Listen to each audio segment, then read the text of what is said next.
This is for all you multi-talented, multitasking, multi-everything people out there. Take it away. Find your glory, write your story, fearless feet will carry you. Time you own it, take your moment, be a fire burning through. Hustling from night until morning, grinding it out, it won't be long. Feel your power, it's your hour, you inspire, you are strong. Enjoy your Zoa. No applause? You're all fired. Now that you've reached the stage in your life where quality television is important, Nubian TV is a black network that speaks to your lifestyle. Nubian TV is the world's first digital network devoted to the upscale and political lifestyles of black people. Nubian TV's programming includes politics, travel, fashion, food, automotive, arts and culture, civil rights, music, and more. Watch now on Amazon Fire TV, Roku, or watch globally at nubiantv.net.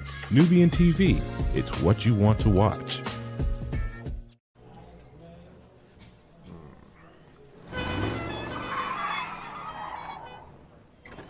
Come with me if you want to live a more delicious life. Oh, maybe we should get in the van. In this world, we don't get to control much. Past, male pattern baldness. What geese? Got one right now. The urge to pop that bubble wrap. But there is one thing we do get to choose every single day: what we eat. Welcome to the Sonic Department of Research and Deliciousment. We have everything you want, didn't know you wanted, and some things you didn't know were possible. Because we believe if you're not having fun, you're not living free. So come on, let's live a little.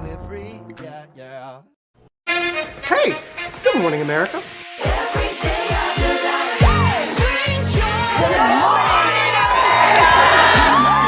Good morning, America. Good morning, America. Good morning, America. Money!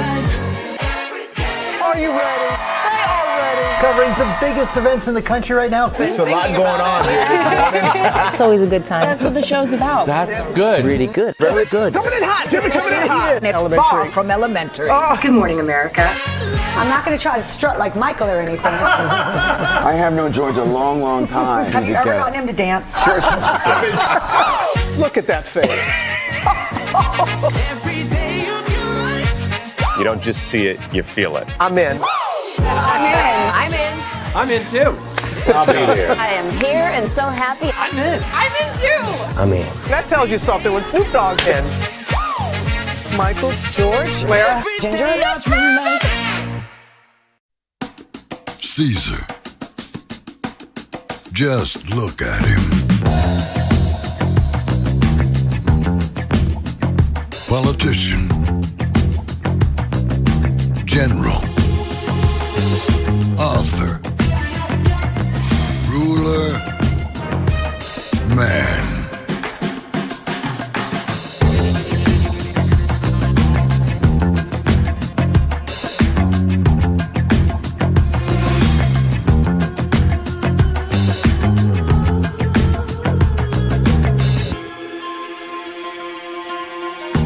Legend has it, he's not only stared into the belly of the beast, he's had it for dinner. Here he's free to relax, or party, or relax, or party, or relax, and party. His is a world of opulence, excess, and the occasional impulse buy. Not one to rest on his laurels, he's famous for ushering in a new age of entertainment. So, for anyone seeking a place where the sun never sets on a good time, all this awaits. I am Caesar, and I approve this palace.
Well, hello to you, and you. Good morning, Purple Queen. Good morning, Cece. Good morning to everybody. I know, wait a minute, you're usually on our 11. Yes, I know that, but I have a call to make at 11, so I pushed the show back 2 hours to 9 a.m., child. And Lord Jesus, it's out of body, child.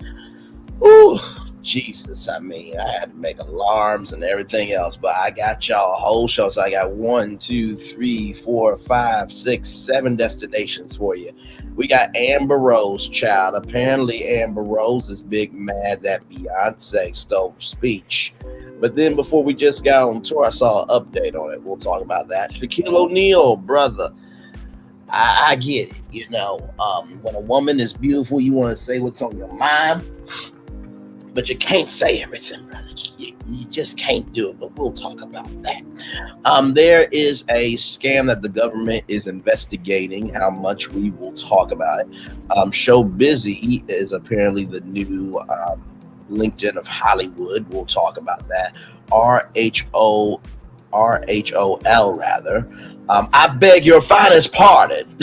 I need Lala to be a part of the show. We'll talk about that. Beyond the Gates, the first black drama in years is coming your way. Can't wait to tell you about that. Hey, Tanya B, good to see you, beautiful. Hey, Rhonda Moore, good morning to both of you.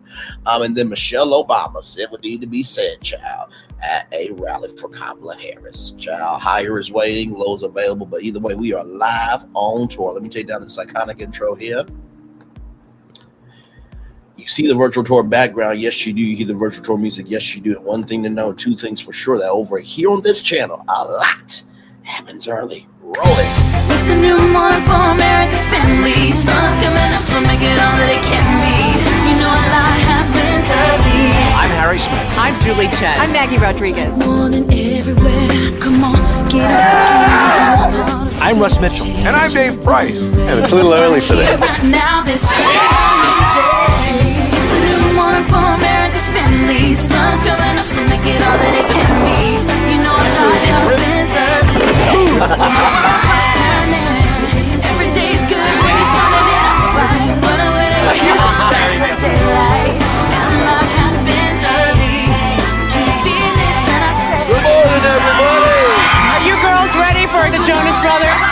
We have an early show exclusive. Yes. A lot happens early.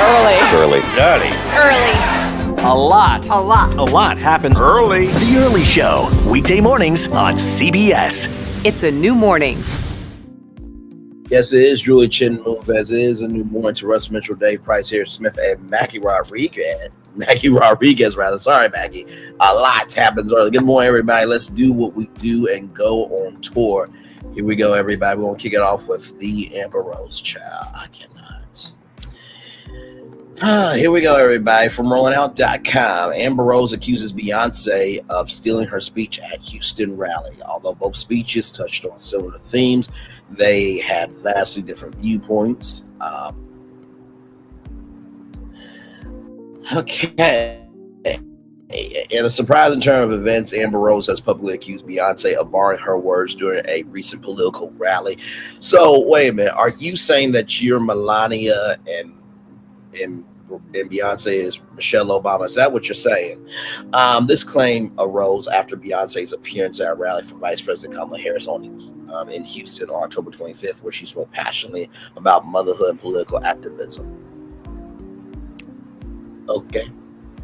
The controversy unfolds. Rose, known for her outspoken nature, reached support of former President 45, took to social media to express her feelings regarding Beyonce's speech. Rose, who previously spoke at the Republican National Convention in July, suggested that Beyonce's remarks on motherhood were eerily similar to her own. In a comment on the Instagram's In a comment on the Shade Room's Instagram post, she stated, "She wanna beat me so bad, literally took my whole speech highlighting her belief that Beyonce's words were inspired by her own." Beyonce's message at the rally. During her speech, Beyonce emphasized her role as a mother and the importance of creating a better world for future generations. "I'm not here as a celebrity. I'm not here as a politician. I'm here as a mother," she declared, underscoring her commitment to advocating for issues that affect children and families. Beyonce Beyonce, who shares 3 children with her husband Jay-Z, expressed her deep concerns about the state of the world, particularly regarding women's rights and societal divisions. Similar themes, different views. While both women touched on the theme of motherhood in their speeches, their political views diverge significantly. Beyonce has been a vocal supporter of Kamala Harris, even allowing her song "Freedom" to be used in Harris's campaign. In contrast, Rose recent political stance raised eyebrows, especially given her past advocacy for women's rights and sexual empowerment. Rose's endorsement of 45 marks a noticeable shift from her previous positions, leading to mixed reactions from her followers. Just like when Dr. Phil spoke last night and said that this country wasn't built on diversity, equity, and inclusion, but yet he was on the Oprah Winfrey Show every Tuesday. But yet it was Oprah Winfrey that gave him a shot with his own talk show.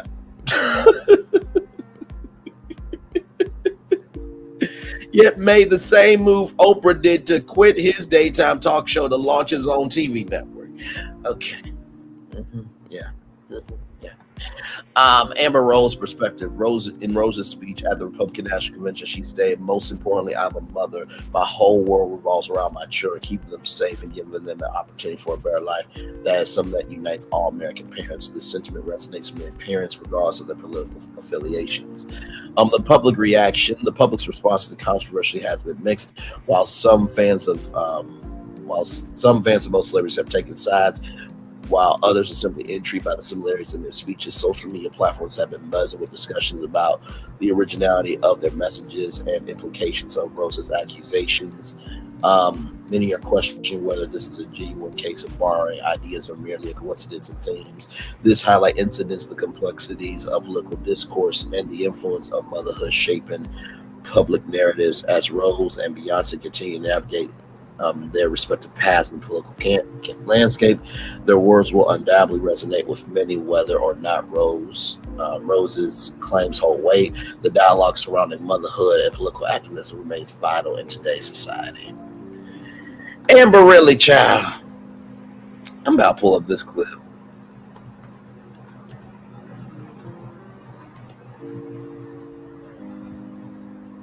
Because this is something that I don't think, I don't know. I don't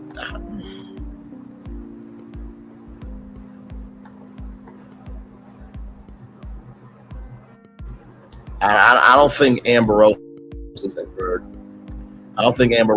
ever said anything like this. Now, I can't show the speech, but Beyonce did a speech to the class of 2020. It's 9 minutes and 46 seconds, and that got 1.4 million views. But here's a little bit of what Beyonce said to the class of 2020. I don't think Amber Rose has ever said something like this in the culture.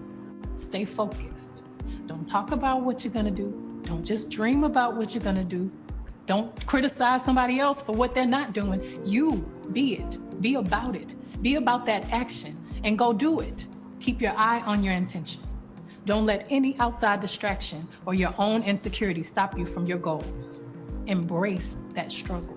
Surviving that struggle will strengthen you. Now, has Amber Rose ever said anything that inspirational before in the culture? Hey, Divine Virtuous Woman Zero, glad to have you here. I'm just wondering, has Amber Rose ever said anything that inspirational? Has Amber Rose ever said anything that inspirational? I don't think she has. Listen, Amber, if Kanye gets divorced from his wife, you and him should just get married and leave the rest of us alone. Well, actually, no, don't do that, because, child, he's a headache to children as well. You know what? Can y'all just stand on y'all own squares and leave the rest of us alone? Or the hell enough alone? Because I can't. Really, like, Beyonce stole your speech. She's a mother. So you gonna say she stole your role too? What? Child, the reason why people were perplexed by your existence at the RNC was because it's like, child, you did a whole walk And you've talked about reproductive rights and how they should be, telling women what to do with their bodies. And you come out with 45 who was against everything. Like he recently said, listen, I had IVF explained to me by a very attractive woman in Alabama. It had to take an attractive woman for him to care about women's issues. Really? Really? Really? Okay. That's what we're doing? That's what we're doing. Okay. All right, cool. That's what we're doing. Okay.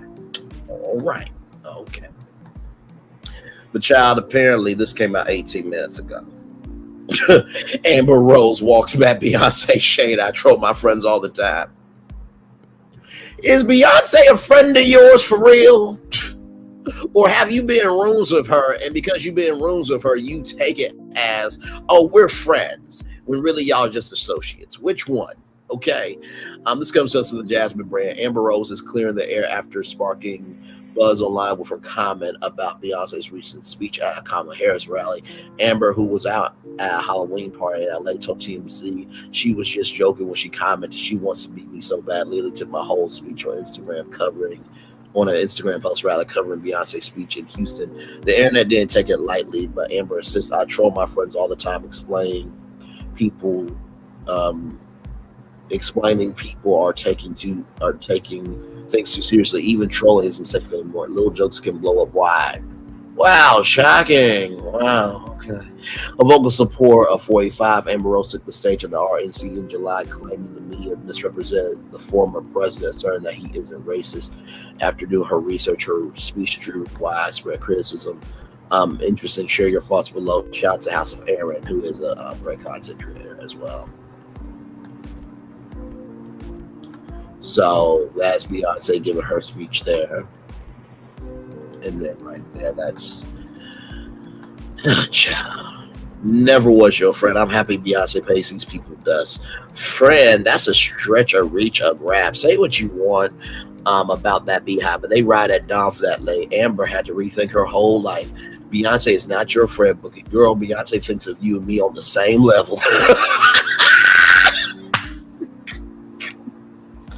Well, listen, I would assume Natasha V that, I get what she means. Like, Beyonce exists in the world, I exist in the world. Like, that's about the same level. I think that's where Natasha's coming from. But I love that comment, though. I'm going to like it. 29 likes now. Yeah, now the energy's still the same. Amber Rose. Beyonce don't even know you. Girl, we all friends with Beyonce.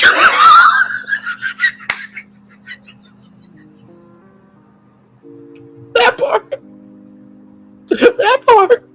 Girl, please. Beyonce is not worried about you. Nobody's listening to someone with a tattoo across their forehead. Now, don't backtrack down, stand in your word. But the difference is, Caillou, we're not your friend.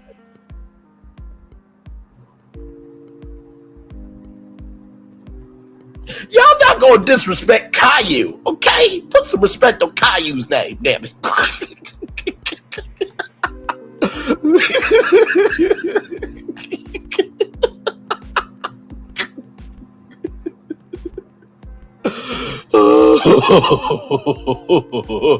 Beyonce from New York. The fact that she thinks Bay is her friend is even funnier. Girl, Beyonce is not your friend. Nurse, Lil Bill. Put some respect on Lil Bill's name too, damn it. You ain't been in the same room with that woman 15 years. Stop. SpongeBob in the chat. Girl, don't backtrack now because you're getting chewed out on all platforms. But I keep that same stance. Stand on that BS you said, forehead. She want to go viral at work. Your problem is you weirdly want to be a wicker. Jocelyn Hernandez, she did say that. Oh, child.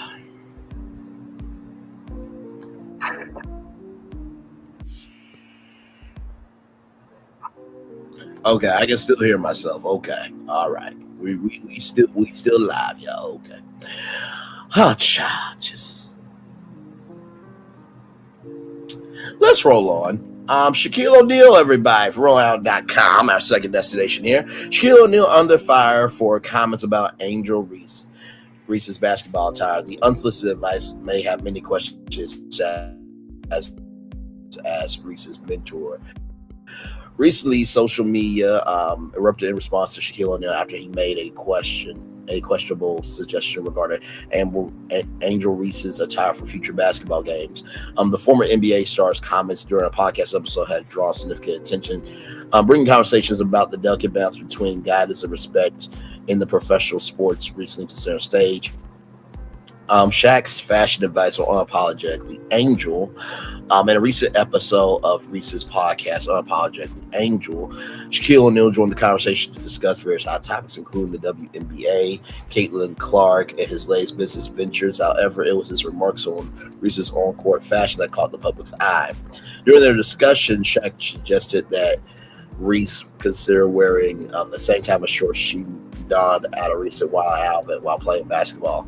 He stated, so listen, imagine you in them same little shorts you had at the Wild Out show dunking. You know how many t-shirts you'll sell? You tripping. If you just lower it like that to where it gives you the ability to dunk.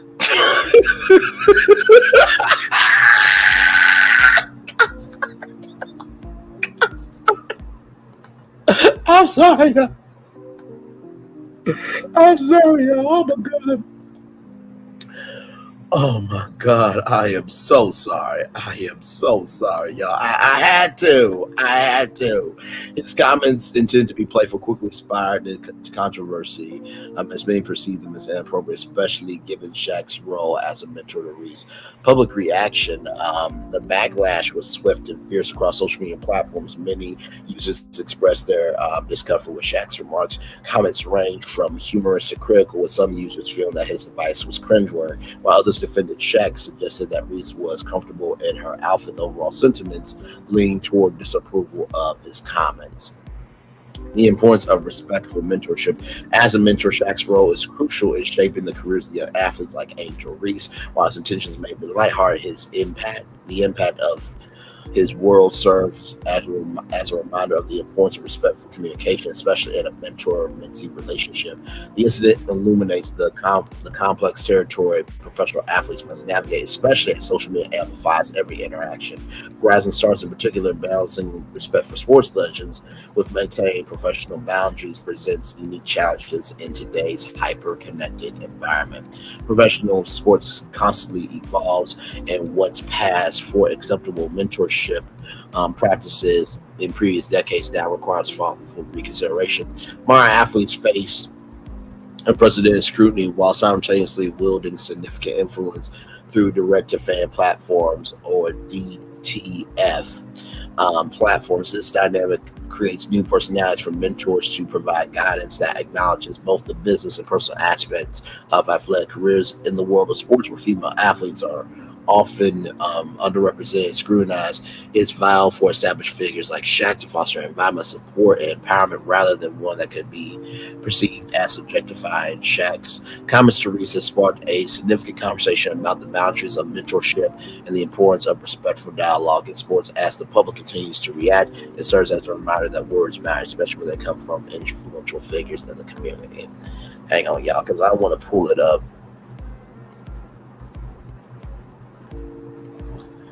All right, so here are the actual comments here from Media Takeout out here. And that is Angel Reese at the Victoria's Secret Fashion Show.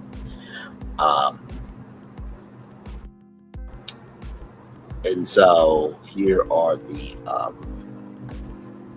it's all right here. At one point during the interview, Shaq started fantasizing about Angel Reese playing basketball lingerie, and you can immediately see that Angel did react well. Shaq told the 22-year-old basketball player, "Imagine you wearing nothing." Angel immediately interrupted him, saying, "I'm not imagining anything."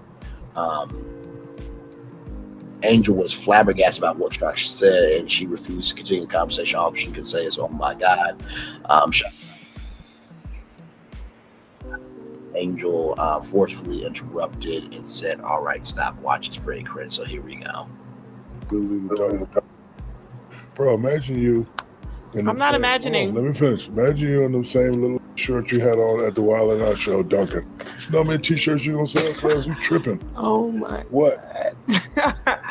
What? God. The same little shirt you had on. Okay, all right. Duncan, all right. bro.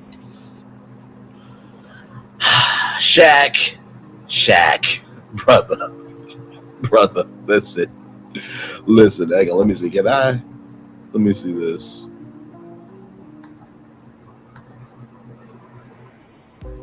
Now, Shaq, listen, I see it, brother, okay? I clearly see it right there. We clearly see that Angel Reese got it like that. We all see it, okay? Listen, we all see it. Hey, Two, good to see you. Two, DM me on IG because I didn't see the comment that Black Titanic dropped. And I think that the chat saw it and Glam and you saw, but DM me with what Black Titanic said about who allegedly, child. But listen, I get it, right? Shaq, I get it. You want to have many game sevens with her, okay? Listen, I don't even play basketball. I would like to just do at least one regular regular game with her, right? But dude, you can't say that though. Like, here's the thing. I'm 30, right? She's 22. Even though she is grown at 22, I still feel out the way, right? Because she's 22. Now, she was 24, 25. Okay, then, right there, I can go there, right? But dude, you can't. And not to mention too, bro, like, I know that when a woman is fine, she is fine. I remember when not Shaq, but when Shannon Sharp said what he said about Megan Thee Stallion, that he would bend her out, this, that, and the third. Listen, Megan Thee Stallion can get it, right? But also too, like, we can't go there as much as we. Because here's the thing, right? Here's the thing. Like, Sukihana, talks about what she can do with her skill set and what she would like to do with men, right? And I think that if women can do that, I think men should be able to do that too, right? But there's always a way to go about it, bro. You can't do that, man. You just can't do that. Jesus Christ. Oh, you can't do it, bro. But I get you though. I really do. She is a gorgeous woman. And I'm sure that she will say something on her podcast about your comments and recognize that, when she does,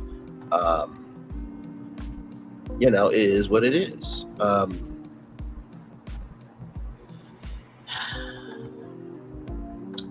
And for those of you who didn't, let me see. I'm trying to see. And for those of you who didn't see it, that is Angel Reese at a Wild and Out event. So, she can't obviously wear that on a WNBA court. Okay, she can't, drop it like that.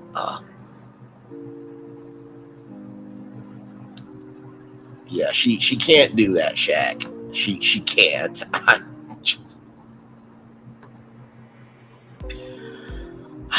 But I feel you though, bro. I feel you, cause I mean she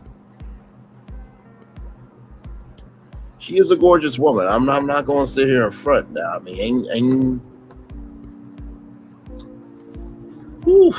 you're my darling angel, with surrounding me, baby. I feel you, but you can't do that, Shaq. Okay, so let's roll on. Okay, so from rollingout.com, FBI investigates $60 million. I said $60 million EBT fraud scheme. Reports indicate that government employees may be involved in the fraud. Okay. So TD Bank had money laundering, and 3 of their TD Bank employees were a part of it. Now we got government employees being a part of the fraud, baby, just like that New York story that we talked about, where it was supposed to be trips for underprivileged, underrepresented children, and the people over the program. They took their kids instead of the kids that should have went to Disney. Child corruption is everywhere. Let's roll on. In recent years, the issue of EBT, electronic benefits transfer fraud, has escalated dramatically, with millions of dollars in food stamps reportedly stolen from families across the U.S. This alarming trend has prompted the FBI to step in, as cases of fraud has surged to unprecedented levels. Reports indicate that government employees have been implicated in these schemes, raising serious concerns about the integrity of the system designed to support vulnerable families.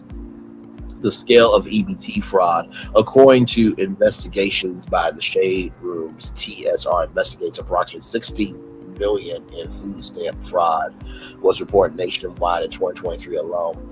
This staggering figure highlights the extent of the problem and the need for urgent action. One notable case involved Nadine Jean-Baptiste, a 57-year-old principal clerk at the Department of Human Services who was charged with altering PIN numbers on EBT benefit cards. Over the span of 4 years, Baptiste allegedly defrauded the Supplemental Nutrition Assistance Program, or SNAP, and amassed around $191,000 for the misuse of EBT cards. Well, here's the thing, right? Like, I know EBT is supposed to be for food, right? I also know SNAP is too. But, like, it's not like you can spend EBT money at Disney World, can you? Like,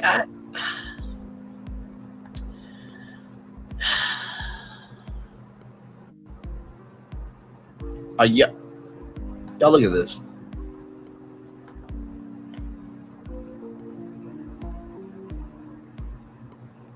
So that is Nadine Baptiste right here. Okay, hang on, let me pull this up, child. This is ridiculous. I can't with it. I can't. So here it is here. So as the picture pulls up, child, it make no damn sense. So this is Nadine Jean-Baptiste on the left, and her daughter as well. So it looks like it was a tag team deal. So that's Nadine Jean-Baptiste, 57, and then Octavia Jean-Baptiste on the right. I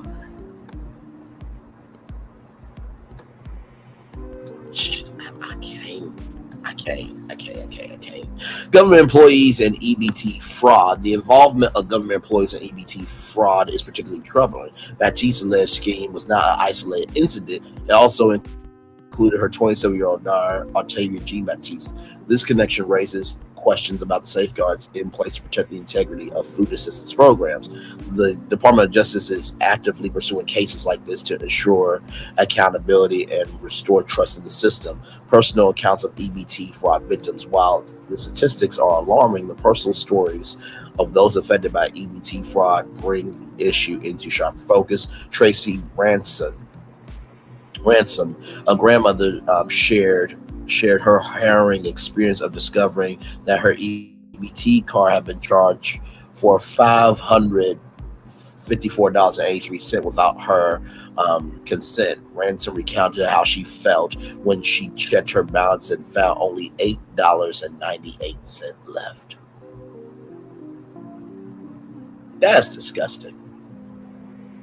That's disgusting, especially when you are on a fixed income, right? And wait a minute. Wait, you know what? Captain Venus, why you gotta be like that? Why? Melody, Rayla, Jeannie. Now listen. I was trying to let Shaq know that even though Shaq, listen, That is bootylicious, in the words of Beyonce. You can't say that about a 22-year-old when you the age you at. I was trying to help out Shaq.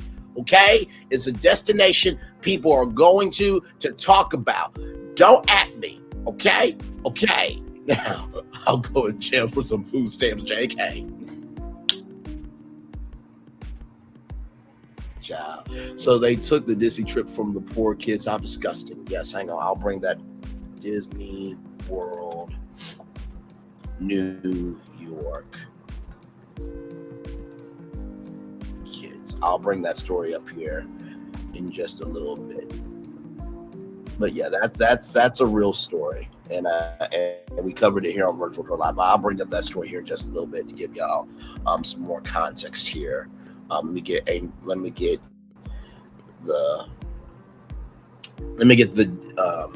jelly off the screen. I don't think you're ready for this jelly. Because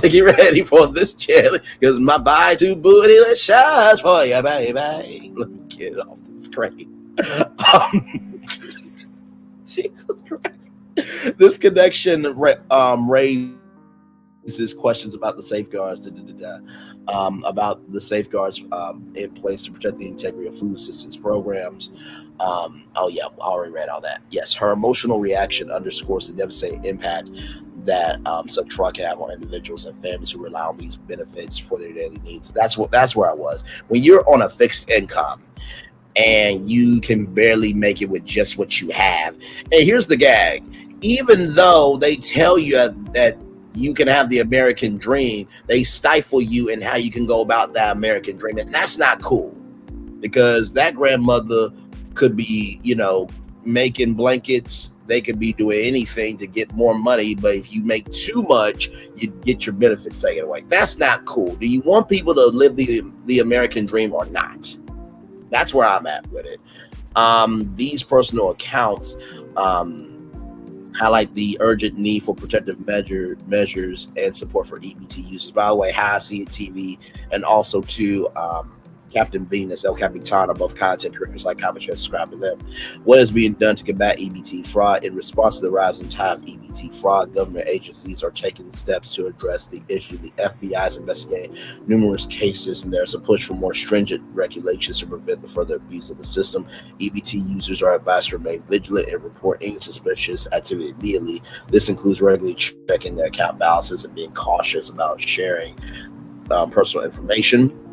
Advice for EBT users: monitor your account regularly, check your EBT account balance and transaction history to catch any authorized charges early. Change your PIN if you suspect your PIN has been compromised. Change it immediately to prevent further unauthorized access. Report fraud. If you notice any suspicious activity, report to your EBT provider, the local authorities as soon as possible, and then stay informed. Keep up with news regarding EBT fraud, any updates from government agencies about protective measures. The rise in EBT fraud is presenting the rise in EBT fraud is a pressing issue that affects many families across the nation, with millions of dollars lost and personal stories of hardship emerging. Is crucial for both government agencies and EBT users to take proactive steps to combat this fraud. As investigations continue and measures are implemented, it's essential for those relying on food assistance to remain vigilant and informed. Like I said, if you have to take money from people on fixed income, that means that you're not doing what you're supposed to do with your money. That is, Herbal Queen, I couldn't have said it better myself. I am ashamed, saddened, and disgusted by that behavior. Disgusted. We looking. Now, listen, I know Captain Vince ain't getting on to me about Angel Reese when she wanted to be Nick Cannon's next baby mama. I know she ain't talking. Listen, you cute enough to have a crush on everything, okay? But don't come for me when I'm trying to help Shaquille O'Neal not lose his damn career by opening up his mouth because he's in his flesh and not in his spirit, okay? Don't at me, Nick Cannon's next baby mama, trying to be. Ain't no damn sense to get on to me, because I can't help that I can't help that I got eyes I can see and glasses that magnify the blessings in front of me. What am I supposed to do? That God bless you like that.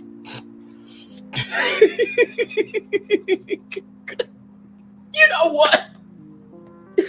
What? See? Oh, Purple Queen says, Grand Rising Captain Venus, TV2 Latrice, CC Divine Virtuous Woman 0, Rhonda Moore.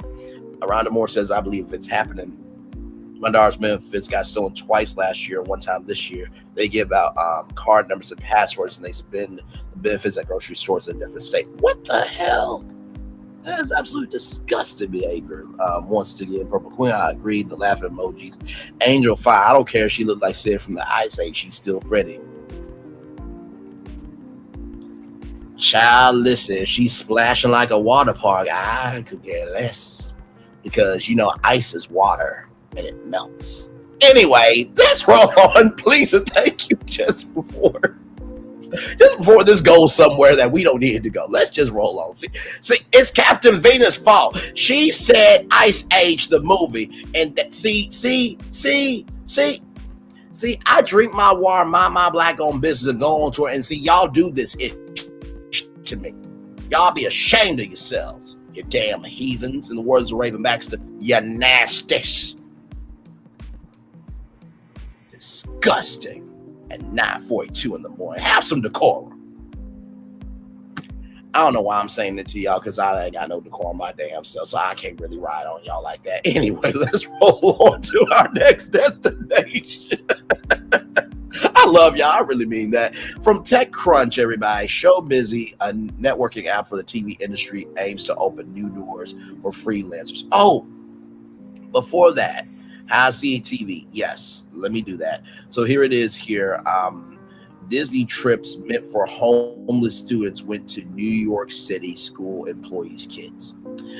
6 employees of New York City's public school system took their children or grandchildren on trips to Disney World, New Orleans, and other locations using tickets that were meant for homeless students, investigators said, newly released report. The trips were intended as enrichment for students living in shelters and other housing. Also included excursions to Washington, D.C., Boston, and Broadway shows, says Anastasia Coleman, the special commissioner of investigation for New York City schools. According to the report released this month, Linda Wilson, the Queens regional manager for the office that supports students in temporary housing, took her own children on trips that were paid for through grants for homeless students and encouraged employees who she supervised to do the same, but keep quiet about it. What happens here stays with us, quoted one staffer as saying. Contacted by the New York Post, Wilson denied bringing her 2 daughters on trips or encouraged staff members to bring their children. Wilson called the special commissioner's probe a witch hunt. The investigation began after a whistleblower brought a complaint in March of 2019. The special commissioner's report, which concerned trips took place between 2016 and 2019, was completed January 2023, but only made public on September 9th. The special commissioner's office said in an email statement that the report was not released because of the pending administrative actions. According to the report, Wilson forged permission slips to bring family members on trips and evaded City Department of Education oversight by using an outside agency to book travel arrangements. So usually, for example, when I went to the NAB radio show, all expenses paid, by the way, because your man was always a hustler before he got on YouTube. Thank you very much. Yes, so that was flight, hotel, transportation, and food. I went to the dean of the College of Communication Information at Kent State University, told them about it because I was a CCI ambassador, and the dean paid for my round trip ticket, which was about $550, but they used an agency that Kent State uses to travel to different education conferences. So while some of us have the skill sets to be original, other people are big mad that they were born of nothing of value because they're not original. Let's see here. Some of the trips were attended as college tours, but the students and chaperones actually never visited the campuses. Witnesses told the investigators a group, including Wilson and one of her daughters, as well as other staff members and their children, ate lunch at Syracuse University during June 2018 trip, but never toured the school. Witnesses said they left and went to Niagara Falls instead, according to the investigation. The special commissioner's office recommended that Wilson and the other staff members faulted in the report be fired, that they are required to reimburse the school system for their families' trips. Wilson told the Post that she was retired, not fired. The Department of Education spokesperson Jenna Lyle said in a statement, all staff identified in this report are no longer employed by New York City public schools. Yeah, I know. It was sad. It was sad, the fact that that had to happen. Yeah. So, yeah, I know. Government, everyday people, celebrities, the world's corrupted. Yeah, one of my good friends says, not the world that's going crazy, it's the people in the world that make it crazy. No, because in order for the world to be crazy, people have to make the world crazy. So crazy people invest in crazy in the world means a crazy world, but that's not true, because y'all see Virtual Tour Live, we cover everything. So to give context on ShoBizzy, so there was a media talent discovery app called Hustle Up. So media talent discovery app Hustle Up has moved from a live beta phase to a public launch of its service. The app, which allows media industry users to find a way to find above and below freelancers for hire, has also introduced a demographic report of hires for companies to achieve their diversity goals. So this was basically like the LinkedIn of Hollywood. Of course, well, not of course, but sadly, it shut down recently, but they're trying to get it back up and running. But until that time, ShoBizzy is a networking app for the TV industry, aims to open new doors for freelancers. With the current unemployment crisis in Hollywood, many TV and film crew members are concerned about finding their next job. This is particularly the case for freelancers who often face unstable work and irregular pay. ShoBizzy is the latest professional networking app for the entertainment industry that aims to address this challenge. And as more workers could be at risk of being out of a job, ShoBizzy recently expanded its offering by allowing users to pursue opportunities in additional areas like live events and content creation. Content creation. Shocking! Maybe y'all should do an open casting call and get some of these content creators jobs, and maybe it wouldn't be a Grand Canyon of emptiness, and y'all can make money and we can make money. If you actually want content, give people a fucking opportunity. I'm paraphrasing from what Captain Venus and Miss Netta said. If you don't want people coming for you, stop fucking with them. And you know, the gag is, if you really follow that advice, you won't have any problems in your life. It's a shocking concept, I know. Launched in January, the app sets itself apart from traditional job post boards such as Backstage and Staff Me Up. Staff Me Up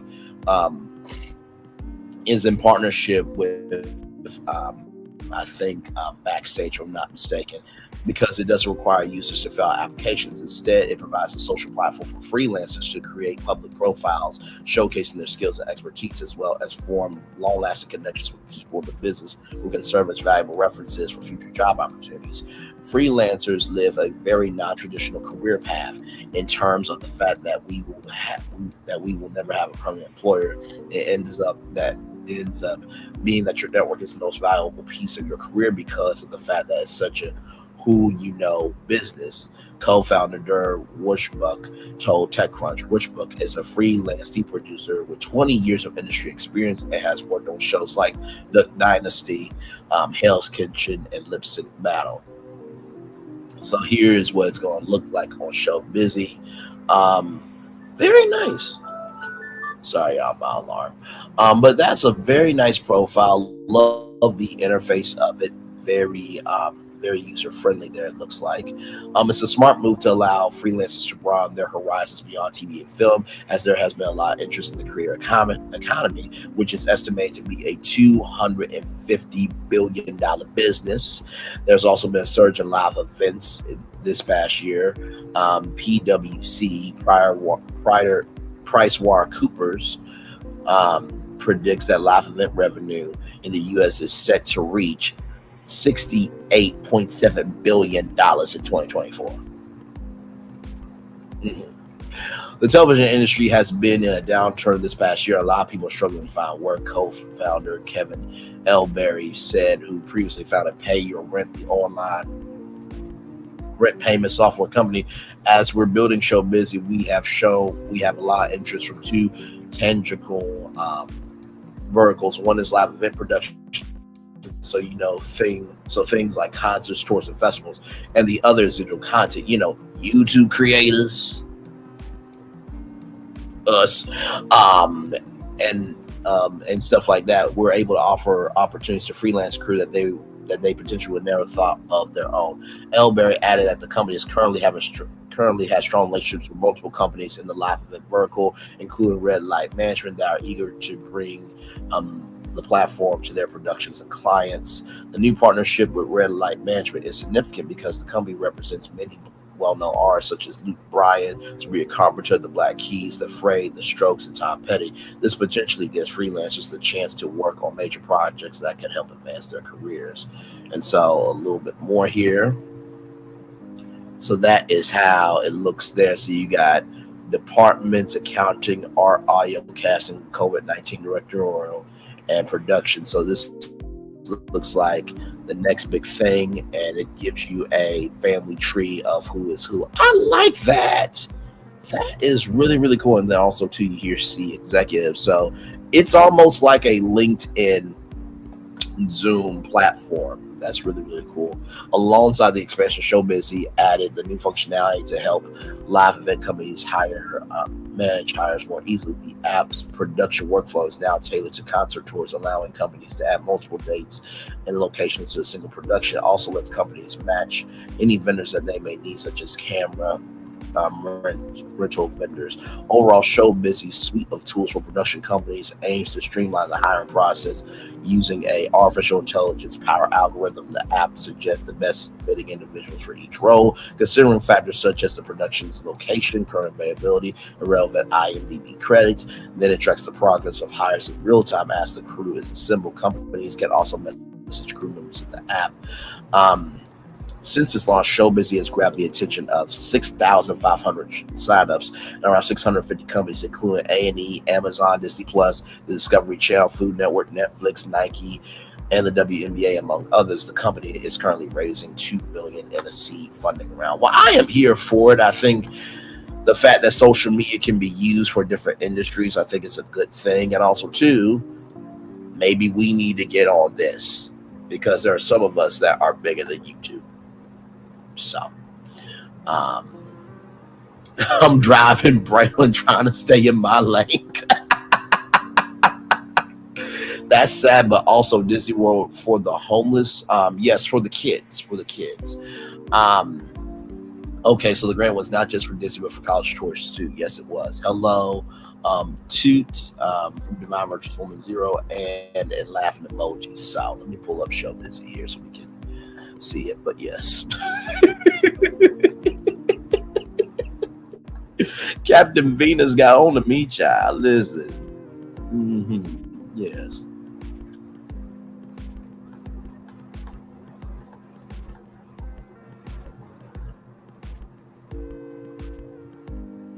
All right, so here it is here, y'all.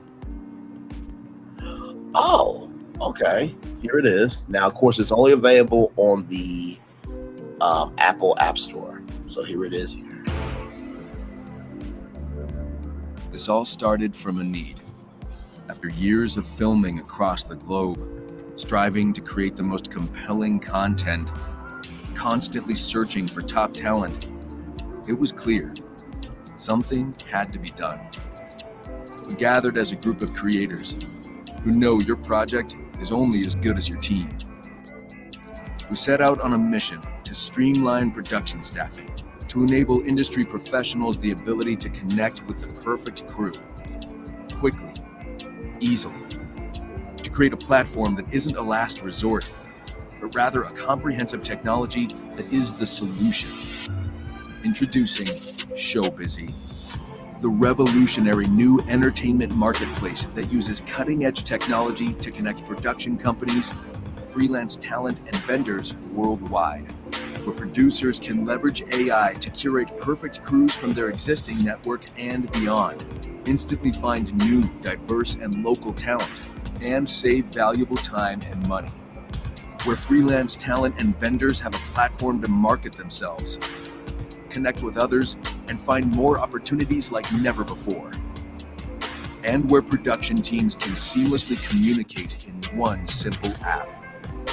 Whether you are looking to hire or be hired, ShoBizzy is flipping the script on production staffing and networking. Experience the power of ShoBizzy today. Join us by downloading the ShoBizzy app or going to ShoBizzy.com. Well done for a comprehensive video at a minute, child. Well done to y'all. That did not get y'all hype. I don't know what will. Built with advisors from the top media companies: Warner Bros. Discovery, Netflix, Disney, NBC, Universal. Okay, so Warner Bros. Discovery had the Rooster Teeth digital content creators program. Bring that back under the Oprah Winfrey Network. Netflix, I know you did an open casting call, but can y'all do a program like NBC Universal did with the Launch Unscripted Accelerator, so that way people can have a chance to be on Netflix? And Disney, y'all had a whole Power of Joy Content Creator Summit for Black content creators, and I'm waiting for my invitation on the next one. Okay, all right. So listen, my thing is, if it's built with advisors from top media companies, why can't these media companies also do something on their own in addition to this? Okay, just saying. As you can see, production companies, networks, and studios, networks, and streamers, freelance talent production vendors. Beautifully curated website. I really love it. This is awesome. Right here, we'll provide you with great opportunities to book production incomes and generate more income there. You get to network with producers as well. That's what's up. So they are only available right now, y'all, on iPhone. Now, I have an iPhone. Now, I will say this. You can get a very cheap iPhone for maybe like $100 on backmarket.com. I would say get an iPhone just so that way you can be on apps like this when it's just on iPhones. That way, you know, you can be a part of it, because eventually it gets to Android also too. Listen, get on the ball. So I think those are our topics there. So we're going to take a commercial break, but when we come back, Real Housewives of London. Yes, that is coming very soon. Remember me talking about the first black soap opera in a long time called Beyond the Gates. And then Michelle Obama's got some words to say about 45 and Kamala Harris. All that and more coming up right from this space right here, right after this. We are live on tour. Like, comment, share, subscribe. We're back right after this. Roll it.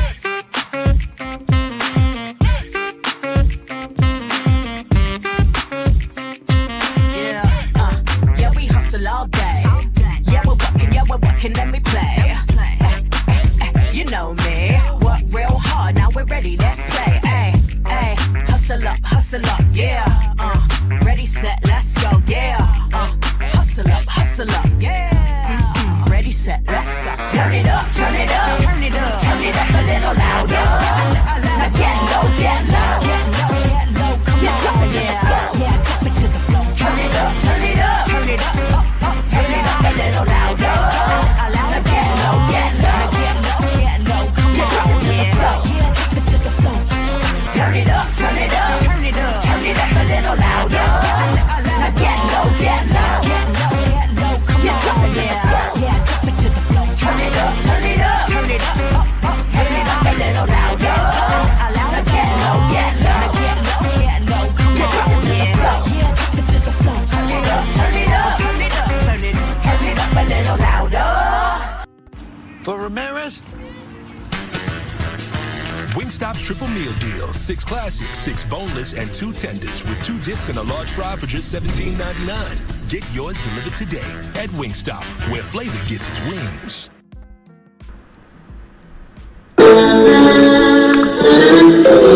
Sweet morning dew, one look at you. And it was plain to see you were my destiny. God, you were found. I come from nothing. Our fun is your fun. Welcome to the celebration.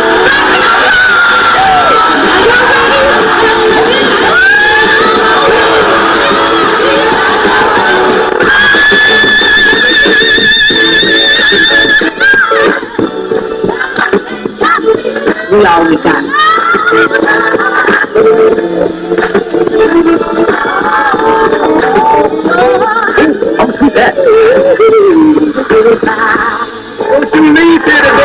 minute. I want you to look at the show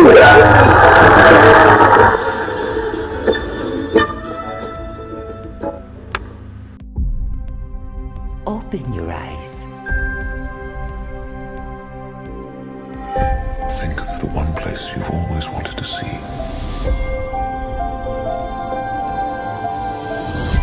This is where our magic comes from?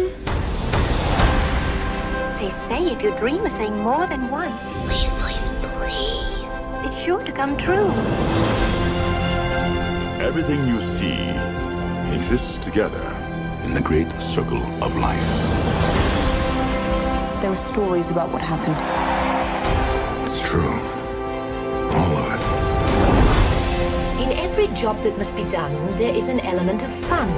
I told you she was tricky. Life is full of possibilities. What do you want to be remembered for? The world is in our hands, and we gotta do something with it.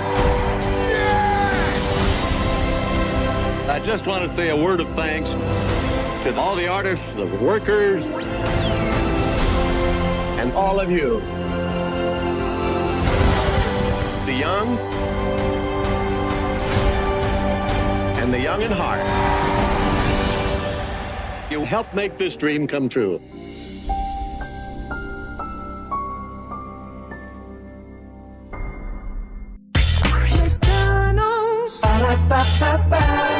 I'm loving it. Loving y'all right back. Welcome back into Brain Lee's virtual tour live. Glad to have all of you here. Kicked off the show with Amber Rose believing that Beyonce stole her speech, but then Amber Rose backtracked.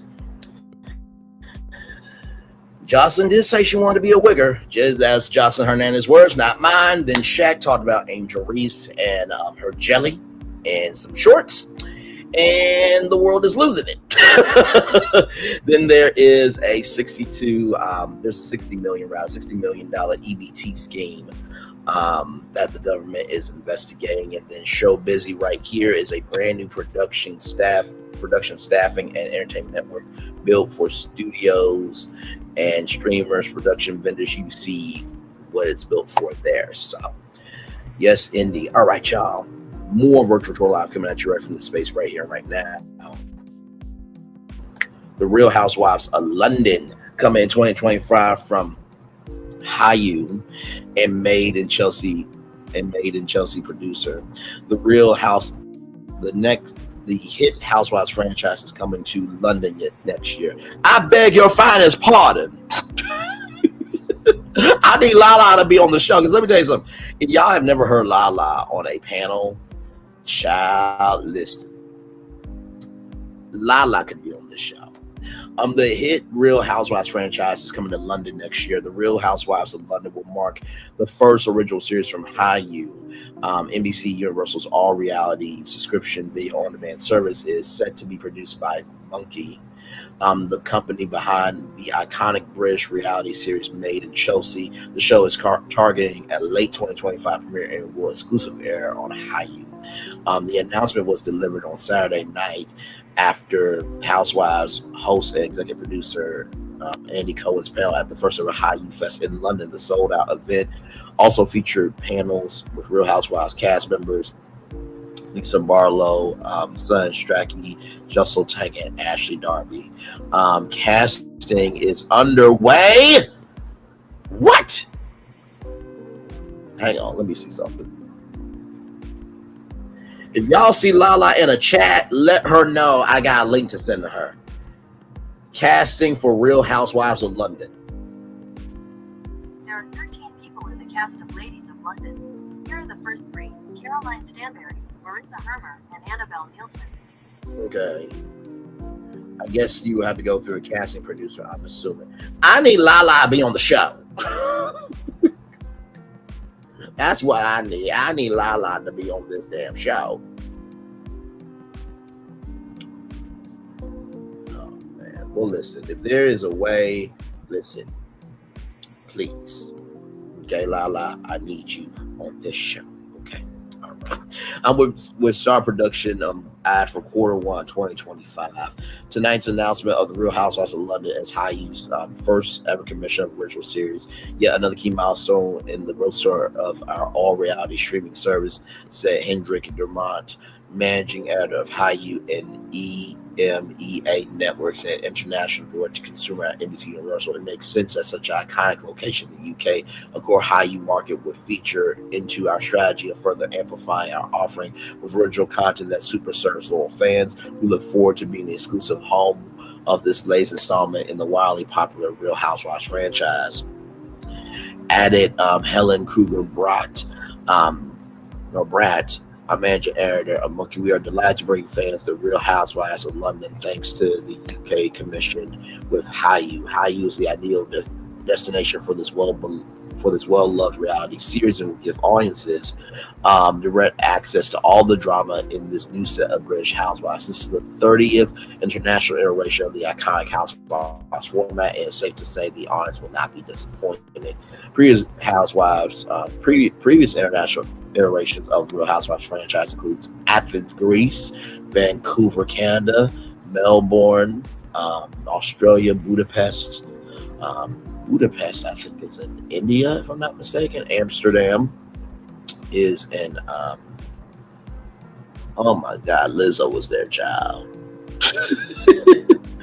I think Amsterdam is in London as well. Amsterdam, England, I think, or something. Listen. Johannesburg, South Africa, Rome, Italy, Lagos, Nigeria, and Munich, Germany, and more. The longest international format have Real Housewives Cheshire, which has focused on the lives of women, the English country, which has aired for 17 seasons. Oh my God!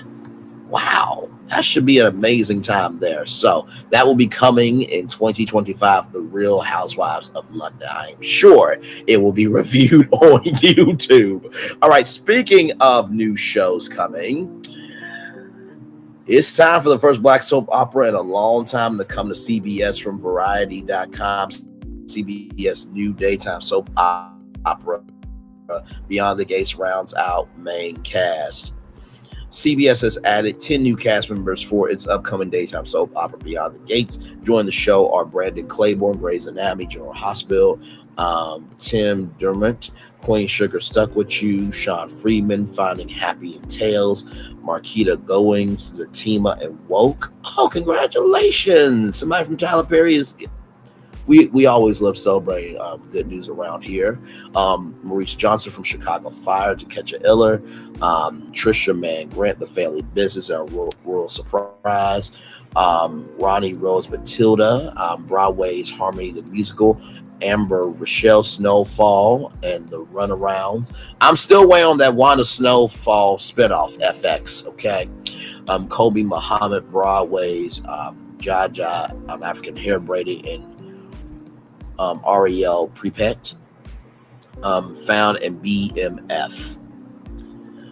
New additions join previously announced cast members Tamira Tooney, Daphne Duplex, and Carla Mosley. Beyond the Gates was originally picked up to series at CBS back in April. As previously reported, the show was developed under the CBS Studios content partnership with the NAACP. The show will begin production in November and will air and will premiere early 2025.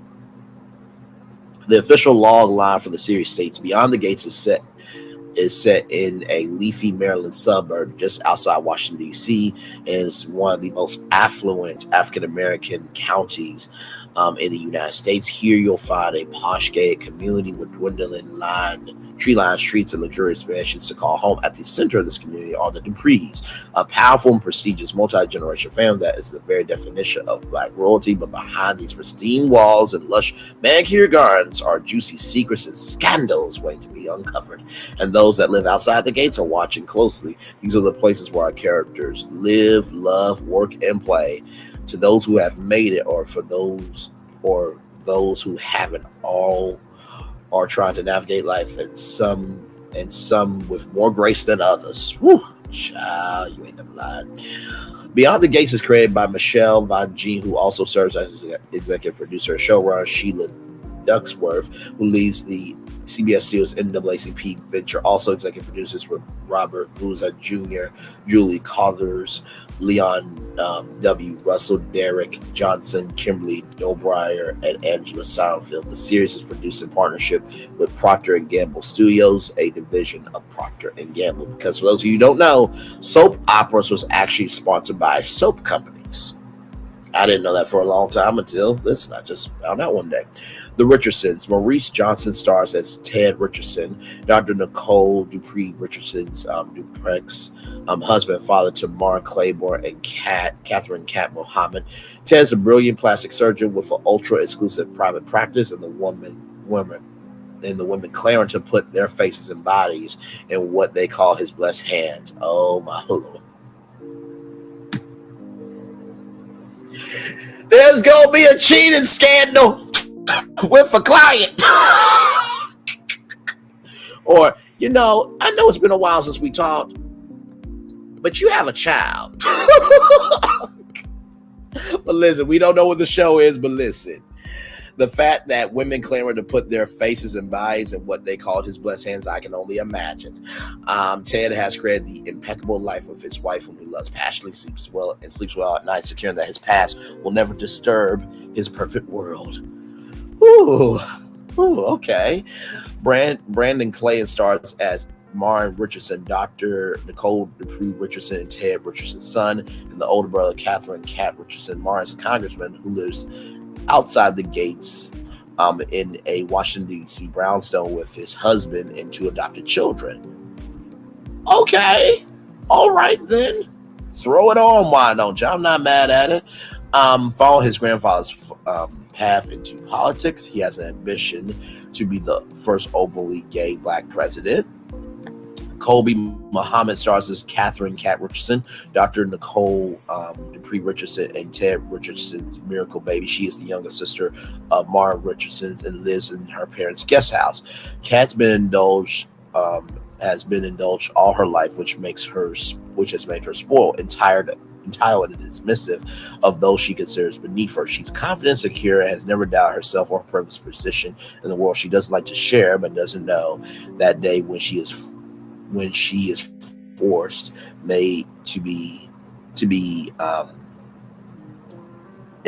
but doesn't know that the day when she is forced to may be fast approaching. Ooh, okay.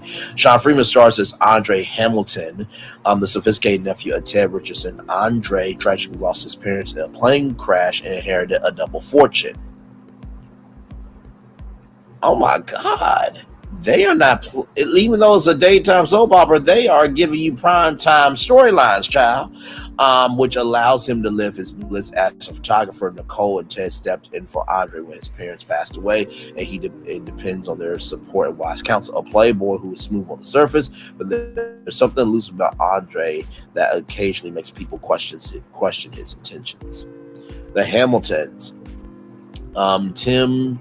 Timon Dermott stars as Bill Hamilton, Daniel Dupree's Mosley's ex-husband and father to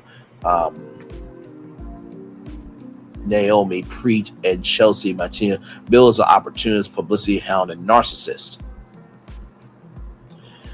Well, I'm sure his character analysis will be good. By the way, soap operas, you can do character analysis. In reality TV, no one does a character analysis. That's not real content, y'all. Please stop with the bullshit, okay? Okay. Let's see here. And this character, Bill, is an opportunist, publicity hound, narcissist, according to his ex-wife. Danny, he is a charismatic, well-calculated criminal defense attorney who's well-connected, well-received, and get what he wants by any means necessary. RHOL Dupree stars as Naomi Hamilton Hawthorne. Shout out to Hawthorne, by the way, which was on TNT with J. Pinkett Smith. Now, Hawthorne was a good show on TNT. Yes, it was. Daniel Dupree and Bill Hamilton's oldest daughter and Chelsea's older sister. Naomi lives outside the gates of Washington, D.C., where she humbly serves as a civil attorney. She is whip smart and the only one of the Dupree family who inherited her grandmother, Ania Dupree's gifts for singing, which bonds them. Ronnie Rose Matilda stars as Chelsea Hamilton, Danny Dupree's and Bill Hamilton's youngest daughter and Naomi's younger sister. Chelsea is a social media influencer. Oh my God, that's amazing. Like, how much money do you make? Like, when is the next, like, fashion show you gotta go to?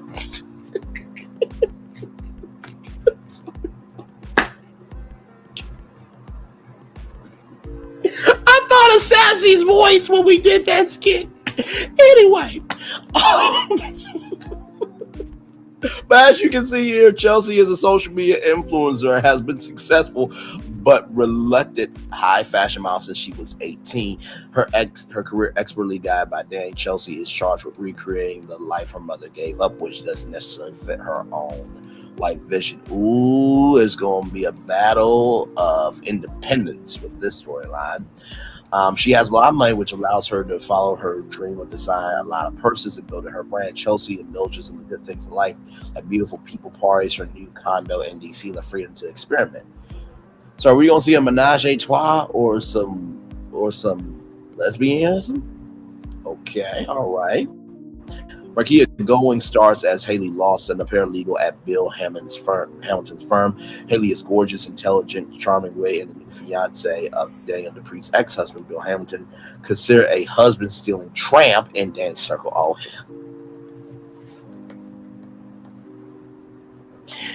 not a dusty destiny, child. Try to steal something that ain't yours, but yet still complaining about it. We don't know if that is Haley Lawson, but it does say here, considered a husband still in tramp and dance. Like, oh, I'm sorry, that's a coleslaw. My bad, but she might have hints of dusty destiny, but that's neither here nor there. Haley is nothing if not confident. With time, patience, charm, and effort, will she try to win them over? If not, so what? Haley has what matters. Bill. The Thomases, Trisha Manning Grant stars as Dana Leslie Thomas, Eva Thomas, Michelle Mama, a longtime waitress and bartender. Dana Leslie is not wrapped all that tight, ooh Lord, and intense, but she is charming and easy out in the world. The only person who sees what's disturbing about her is her daughter Eva, and very soon, we'll see what's unsettling about her too. Ooh. And finally, Amber Michelle stars as Eva Thomas, Dana Leslie Thomas' daughter, and Nicole Dupree Richardson's new assistant, who vibrates with intensity and purpose. Eva is determined to right a grievous wrong done to her mother as soon as the opportunity presents itself. Well, it seems like 2025 is going to be a whole vibe of new content. So I might have to tune in, because this is the first black soap opera in a long time. So we shall see. Hey, Houston Foodie 1713. By the way, I just saw a new video pop up for you. I promoted it here on Virtual Tour Live. Congratulations on that. Hey, PNT Ross, welcome in. K Cloud 43, welcome in as well, child. All right, y'all. Now let's get to Michelle Obama. Before that, let me do.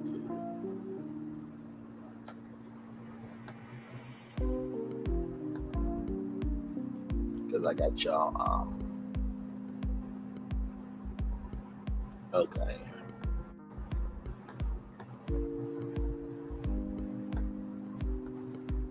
Got that there.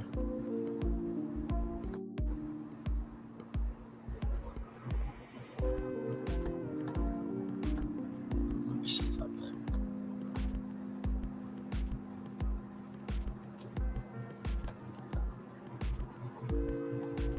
There we go. Go back. Okay. There you go. I got up this story for y'all here. Okay, there we go. Okay, so this next story about Michelle Obama here. Now, Michelle Obama was at a rally, and I think that Plies also said the same thing that Michelle Obama is about to say here. So here we go. So I hope you'll forgive me if I'm a little frustrated that some of us are choosing to ignore Donald Trump's gross incompetence while asking Kamala to dazzle us at every turn. I hope that you'll forgive me if I'm a little angry that we are indifference to his erratic behavior, his obvious mental decline, his history as a convicted felon, a known slumlord, a predator found liable for sexual abuse, all of this, while we pick apart Kamala's answers from interviews that he doesn't even have the courage to do, y'all.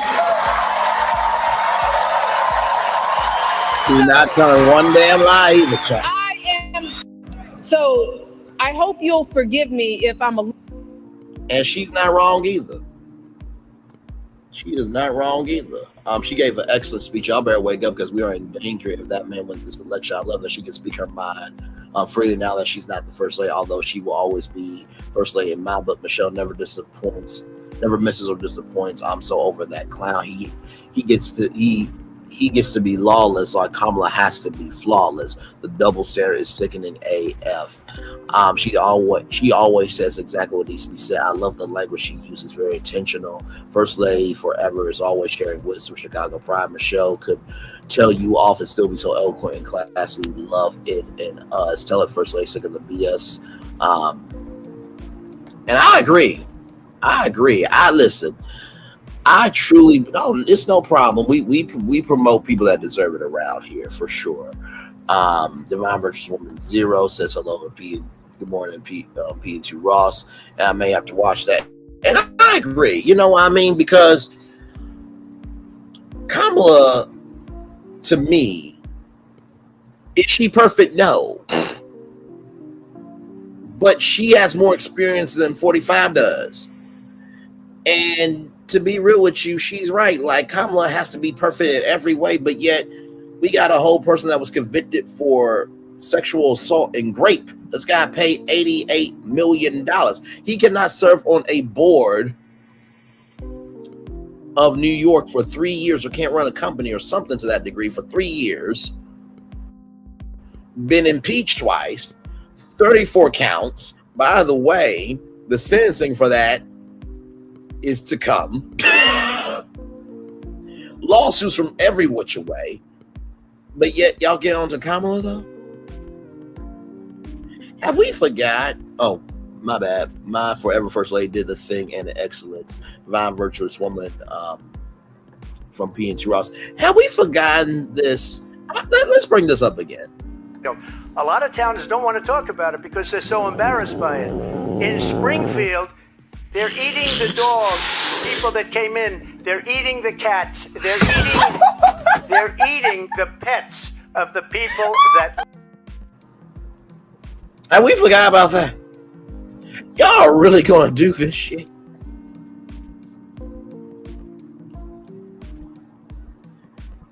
Okay, child. No last told. So, a couple of so this is a positive news story, y'all. Before we get to this, is all part of the positive news story. So, y'all know that the E. coli outbreak from McDonald's happened, and it has expanded to 75 people, right? So, it was 61 people at the time, but now it was 75. So that is that there. So, but now, ladies and gentlemen, this is an update here. McDonald's is going to begin selling the core pounders again amid E. coli outbreak. So, the E. coli cases were in 13 states, including Washington, Oregon, Utah, Wyoming, Colorado, New Mexico, Montana, Kansas, Nebraska, Iowa, Wisconsin, Missouri, Michigan. McDonald's has stopped using onions from Taylor Farms, Colorado facility indefinitely. And then there are other restaurants as well that have stopped using onions as well. So, so they are serving the burger without onions. Okay, they're serving the burger without the onions, which I'm sure people are. I am sure people are livid over. And they said that apparently that. Let's see.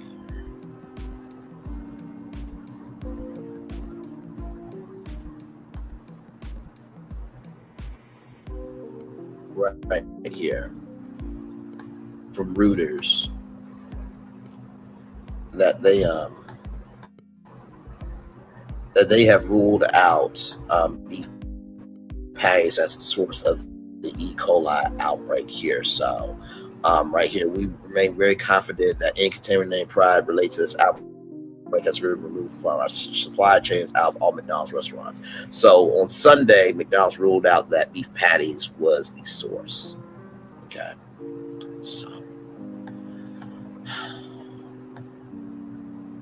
So yeah, and there's this article here from CNN Business saying the last few months have been a lot for McDonald's.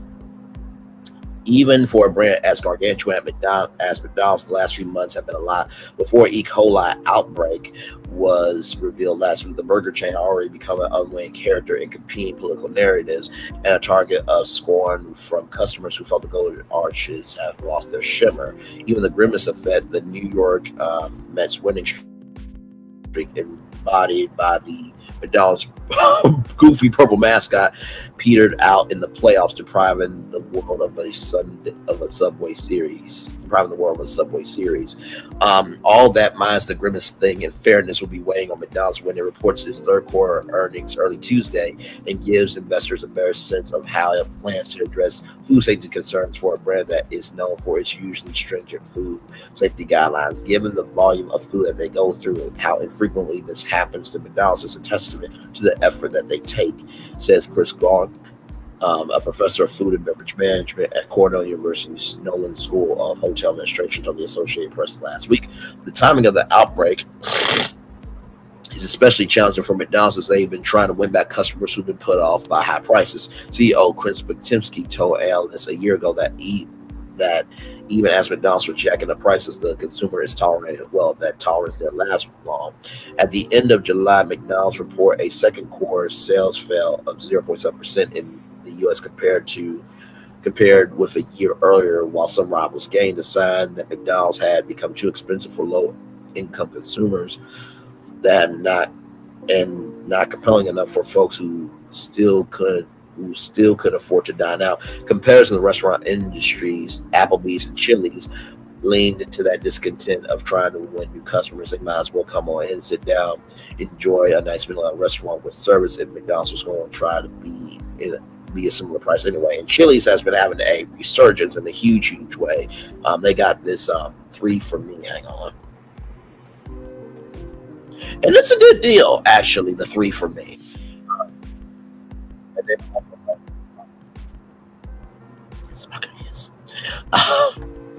I got a little too excited with that, didn't I? But here is the 3 for me. So basically how it works is you get a beverage, star and main course, or you can elevate your experience with a timeless margarita, dip trio, or our delectable cheesecake. So you can choose any one of these for $10.99, which is actually a really good deal if you really think about it. So yeah, so back to the CNN article here. Over the summer, McDonald's did an about-face drive when people back. By most accounts, it seemed to be working. The company extended its popular $5 value meal promotion through the end of the year, helping boost traffic. It also had some hugely successful limited time specials, including a Crocs partnership and a series of nostalgia-heavy collector's cups. They've been outperforming the category from the visitation standpoint the last several months. RHOL, an analyst for Placer AI, told me it had been a pretty strong quarter. And absent the E. coli outbreak, Tuesday's earnings call might have been all about the value menu and the Crocs, but its stock took a 7% wallop last week after the E. coli news came out, and McDonald's executives have been on media blitz assuring customers that any contaminated products have been pulled from the kitchen, the rest of the menu is safe. While it's too early to say definitely that the outbreak is hurting sales, these things tend to have an impact on consumers given the coverage. Harvey said, while knowing McDonald's has been pretty proactive in addressing it, much will depend whether new cases continue to spring up or level off. McDonald's said it will resume selling quarter pounders in all restaurants in the coming week after the Colorado Department of Agriculture said the company's beef patties used for the quarter pounder tested negative for E. coli. On Friday, that was the number 49. On Friday, the U.S. health official said the number of illnesses linked to McDonald's core pounders have risen to 75, up from the initial report of 49, including one passing.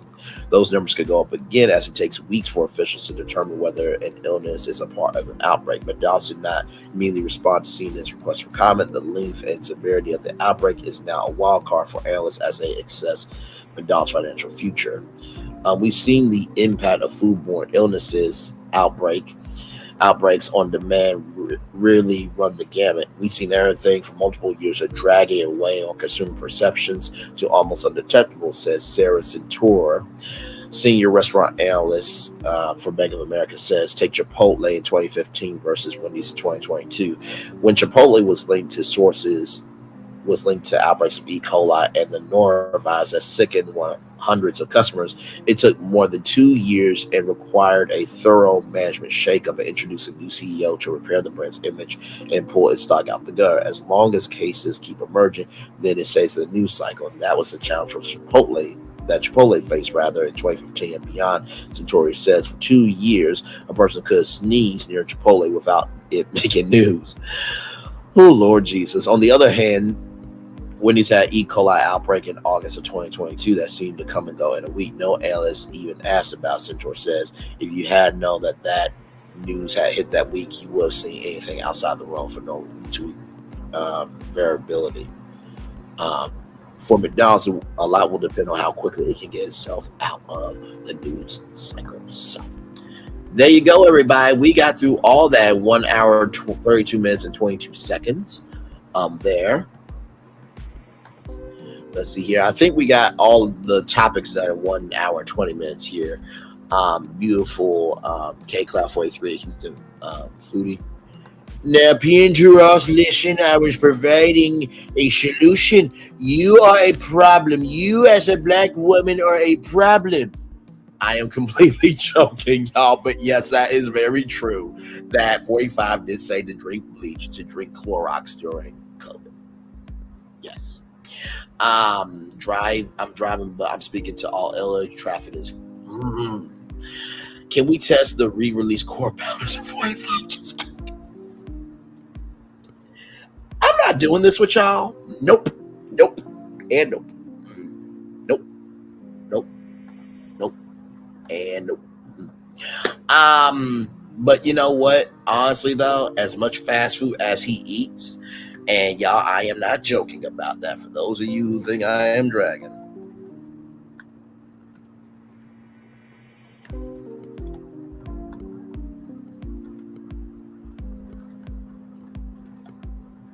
Now, I want you to recognize something, okay? The White House has a whole staff that cooks for the president, okay? Now, this was for college athletes, okay? Now, this was, yeah. But also brought Chick-fil-A too.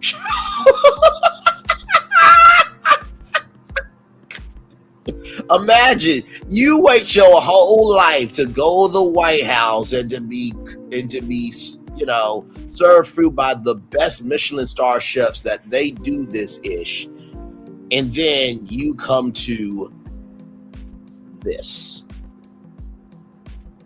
So as much as he eats fast food, he might need to check if he ate a core powder for real. Okay, so just those of you who think I'm dragging. Okay. Child, listen. Thanks being too Ross. I will say I had the gospel keep me calm. McDonald's here gives back to the community during standardized testing, provide the sandwiches to teachers and students. Oh, that's what's up. 24 likes, 6 in the chat. Welcome and thanks for dropping by. Dropping in on showing Brandon's virtual tours. Love, it's appreciated for sure. Laughing emojis. I don't eat Chipotle to this day.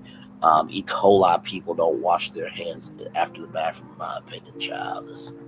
I'm going to turn on my camera now because we've done the whole show for over an hour. 8 people in the building. I'm going to drop the link if you guys want to come on up. I know that usually I'm not on at this time. Usually I would be resting, but I got a call at 11 a.m. to do. But yes, I am here with y'all.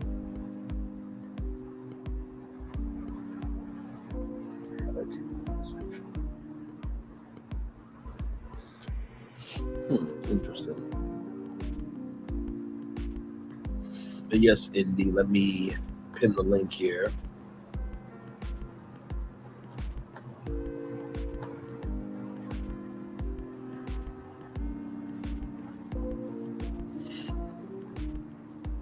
Thank you so much. Listen, it is all good, PN2 Ross. I dropped the links that way. You know, if anybody has anything to say on any of the destinations that they see on the roadmap, or the positive news story, and I know what y'all thinking. Like, how is that positive? Well, I'm letting you know information that, for one, maybe, just maybe, after a week of an E. coli outbreak, that maybe Core Pounder shouldn't be back on the menu immediately.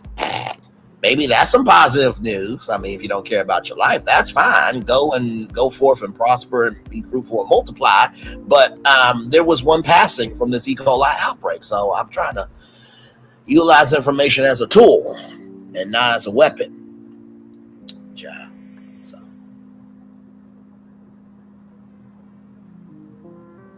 by the way, shout out to Kicking It with Courtney. She is live right now.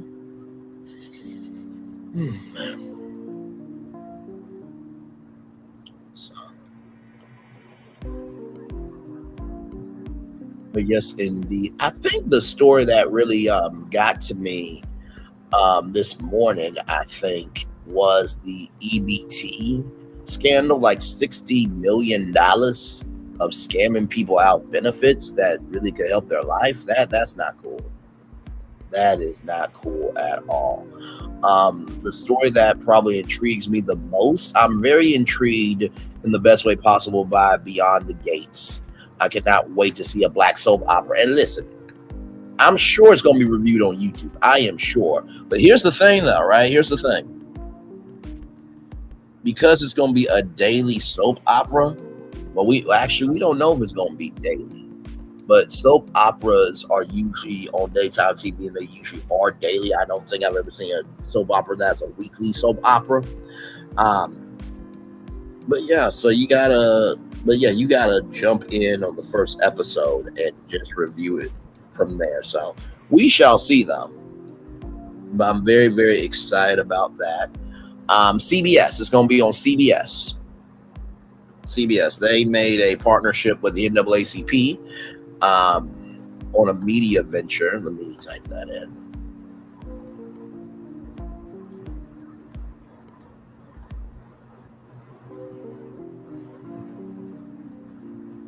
So here it is here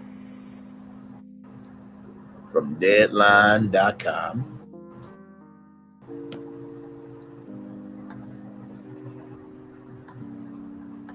Like I said, I keep up with everything, or at least I try my best to.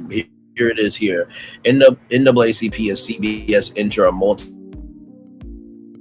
multi-year partnership to develop diverse and inclusive content. Right here, as the film and television landscape continue to shift in the wake of civil unrest and demand for social change, the National Association for the Advancement of Colored People and CBS Television are bolstering progress by entering a multi-year partnership to develop and produce scripted, unscripted, and documentary content for its linear TV networks and streaming platforms. So they entered this here.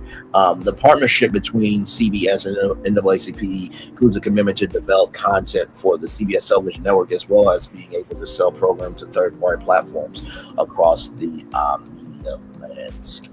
So just in case you guys did not know about that, now I get it. Yes. Like I said, it always fascinates me with, the receipts that are out here, that are factual, actual, smactual. Yes, that's the last black soap opera that people said was Generation. So this will be the first one since that one has been on the air. So it should be a welcome home. And you know what? Honestly, to tell you the truth, I think what I would do is I would have like a prime time, live event, with the cast and everything, like leading up to it, or like maybe not showcasing the first episode in prime time, but maybe a get to know the cast 2-hour special and the history of it and everything. I think that would be cool, and you could do that the night before. So report, because it can be a problem. Yes, it can be a problem, child. Yes, it can.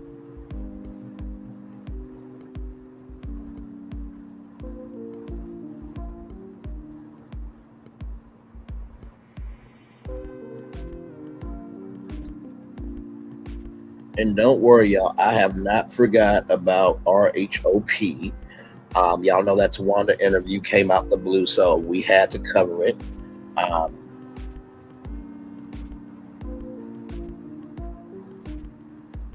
You know what? I'm going to do this story. Why not? Since we're here just talking.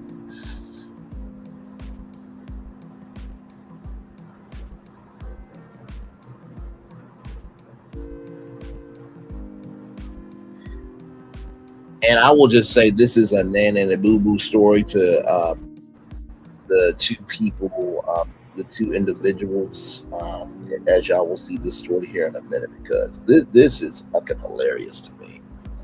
This is fucking hilarious to me. Fucking hilarious. Hang on, y'all. Let me pull it up. By the way, did y'all enjoy 3 with the T last night? That was a good time, wasn't it? That was a wonderful, wonderful time with Sassy T from the AO3. Lil Paulette and the gang and Brayden Lee. That was a wonderful time. Child, we had a whole singing party over here. Okay, you heard?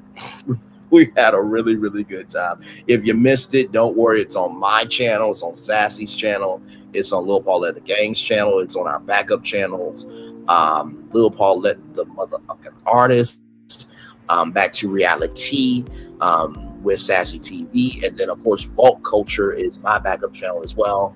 And then the 3 with the T YouTube channel as well.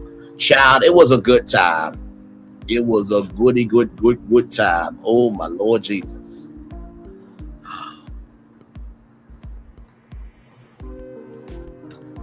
And like I said, for those of you who listen to the whole thing, if you don't like my singing, don't at me. Okay? I know I cannot sing. You don't have to say the quiet part out loud. You will never have to worry about me being on American Idol, okay? You will never have to worry about that, okay? Child, listen. Anyway, let me go here. Now, like I said, this is hilarious. These 2 stories here.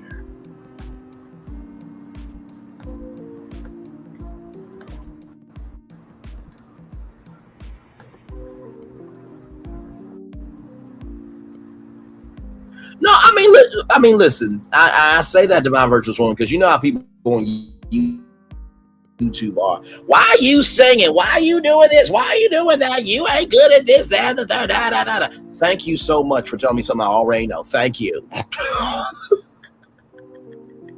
Go do what I do and putting the original show together and being original. Try that. Damn. Just saying. Oh, Lord Jesus. Anyway, child. So y'all check this out.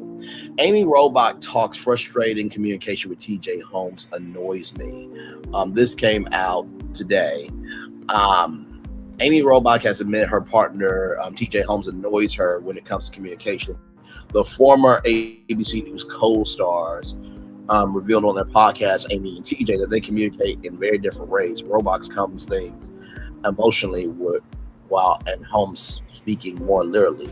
And Robach confessed it could give her it could rise to a bit of frustration. She told Holmes that when he took her words literally and didn't consider what she might have left unsaid, it annoys me because I feel like you're doing it on purpose.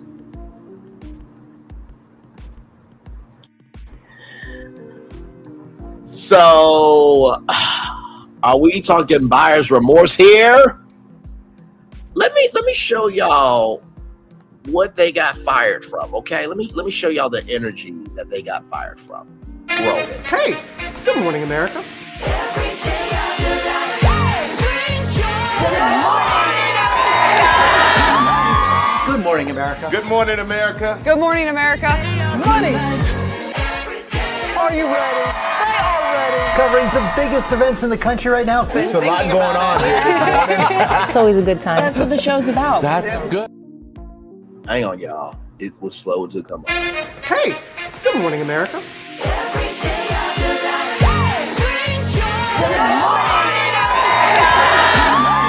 Good morning, America. Good morning, America. Good morning, America. Money. Are you ready? They are ready. Covering the biggest events in the country right now. There's a lot going on here this morning.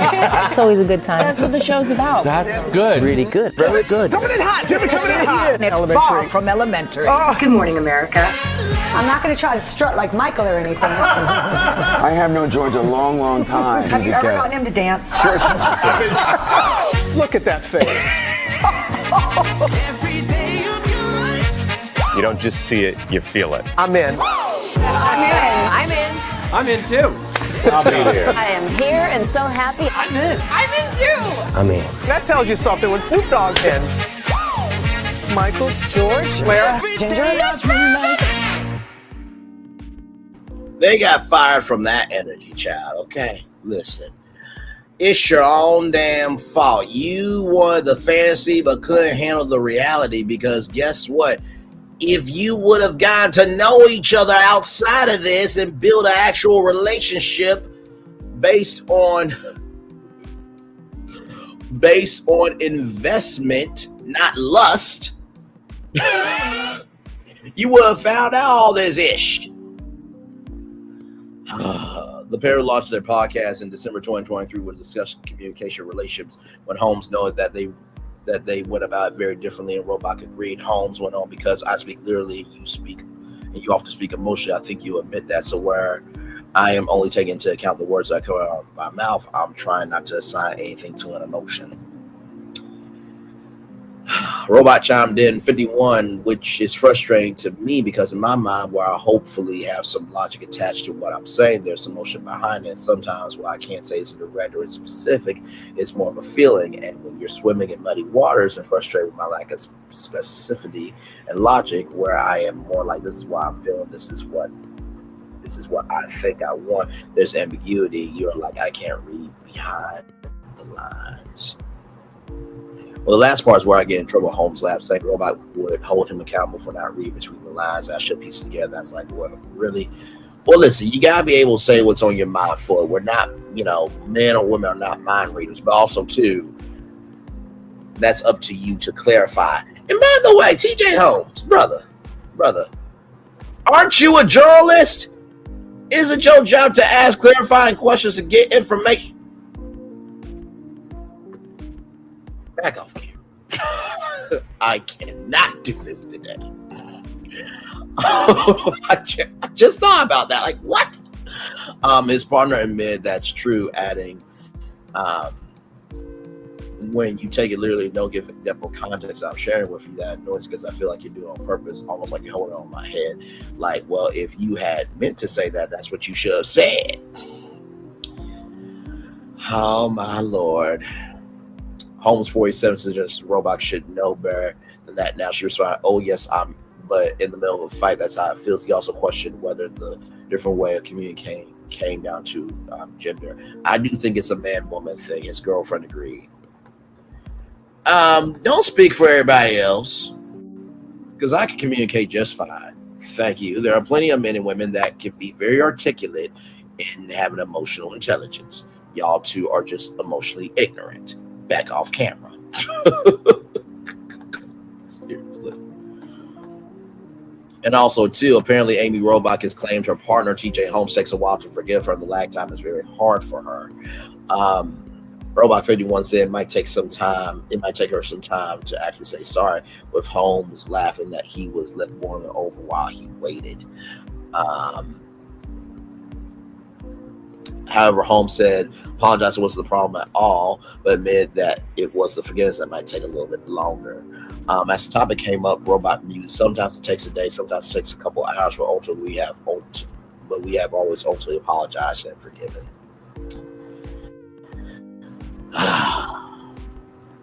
Y'all did it to yourselves. like, here's the thing. You guys doing that podcast,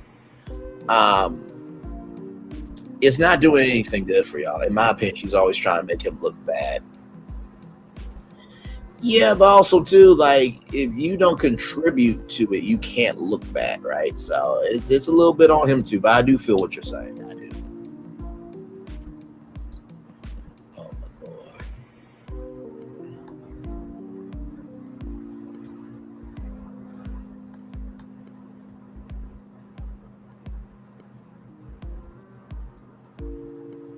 So there is some positive news there.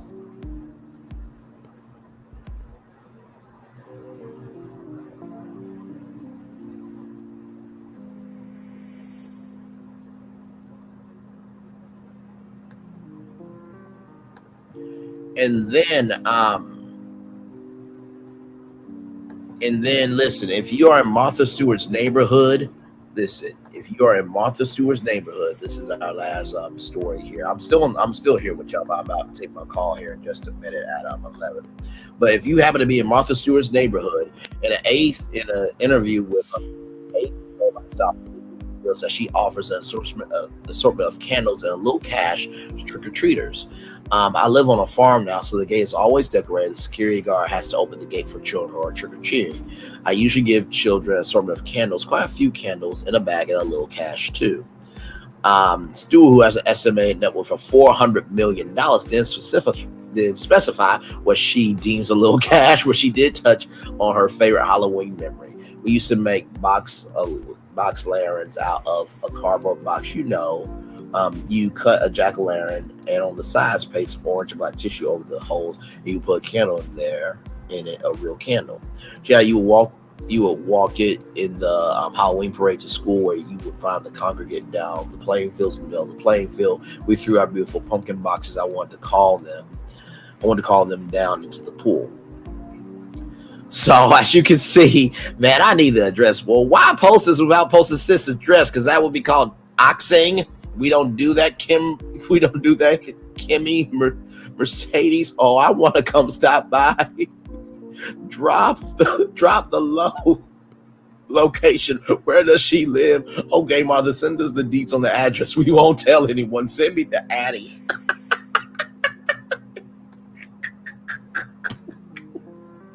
One thing about black people, we always gonna find our damn opportunity. I can tell you. Oh my God, child.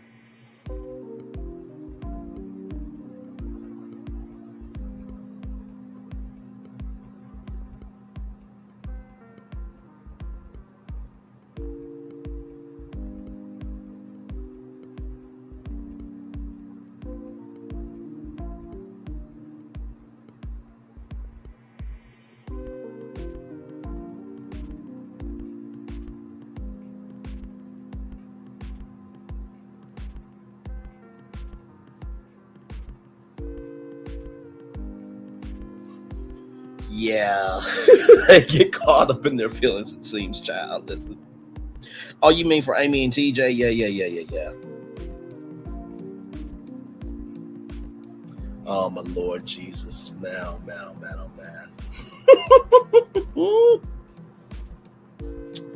Oh, man, we are still live on tour.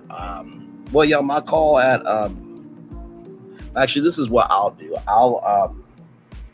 I'm going to put my phone on the charger and call out 11. And then if they're ready for the call, hang on, y'all.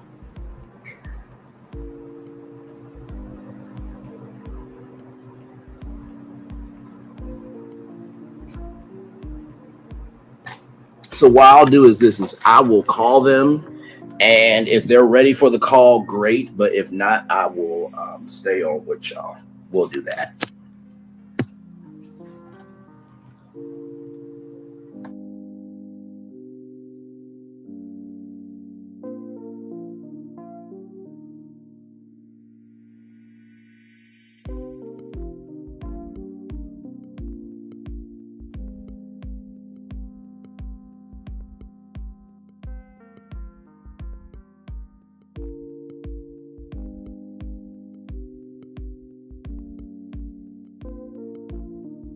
Believe me, you, I'm not. Believe me, you, I am not, child.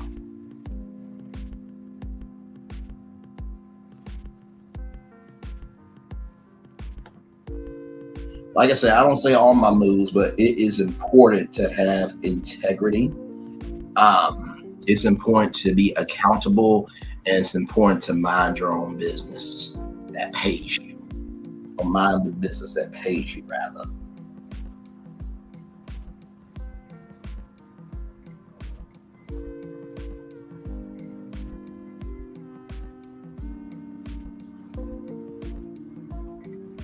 So yes, indeed. Hang on, y'all, one quick second.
So I just left a voicemail to see if we are still good with it. So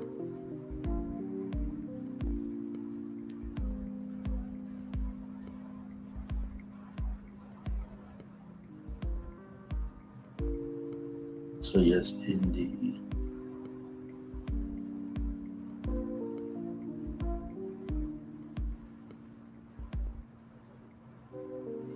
My Lord.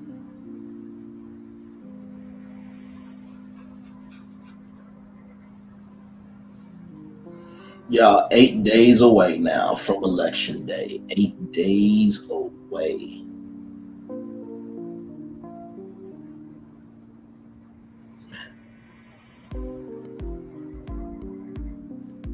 Eight days away. Well, like I said, hopefully we will make history together by having Kamala Harris be the first black president, first black female president. So.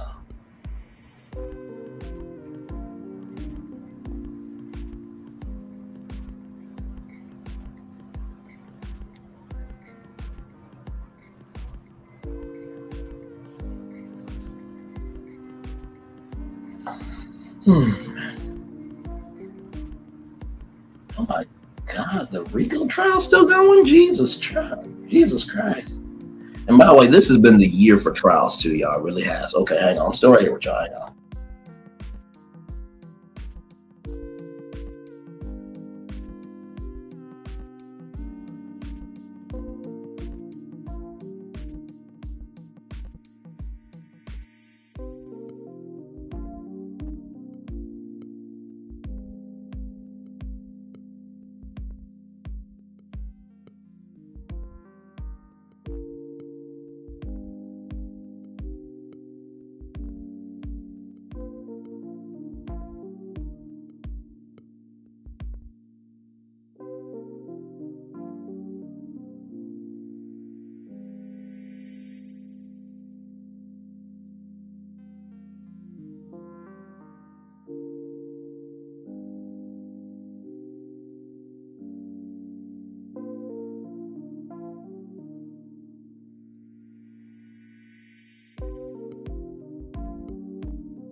Okay, y'all. So it looks like they're not ready as of yet for the call. So as soon as the call comes in, we'll make it do what it do.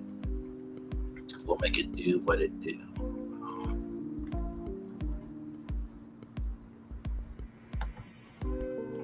And Kicking It with Courtney is still live this morning. Well, she's live now, but yeah.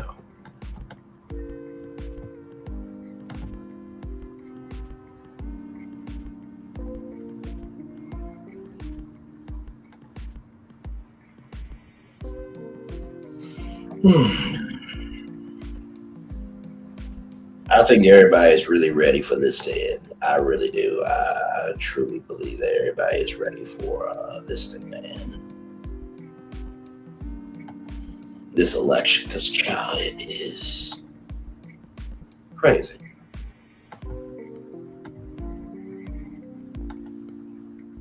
Absolutely crazy.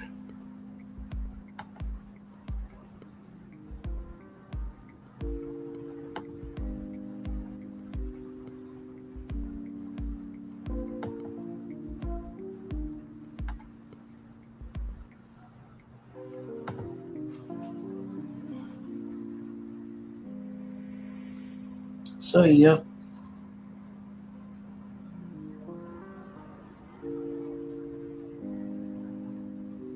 We are just here chilling, everybody. Let's pull up Kicking It with Courtney and support her. Bray, I don't know how many people are following the Shirley Strawberry and Ernesto situation. Trial is coming up. You may want to recap it.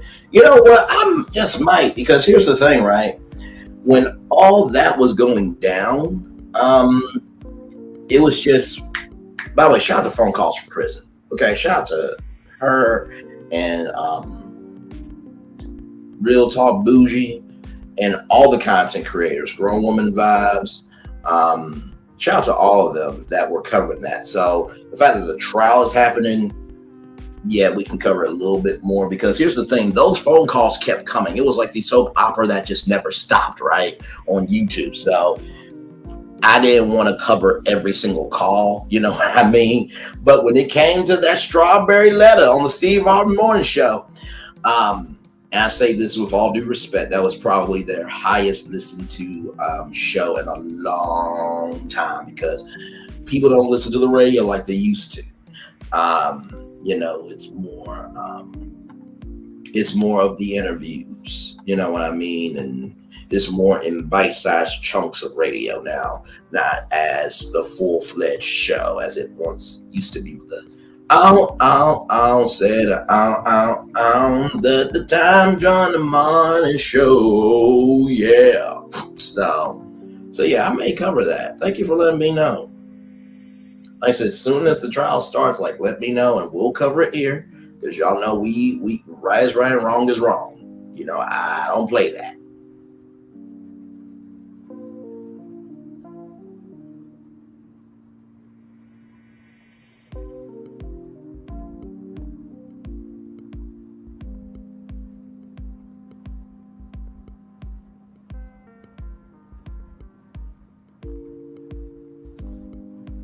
I play about that.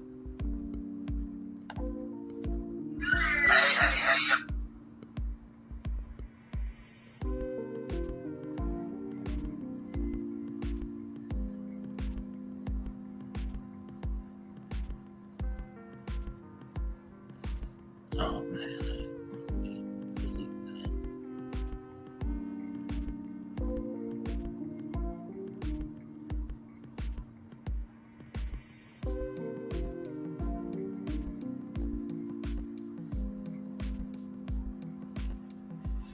Yeah, and she's still releasing phone calls from prison, not just on Nesto, but I think it's Wade Wilson as well. So yeah, she is the GOAT. Absolutely, indeed. Give her flowers.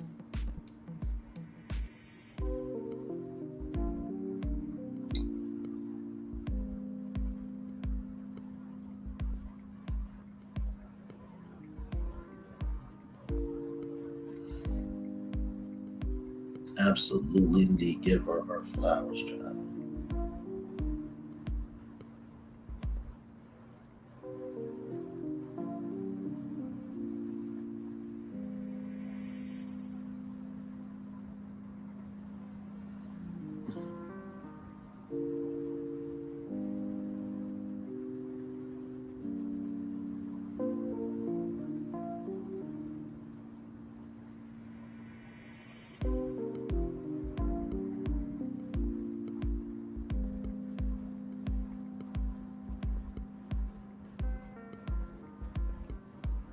Yes, indeed. And so I think on my community wall it's saying that y'all are debating between 7:30 and 8 p.m. So I'm trying to decide. Which one. But we are going to be doing an election night watch party. So please, please, please, please get yourselves together. Get ready.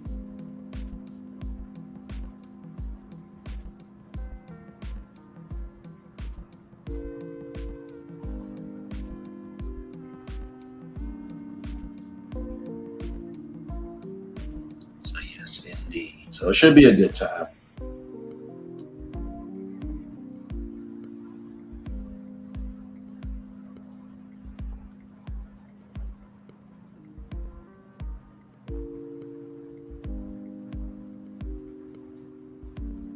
I can't get into the Wade stuff, but I love her channel and the few people who cover the calls. Everyone prospects is different.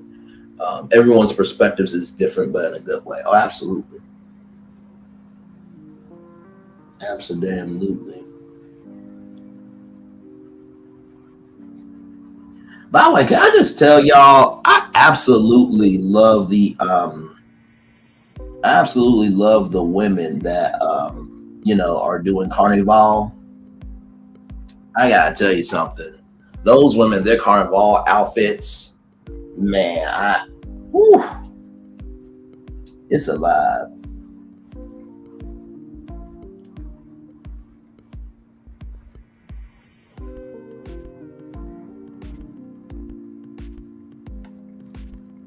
Hang on.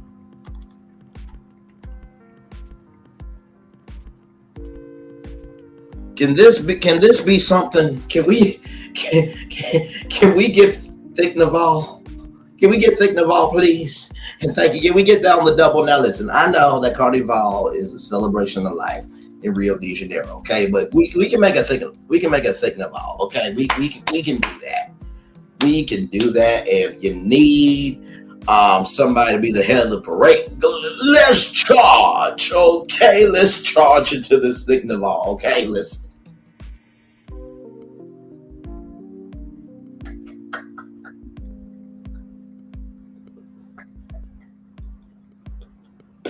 Excuse me, sir. Sir, can you please get down off the float? Why? You're not part of the parade. What you mean I'm not part of the parade? I'm the one that created Thick Naval. We get that, but some of the women are a little overzealous. Some of the women are a little, not overzealous, rather. I'm sorry, Mr. Lee, but scared. Nobody's scared of him. Bring it on. See, she ain't scared.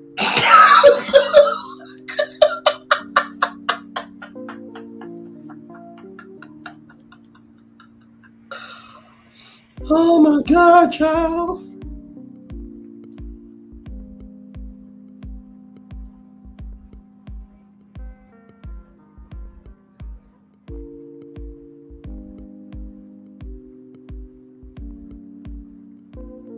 What?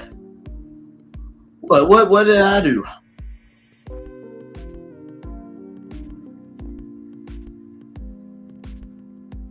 What did I do wrong?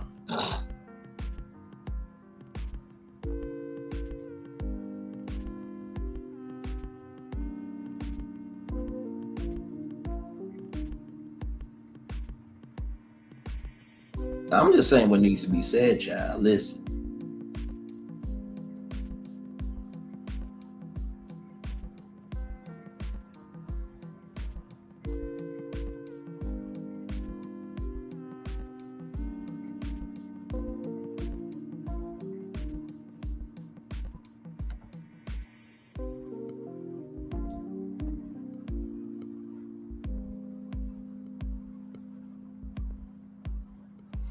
Oh my Lord Jesus. Okay, let me text them and see if they're ready. See, I try to do the right thing, y'all. I try my best.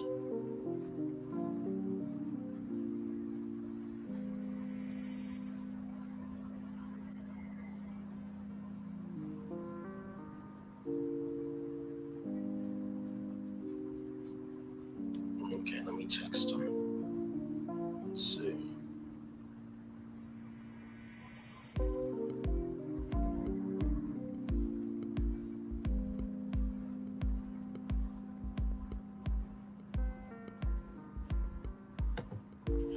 Oh, listen. It's all real with me, child.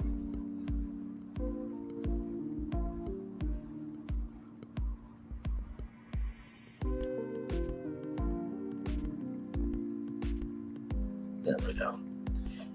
But yeah, it's all real with me, child. It is. And that's all it is. It's just me being honest, child. Listen.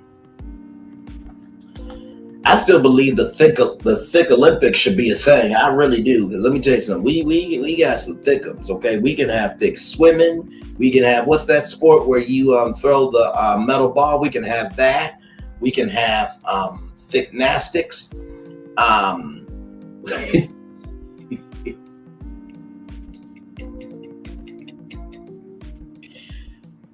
We have thick running. We can do some with the thick Olympics, okay? Thickness from every continent.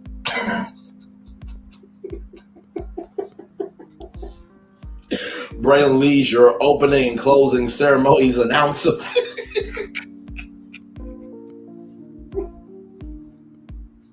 And also, too, you know what? Since they brought breakdancing into the Olympics, right?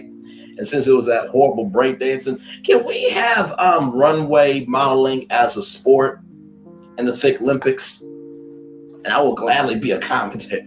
Ladies and gentlemen, coming to you from the thick Olympics, it is the thick Olympics fashion walk portion of the show. Joining me now is Thickalicious expert Braylon Lee. Braylon, it's good to see you. Good to be here. You know, I am so happy that we can all come together to celebrate these amazing women.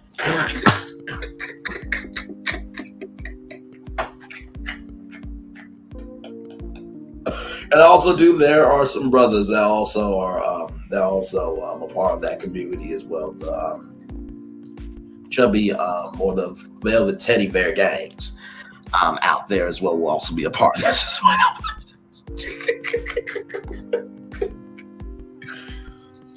P2 Ross, I'm commentating on the runway walk. I'm not engaging in the event myself. I'm live from the booth.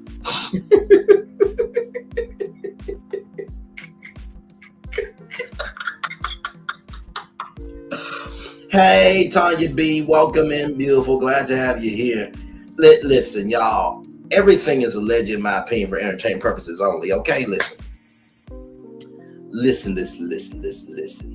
Okay, it's all in good fun-ish and giggles. Okay, it's not gonna, y'all. The thick Olympics is not gonna happen. Okay, now if it does happen, I better be a part of the on-air broadcasting team. Okay.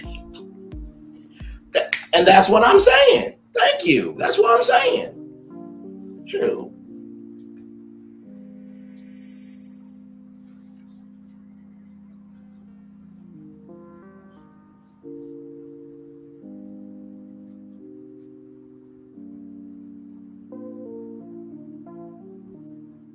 I'm going to try one more time, y'all. Hang on.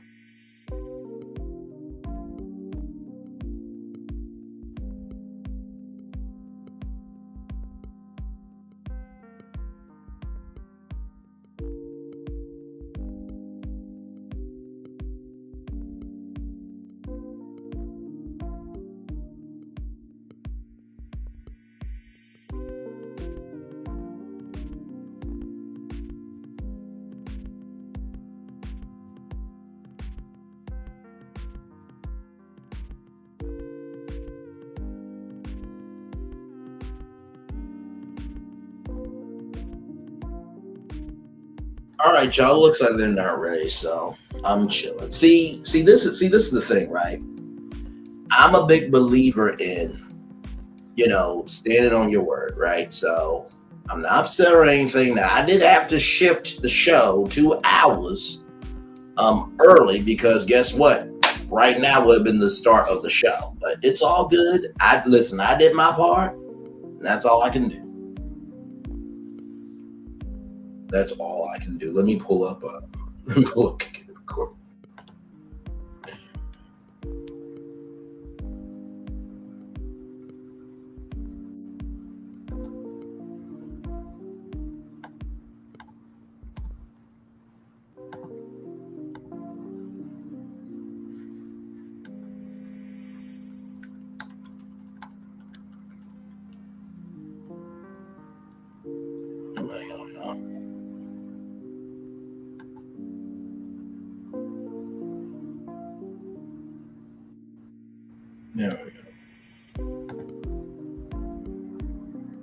loud. It doesn't have to be that way. And if that's the only two, if you can't do anything but be overly nice, or if you don't go from overly nice to just aggressive and rude, then maybe you have some more within yourself to learn about reactions.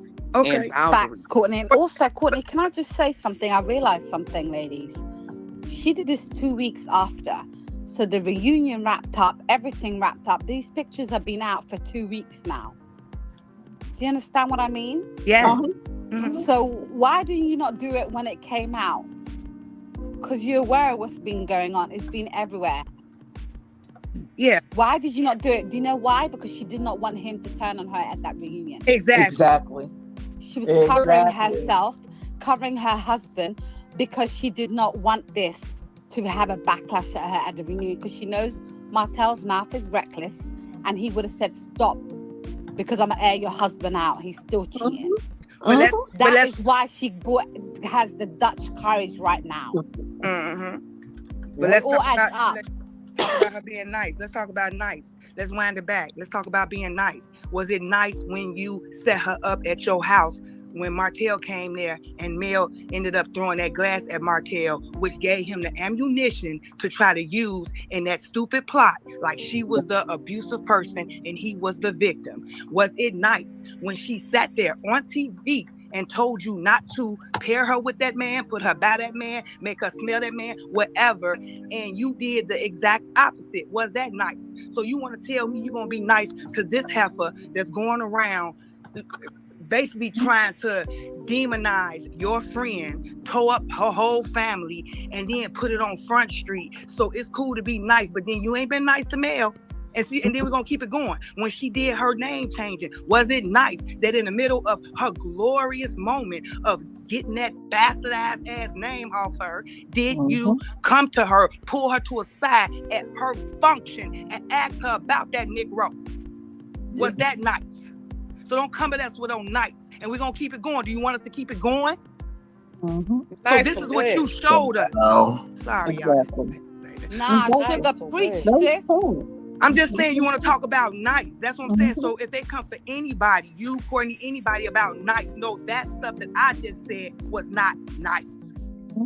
And she know that. And she playing in our face. Don't act like you don't know that. When you say neutral, when you between two friends, you saying that you not going to be accountable for the role you play with both of them, even if it could be directly aimed at any one of them. You're going to have to make us choose a side. It ain't no neutral.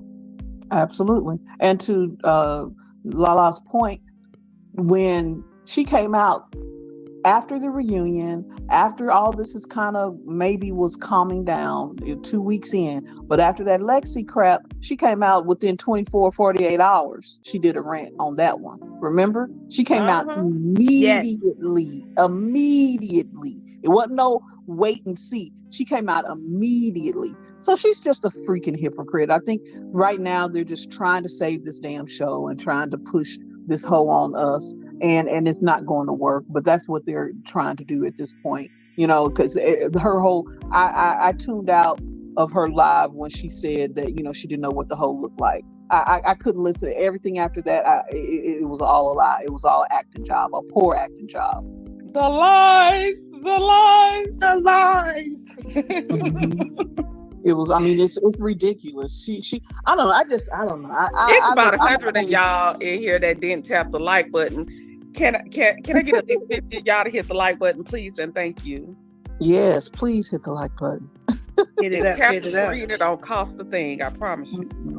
She's to me, she's a dangerous woman. She's a like Sugar was saying, she puts a woman in some situations that could end up in a very bad way. Possibly they could go any way. I mean, you know what this man has done. You know what he's capable of. He basically is trying to destroy Mel. If Mel was a different type of woman, didn't have that armor on her and praying mother, praying team around her, it could really be bad for her. But you knowing all of this, you still give him grace. You still, want to be friendly with him. And I think it's all to protect her husband. she's okay with, what he does, cheating and whatnot. And I think she's just trying to pacify Hotel because we know he can pop off and say, whatever he wants to say, and possibly the truth about old boy Chris. So I think she's just doing this to pacify, and she's just a woman that you would not, I would not feel safe around her. I would just not feel safe around her. To piggyback off what you're saying, Simone. Yes. I want to say this. I'm scared of some of y'all that be talking about some nail didn't do nothing. Leave the nail alone. Y'all doing too much. I'm a little bit scared of y'all types too. Now I ain't gonna tell you no lie. I'm scared of y'all types too because it's bigger than just the picture. The picture is really minute, to be honest. It's a minute part of the story. The whole thing is, this is a woman that has taken your friend. Your friend's still in a custody battle with her kids. Let's be clear. I don't know if y'all don't have children. I don't know what it is, but as a mother, you coming for my kid. Ain't no coming back from coming for my kids. Period. It's no coming back from that. This lady is still engaged in a custody battle with this ninja about her children. Let's talk about how this lady has. These people even made it to Shade Room and Network. What is it? Neighborhood special. I mean, the neighborhood. I'm talking about. Lord, I'm giving neighborhood talk. When Ariane was using her kids to come for Melody. This lady has used this lady. Kids talked about her kids. This lady was a culprit to Good morning, Mahogany. So to act like y'all don't know where the problem lies, like I said, the picture is just a very small portion of the story. The picture just is confirmation. The picture is confirmation. It's simple. It's just simple confirmation. But the bigger picture, I'm scared of y'all people that say it's not a big deal. I'm scared of y'all that say I choose how I present myself in public versus how I choose to show up for those I love. I'm scared of y'all that don't know the difference in just walking away and setting boundaries versus being rude and I'm scared of y'all types. Y'all the people I'm scared of. Y'all the people that I don't understand. Y'all the types that I just could not rock with because, again, life gonna hand. When I say it's gonna be belt to ass all y'all life until y'all learn some lessons. Like y'all seriously gonna be belt to ass, and that's the nice way of me saying it. Okay. Speaking facts, Courtney, because I'm scared too. I am scared too. When I hear it, listen to it, I'm just like, okay. But you know what, Courtney? It's okay for them to feel like that because that's their opinion. But don't feel some type of way when we give our opinion. Exactly. Right. Exactly. That's all I'm saying. Don't feel some type of way because we don't feel some type of way. We just side-eye you. That's it. That's you know what I mean. But they go all just side-eye you. rhetoric. Like, okay, I just know you're gonna have belt to ass all the rest of 2024. It's gonna be belt to ass because y'all ain't learning no lesson. Because Courtney, do you not remember? Anything. Do you not remember when this whole Stormy thing? They said we were blowing out proportion. I was getting rammed in comments saying you're blowing out proportion. That's her friend. That's her friend. I said no, it's not, and I was right all along. That was never her friend. Nope. Sometimes it takes longer for people to clock it, but it don't take me that long to clock it. You know what I mean? And I'm okay with that. And I ain't telling Mel who to be friends with. That's her decision. We just giving commentary on our opinion. Mel could be friends with who she want to be friends with. She can hang with who she want to hang with. It's neither here nor there. But when I see something and I'm talking about this show, I am going to give my opinion. And it's just that. And we're going to live to give another opinion. I say that all the time. We're going to agree to disagree. We can agree. We cannot agree. But we're going to live to talk about something another day. But if that makes me like mean, if that makes me then whatever, I ain't going for nothing. When it comes to me and my peace, when it comes to y'all peace people, when it comes to you choosing yourself and it comes to your peace, do not negotiate your peace with anybody. Do not negotiate your boundaries with anybody because they ain't gonna never check with you when it comes to themselves. They're gonna put themselves first. Do not negotiate your peace. Do not negotiate your boundaries. Do not it's non-negotiables, and certain things for me are non-negotiables. And again, I started this off the same way as I'm going to end it. Be nice for what? I don't consider myself a nice person. I'm more kind, generous, loving. But when it comes to nice, see, people run over the nice people. That, you know, the saying, that's what they're saying, nice guys finish last. Because people gonna run over your ass all life, talk about you nice. Okay? Yes. Yeah. And they don't give a damn how they treat you. They ain't gotta be nice to your ass, okay? Nope. So I say that. I'm gonna end with that. You guys, I want your final thoughts. We're gonna go Lala, Sugar, and Simone. I'm just going to end it with, it is what it is. We've clocked it. We said our opinion, and I'm going to stand on it. I'm going to stand on what I feel about that lady. Melody can be friends with whoever she wants to be with. I'm just pointing out what I see, and I'm going to stand on it. And I just wish everybody understood it's okay to have different points of views, but keep it cute. That's all I'm going to say. Keep it cute. All right. Lala is saying keeping it cute. Yeah. Ditto, Lala. Ditto. you know we can go in. You know we can go in. Right. Like I think we drove it home. I think that if you have a point, everybody has a point of view. And over here in the tribe that I hang with, we always back it up with why we came to that point of view. And my whole thing is, you know, in life and in anything, you just can't take a piece of something and call it a pie. You know what I mean? You have to know, you have to have the whole of it to know, to make a, you know, a good discerning, you know, assessment of any situation.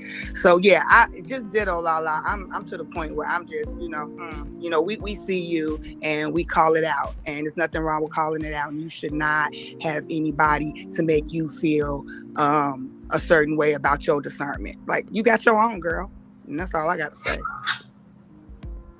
This is, you know, this is LAMH is this. It just keeps on giving us different, in my opinion, life nuggets of if friendship in this situation. It's a bigger microorganism of how we deal with friends in our own lives. So we can look at this and we can see how Melody has handled different situations. She's been open and honest about some, I'm just going to call them hellhounds that are in this circle on this cast.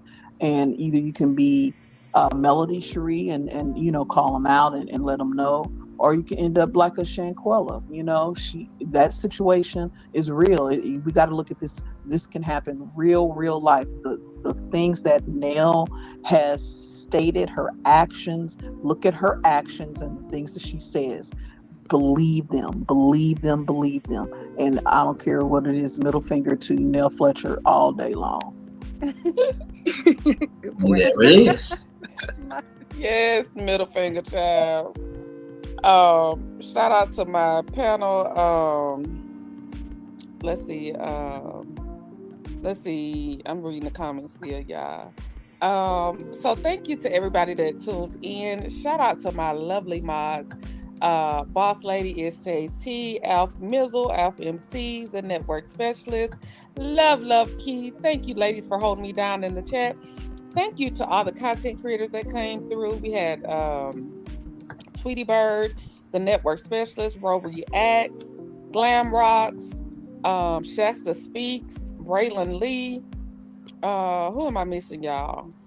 Who am I missing? Bet You Know Now. Black women are in the building. Who else? Am I missing anybody, guys? Help me out.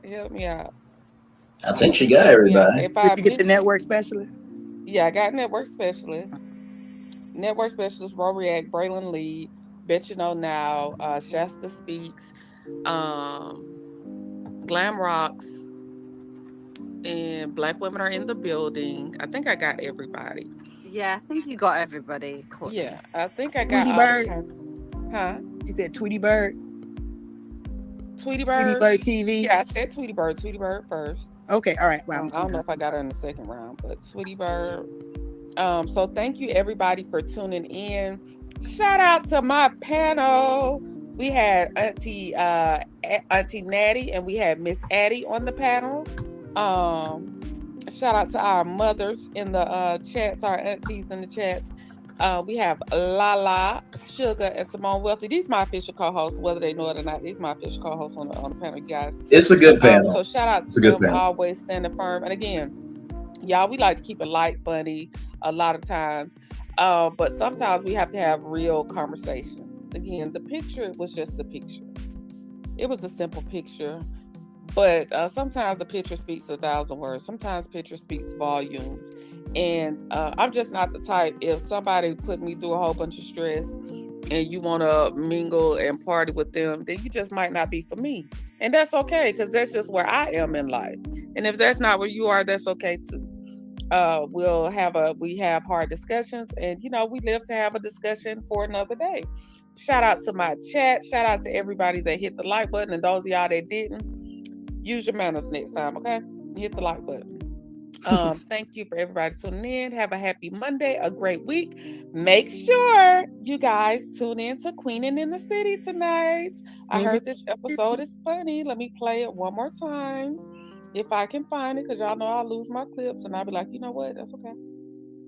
And I can't find it. Here it is. Weirdo or not? I think he ignites that alter ego that she always wanted to come out, but because of her background, she couldn't show it. What has happened? Like, something has happened. For those of you that don't know, I am the founder and the creator of Black Girl Day Out. Yeah. So we go through a lot.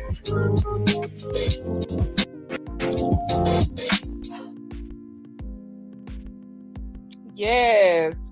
Tune in tonight to Queening in the City. Yeah. 8:30 Central. Can't wait to talk to y'all. We'll have the official Q&A over here in the courthouse after we leave the palace. Happy birthday to Queen Sheba. And I hope you all have a great rest of your day. Happy birthday, Queen Sugar, Sheba. can you please give Usher a hug and a kiss for me? I love him so much. Sure, I sure will. And say it again. Who give a hug and a kiss to? Usher. Oh! Yeah, girl. Yes, Sugar. Eat those cherries for us, Sugar. I will. Yes, we're going to have a ball. It's just me and the girls. And I know you're going to have a wonderful show tonight. Like I said, I will be listening, but I know Simone, Lala, y'all going to be holding it down. So congratulations. I'm so proud of all you ladies. Whoop, whoop. Thank you. And let me end with the birthday shout out to the Queen. Talk to y'all tomorrow. Same time, same place. Love y'all. Bye. Say happy birthday to you. I want to say happy birthday to you. I want to say happy birthday to you.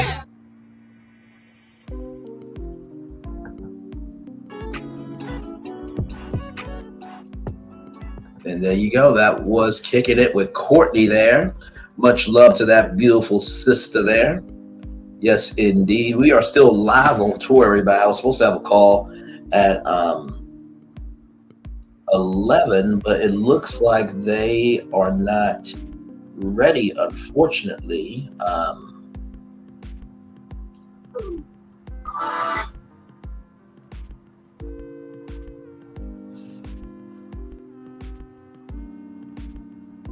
Looks like they're not ready, unfortunately.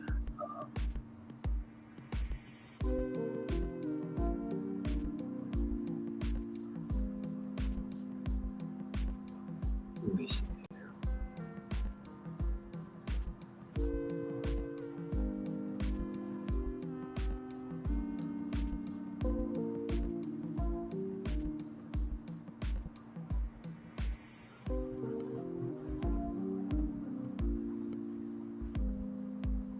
Yeah, because I was ready to go and everything. I am.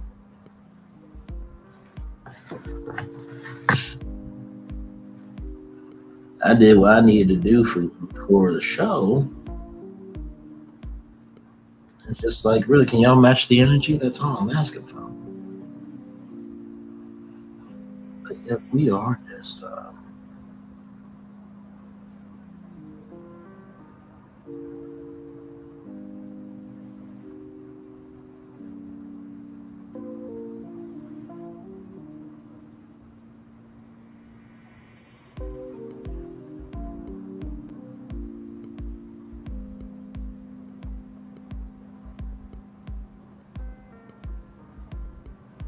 Yes, indeed.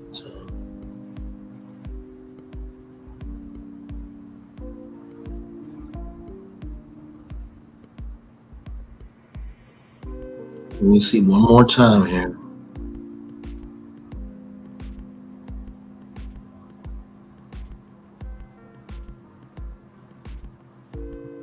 Ready for our home. Oh, child, just you do what you're supposed to do, child. And things ain't working the way you feel like they should be working. Still be diligent.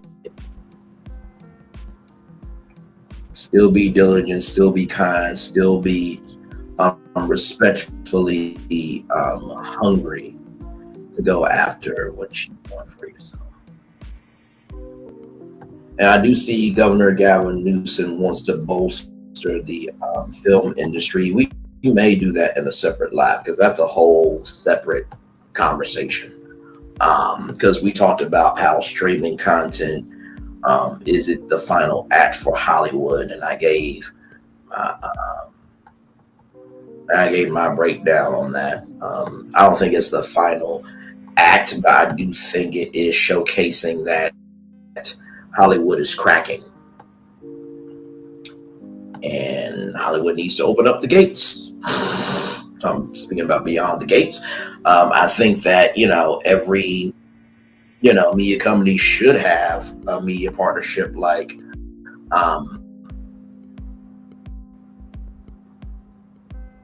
CBS and NAACP has. I think every network and streamer should have that type of partnership where they can create more diverse content, also be able to sell it to third-party platforms. Because it's almost like, this teacher shortage or this nursing shortage. It's only a shortage if you make it that way. So if you want more people in Hollywood to create content so that way people can have jobs, how about giving opportunities? Because there are plenty of people on YouTube that are ready to go. Empire should have been on TV a long time ago. The hell? DJ Richard Scott should have been on TV a long time ago. Lovely T should be on TV. There are so many people that are ready to go. But the biggest thing is, though, and I don't think Hollywood is ready to have this conversation. Hollywood is not ready to give up control. Where, okay, Lovely T, we will air your show, just keep being Lovely T. They're not ready to do that. Because you got advertisers, then you got stations. Or if you don't work for a station, but you work for a network, okay, these are the rules of the network, So until they are ready to give up control and allow, that creator to be, their own individual, Hollywood will always be in a Grand Canyon of their own demise. And I'm not wishing anything bad for Hollywood. I mean, good damn, this channel is media based, right? But in the same token, that doesn't mean that I can't say what needs to be said either. You know what I mean? So.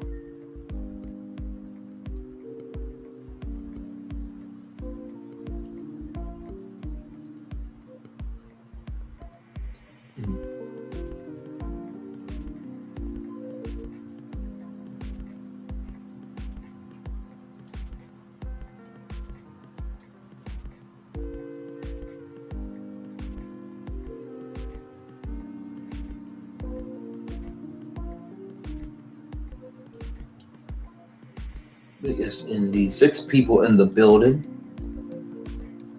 Glad to have all you here.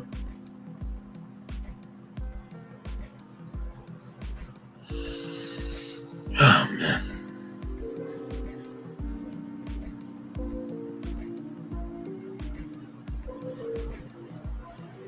Eight people here in the building.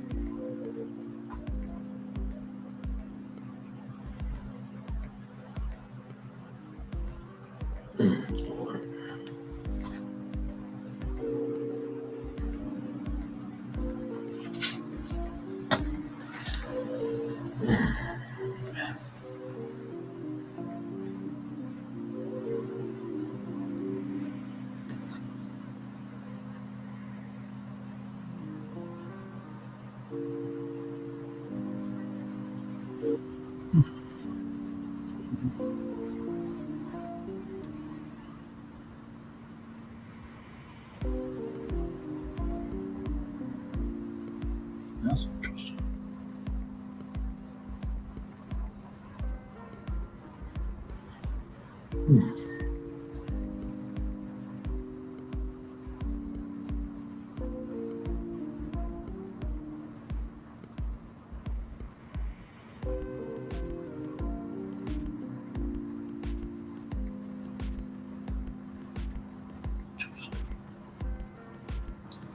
Hey, everybody.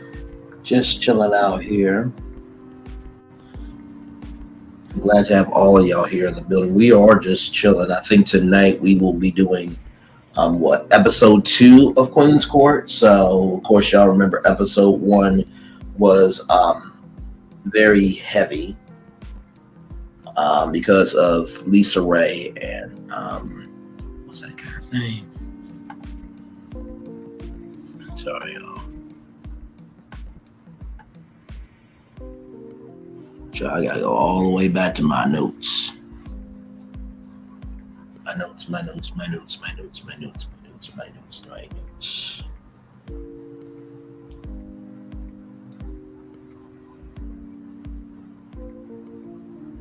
There we go. So the last episode, it was Norman. So it was very emotional for Lisa Ray and Norman because those of you who don't know, Norman used to date Lisa Ray's daughter, and Lisa Ray's daughter was almost about to have a child and gave it up in so many words. And that was quite emotional for Lisa Ray and for Norman. I do pray for Norman that he will find somebody, because for a brother to be that emotional on that big of a stage, man, was not easy. So definitely pulling for him. Definitely pulling for him, without question.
Still, damn.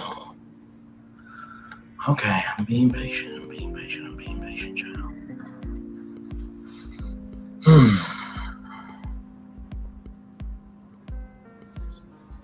But anyway, y'all, I'm gonna go ahead and get off of here because we're almost at 2 hours and 50 minutes. So I'll go ahead and let it roll out to 2 hours and 50 minutes, and then I'll go ahead and rest for a little bit, and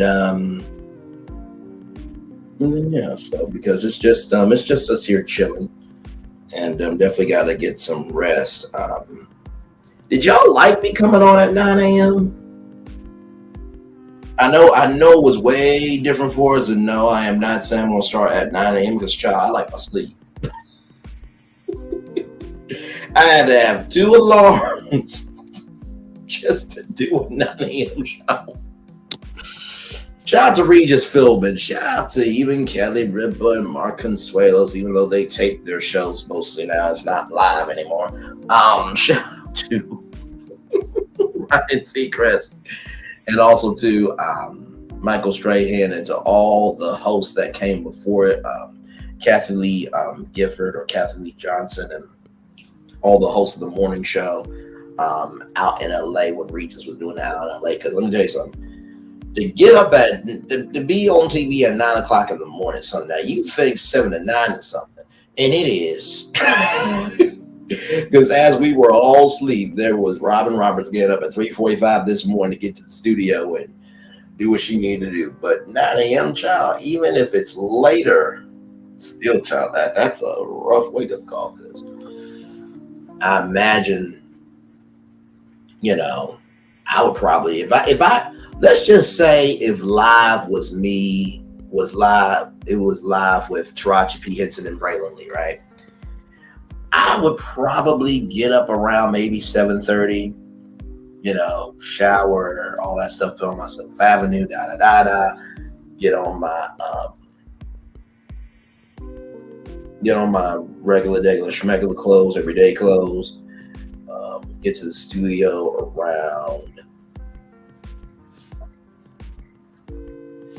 no, because by that time I only have 30 minutes. No, so okay, I'll have to wake up at 7. Damn.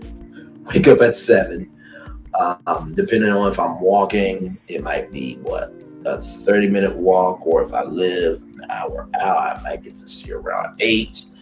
Get in, say hey to everybody, talk with producers. Producers let me know what Taraji's feeling that for the morning. Then, you know, of course, you know, I'm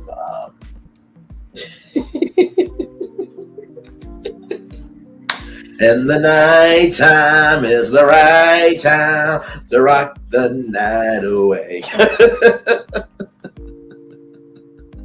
That part.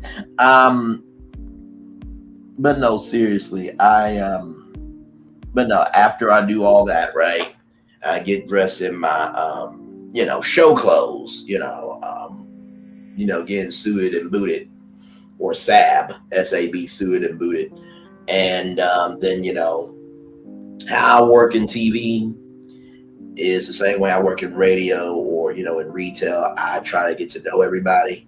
Not because I may like them, you hope that, but you do what you can to make sure people feel comfortable, respected, and embraced. So I'll go by the control room, say hey to the control room squad, pray with them, and then I would get ready to, you know, knock on Taraji's door, you know, go down the hallway, and then get ready to hear. And here are Taraji, and, you know, here they are now, the best duo on morning TV, or whatever moniker they want to give us. You know, Taraji P. Henson and Braylon Lee, and then walk out and do the whole show from 9 to 10 live. So yeah, I would have to be up at 7 a.m. to get to do a show at 9 a.m. I mean, listen, if they're paying me $15, $20 million and I work 1 hour a day, I'm fine with that. Like I said, if I did not fall in love with radio, I think TV would have been my first love. It's always TV's your first love or radio's your first love, and then everything else in the industry you just happen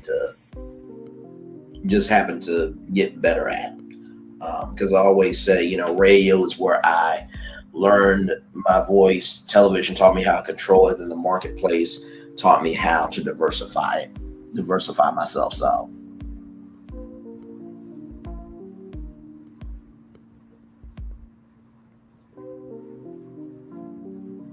yeah, because there was at one point in time I was thinking, like, man, maybe I do, you know, the Braylon Lee morning show from 4 to 5, 5, 6, 6 to 7, 7 to 8.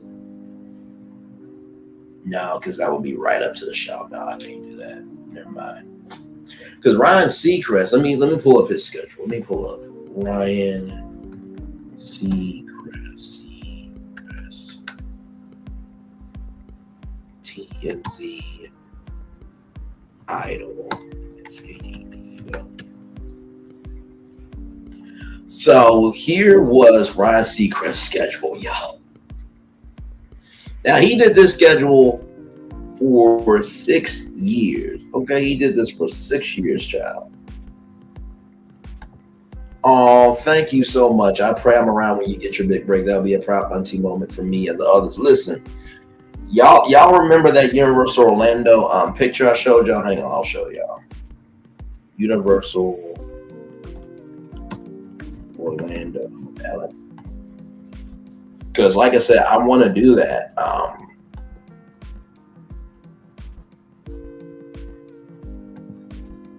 Right here, when Ellen was from Universal Orlando Resort, she did like 10 spring break specials from here. But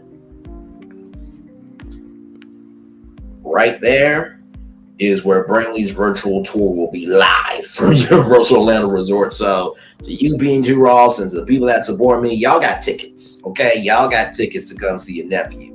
And not to mention too, the cool thing about Universal Orlando Resort is that NBC Universal owns it. And so because the show would be on E, that means I'm an employee of NBC Universal, which means it would be easy to do the show there. All the logistics for costs and production and stuff, they would just have to set this up every Friday. But yeah, I would be live from right there. And not to mention too, I do hope that NBC Universal does pick me, because honestly, by the time Epic Universe comes out, I mean, that would be like what, broadcasting live from 4 different theme parks, and I can tape like fun segments and stuff.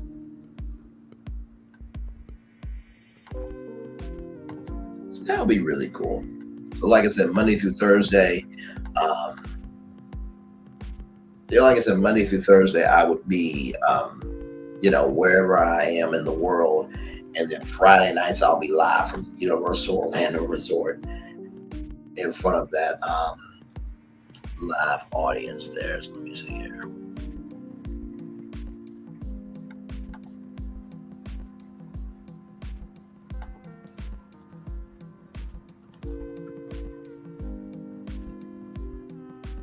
So here it is here. So this was how big her audience was right here. So that's the audience.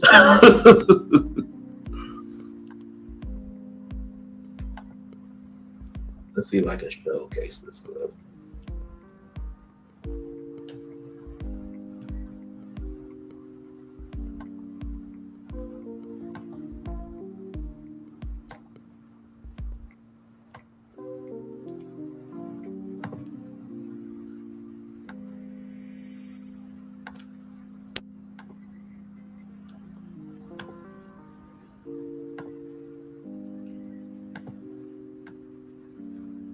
Here we go.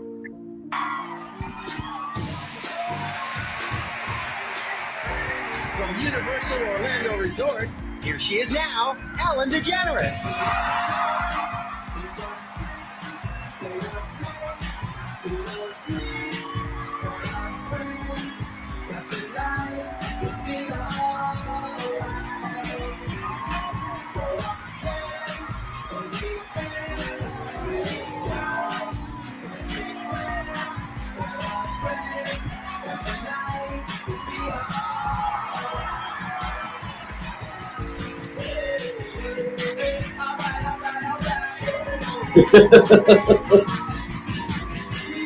This is the nerdiness of me doing what I do, because I know what's about to happen.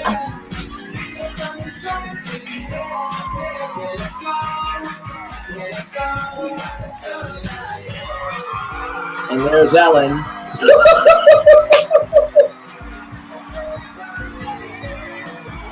And there's that live crowd. So imagine Brainley's virtual tour live in front of that jam-packed of a crowd, child. Woo, man.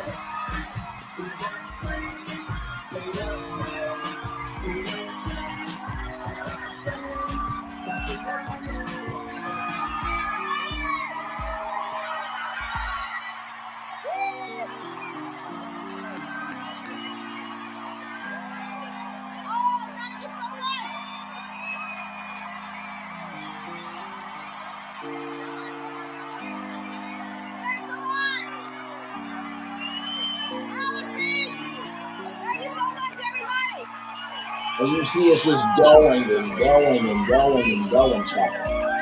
Ow! Back at you, everybody! Back at you! Welcome to Universal Orlando! So that would happen every Friday night on the E network. Okay, so well, let me show y'all Ryan Seacrest's schedule, child. So this was his actual schedule.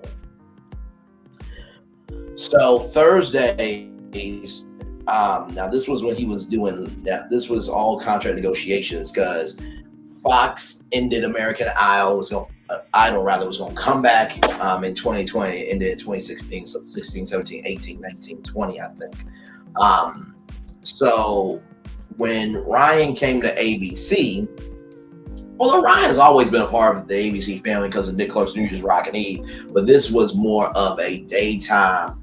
This was more of a investment heavy position that he was about to have. So Thursdays, Ryan does live with Kelly and pre-tapes Friday show. So Kelly's been doing Friday pre-tape for a long time, so that's not changed. So Monday through Thursday would be live at 9 a.m. and then probably around 2 o'clock, they would tape Friday show on Thursday, right? So Kelly's been doing Friday pre-tape a long time. That's not changed. Ryan jumps on a private jet early Thursday afternoon for LA. He has Friday to prep for Idol. So Friday he's in LA for Idol, doing his radio show on there with Ryan Seacrest for 102.7 Kiss FM, where we pay your bills.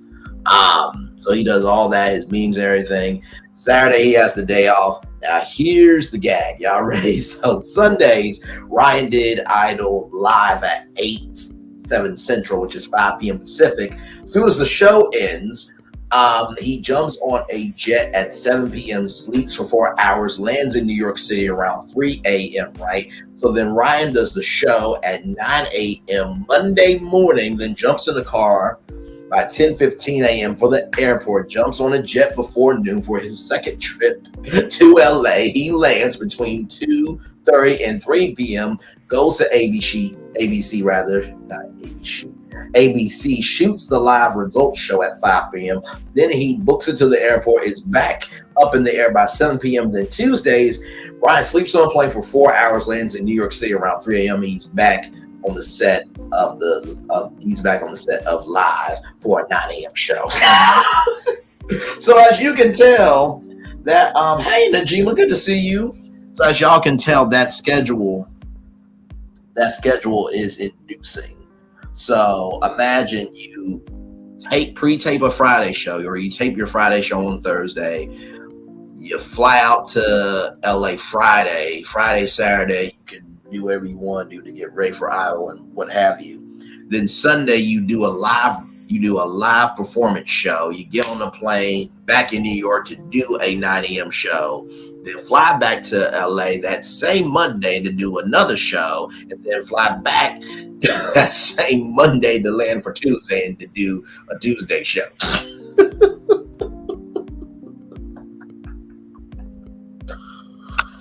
Oh my Lord! What? Don't. That sounds like a tiring schedule. Just hearing about it. So the fact that he pulled that off, well done to him. Listen.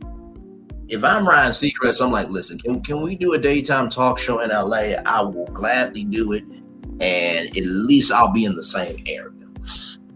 Yeah, he moved from LA to New York City. So Tuesday through Thursday, he lived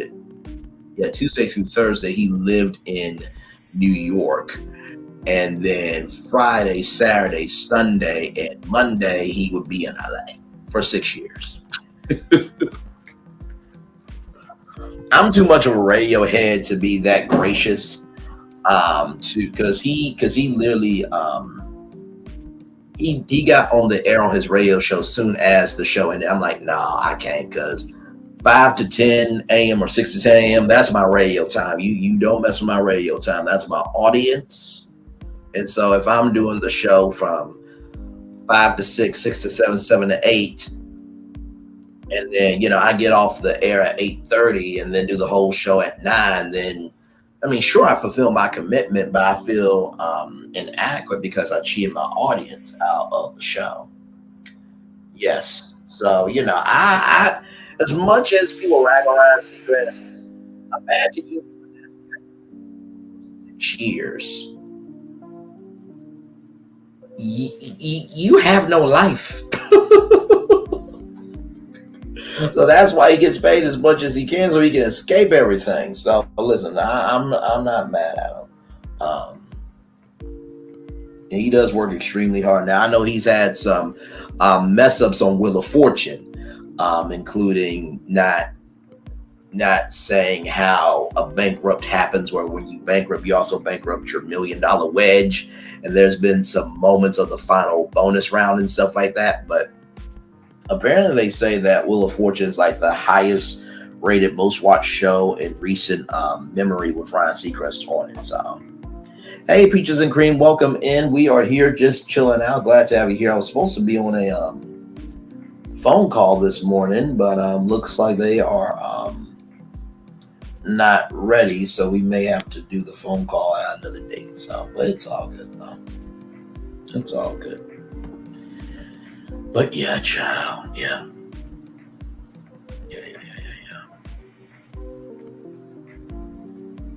Yep. So 12:04 now, 4 minutes after 12 o'clock here.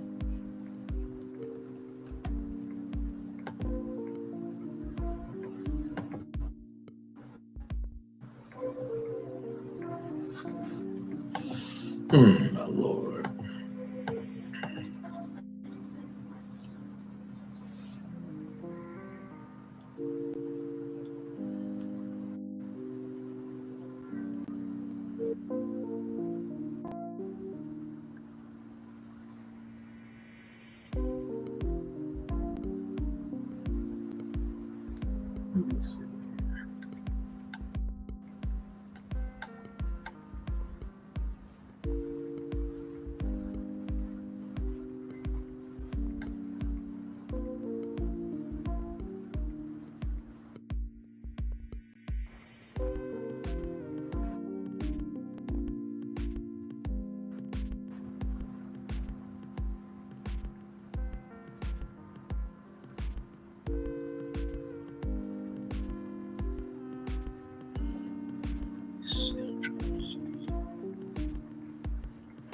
Okay, so y'all listen.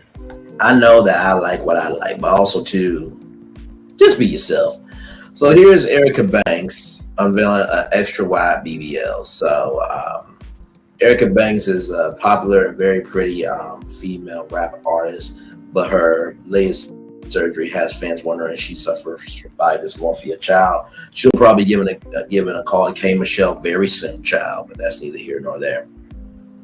Why do we say that? Well, let's take a look at what Erica looked like just 1 year ago. At the time, the female rapper already had her first BBL surgery, which accentuated her shape. But even with surgery, her body still had natural-looking curves. So there's there. I see them. They're there. Decent, right? So, but earlier this year, Erica got another surgery. This time, she opted for the extra wide BBL. Now, child, I didn't even know extra wide was an option. Hey, come into the dream. Welcome in. I did not even know that extra wide was an option, right? So the controversial surgery, which is rarely performed in the United States, which means you got to go to Mexico, on the words of Lois Griffin, Mexico, required doctors to transfer as much as a gallon of fat to the patient's posterior. Okay, and so that is her shape now. Yeah. And then here's a video.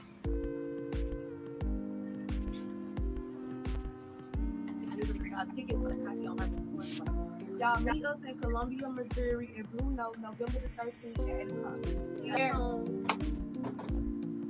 All right, so I'm gonna play that again. Hang on, I'm gonna play that one more time because it wasn't loud enough. Hang on. What's up, y'all? It's your girl, Earbanks. What's up, it's Blossom. And y'all, we are going on tour. All right, I need you to get y'all tickets for the Cocky on Purpose tour right now. Y'all meet us in Columbia, Missouri, in Blue Note, November the 13th at 8 o'clock. See y'all soon.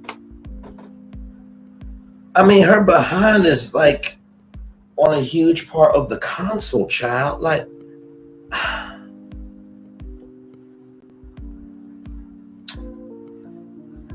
okay. I can't.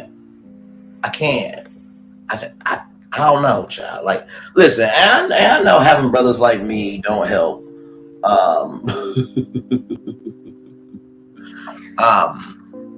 You know, liking me. I know having brothers like me like what they like doesn't help. You know what I mean? Because if there is somebody who is not shaped like that, then it makes them feel inadequate and stuff. But I will say this too. Just because someone is not that shape doesn't mean that they can't be a good person or they can't be a good match. So I've always championed everybody. You know what I mean? But child, you ain't gotta do all that. You just ain't gotta do all that.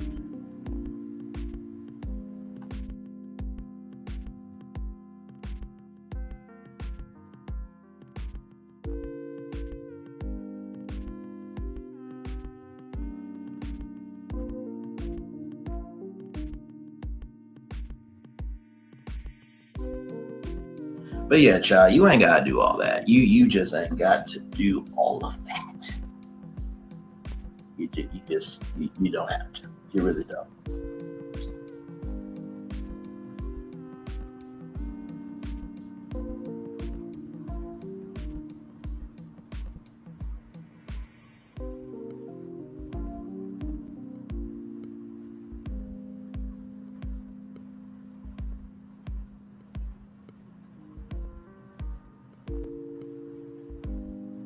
So yes, indeed. So, oh my Lord.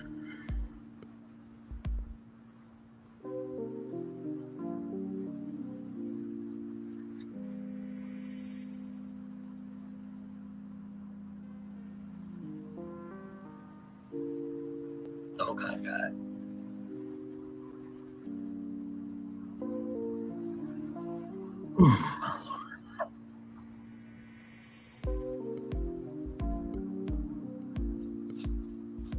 But yeah, so, like I said, it'll be another story, child. Today in the world of pop culture, it will be something. But like I said, we will review Queen's Court tonight at 6 p.m. Eastern. So get ready for that. Episode 2 will be coming your way. Now I know most people have already gotten through most of the, all the episodes, but child, I was off a week. Arkansas, and then I was off unnecessarily, and now I'm back. So we're recalibrating ourselves, but we're growing though. We're growing, and thank y'all for being a part of that growth. I don't take anything for granted from y'all. I really don't, because this is not easy work. It's not. I know that some of us make it look more fun than others, but this is not this ain't easy work.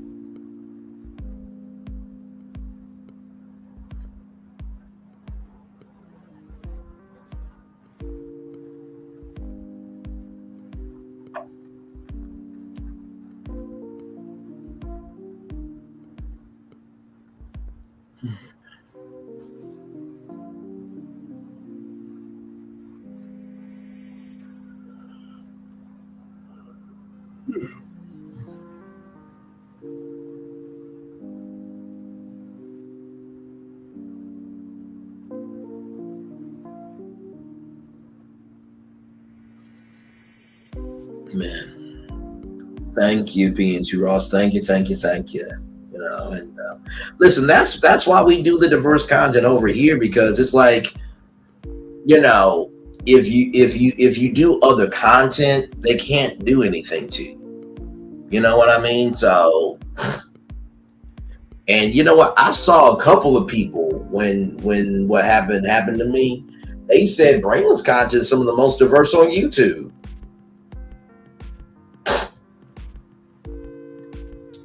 Maybe it's because I actually create original content.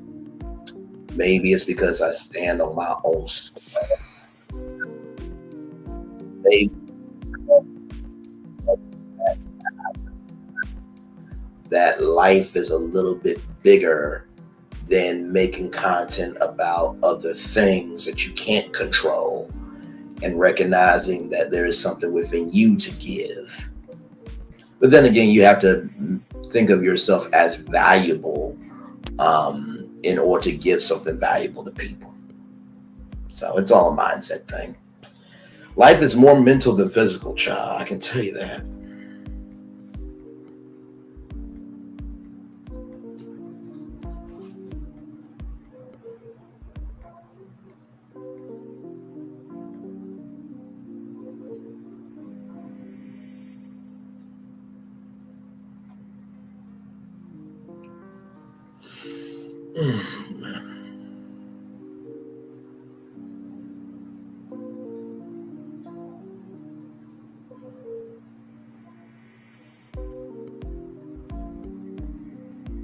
Like I said, I'll probably stay on here with y'all until at least 12:30 because we're almost there. We're just chilling out now at this point, y'all. Oh man.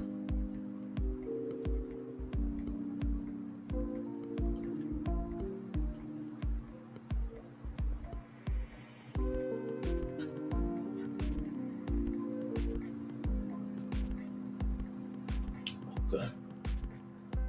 Interesting. Alrighty.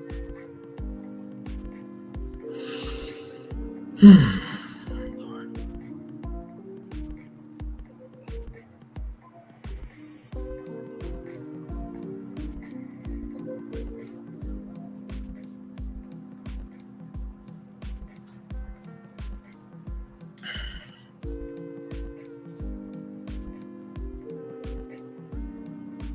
So y'all got any plans for the rest of the day today?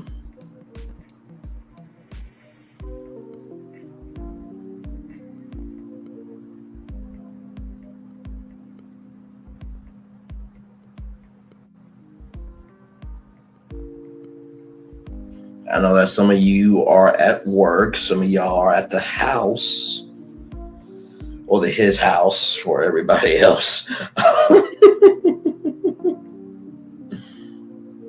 But hopefully y'all are having a good day today. I really mean that.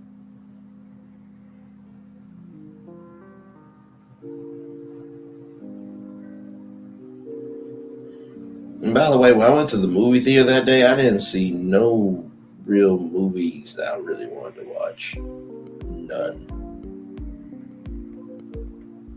But also, too, it's hard to make a movie. Now, I will say one movie that I really am excited about is Red One. Red One has Dwayne The Rock Johnson, Chris Evans, Lucy Liu, and J.K. Simmons. Y'all, it's going to be on Amazon Prime. Oh my God, it looks so good. Let me see if I can pull up. Now, I can't play the trailer, obviously, because it'll be blocked globally, even though we posted it to YouTube.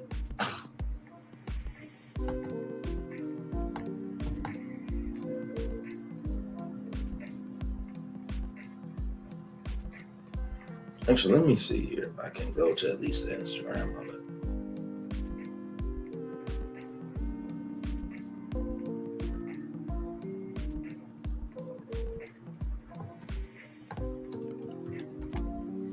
There we go.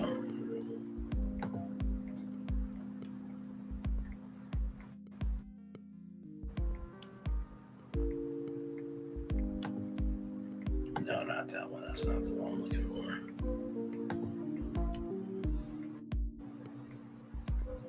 Okay, here it is here.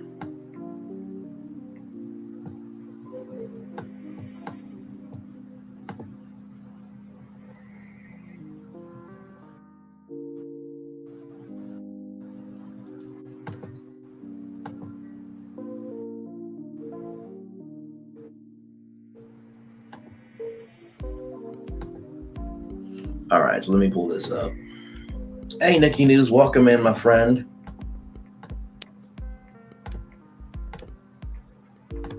What are you so excited about? Of course, your boyfriend's here. Okay. Callum Drift is the head of the Secret Service to Santa Claus. Who's with Red? Breach! We're gonna find him. Jack O'Malley has lost that Christmas spirit. He's needed because he's a world-class tracker. Welcome to the North Pole. Come again? These two characters had a fun, electric friction between them.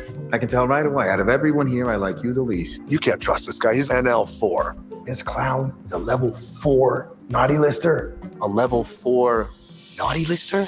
Is that funny to you? Hey, what are we doing here? It's so easy to have chemistry with Twain. He's an incredibly giving actor. You're like the bodyguard for Santa Claus. I'm the commander of the ELF. What's that stand for? Extremely large and formidable. Chris, he's got the talent, got the looks, the sense of humor. And we had a great time on this movie. My turn! Is my face still there? Yeah, you look good.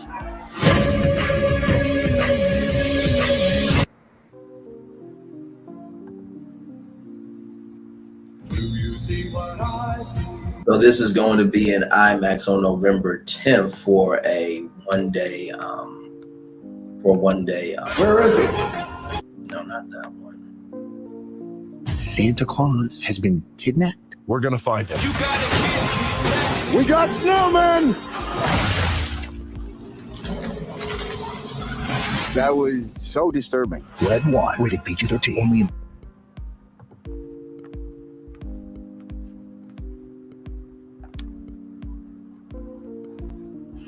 I was trying to find an actual angle, y'all. Because there is a trailer, but y'all know how YouTube is, so you gotta be careful, child.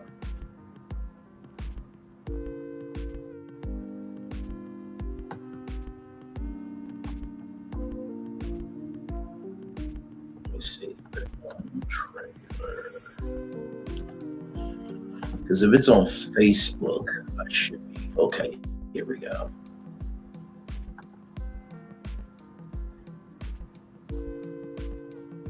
And y'all, I think that I'm not saying that this is going to beat I'm not saying that this is going to beat the Santa Claus by Tim Allen, because that's an iconic series. Like, only Tim Allen can play Santa Claus. But this one here, this one can give it a run for its money. So here we go. So if I pause it, I'm trying to make sure that we don't get, anyway. So basically, apparently, this is a hold-up situation, but he don't know what's going on because he is a tracker, and sometimes, well, you do bad things, you get results or consequences. Let's keep going. Yes, that's exactly what's happening. And as you can see, the snow globe, now that doesn't mean that that's from the Hall of Snow Globes. That's in the Santa Claus 3, the escape clause. But I'm going to assume that that snow globe holds all the magic, wonder, and joy of Christmas, and whoever has that controls Christmas. Now, this definitely is a franchise for sure. So let's keep going. Grab a car. Why do you gotta take the fun of it, Dwayne? Let's keep going. Whoever took Nick. They're extremely dangerous. With a tail as big as a kite. I think if you don't need me here, I might just go back to the car. We are 24 hours to Christmas. We need to find him. Let's see. Now I gotta tell you something. I'm excited. We got.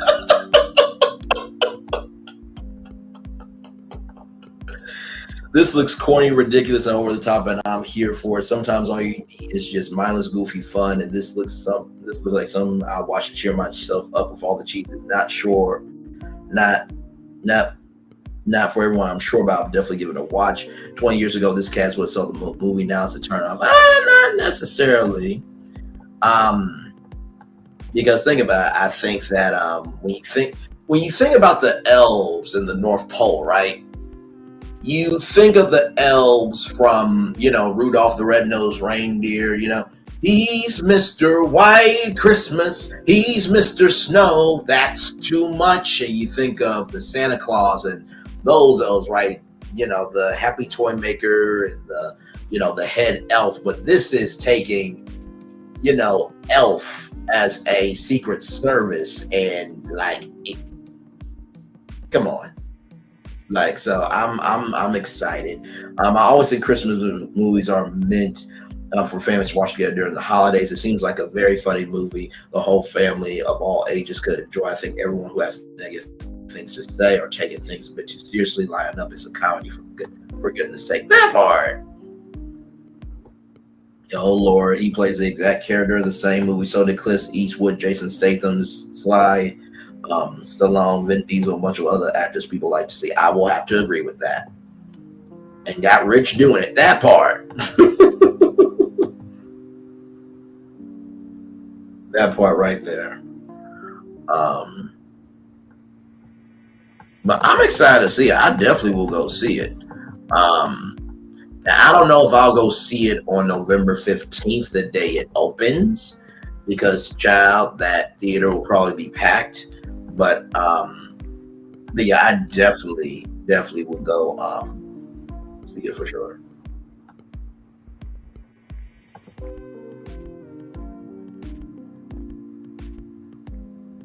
So, yeah. And what did you paint, by the way? What did you paint? Peaches and cream. What did you paint, if you don't mind me asking?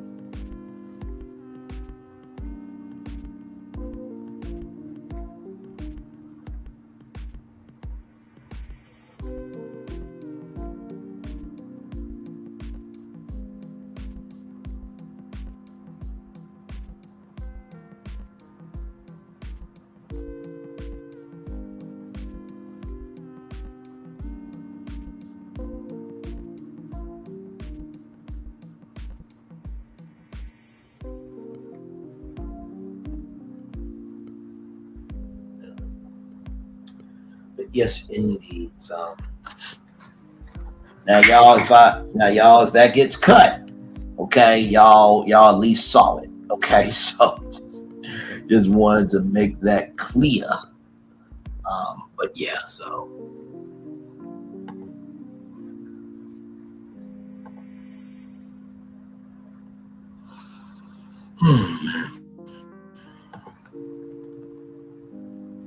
Now that's the hardest thing is like,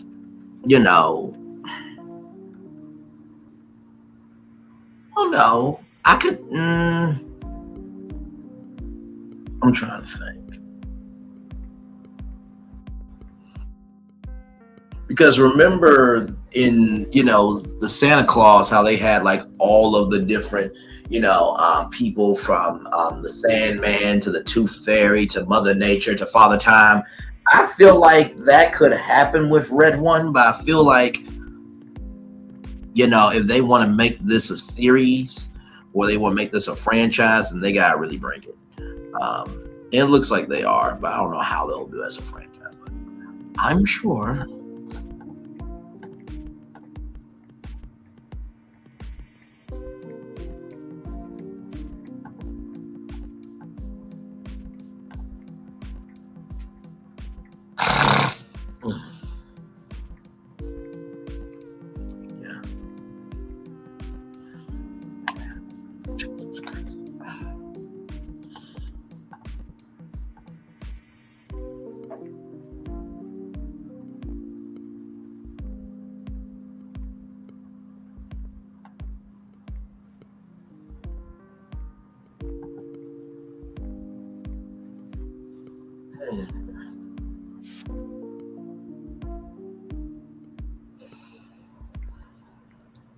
Oh yes, and by the way, for that footage of Red One was first shown at CinemaCon to journalists selected by Dwayne The Rock Johnson's publicist, but they were not allowed to write about what they saw. Which, oh man, it's hard for journalists not to write down what they saw because they are journalists. So, 10 people in the building. Thank y'all so much for being here. We are just chilling.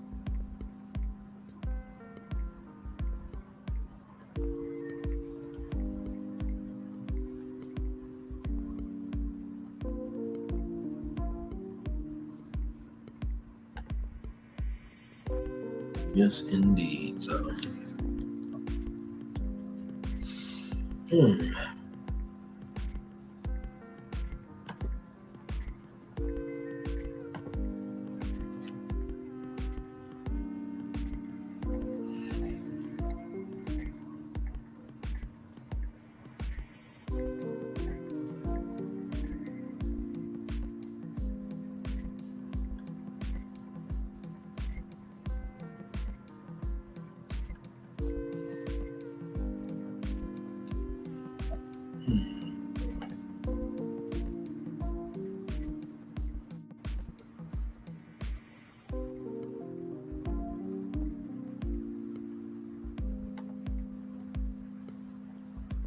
So is there anything else that you guys want to talk about in the live chat, or if there's a topic you guys want me to bring up, since we are here just chilling? Otherwise, we're just enjoying each other's company, huh?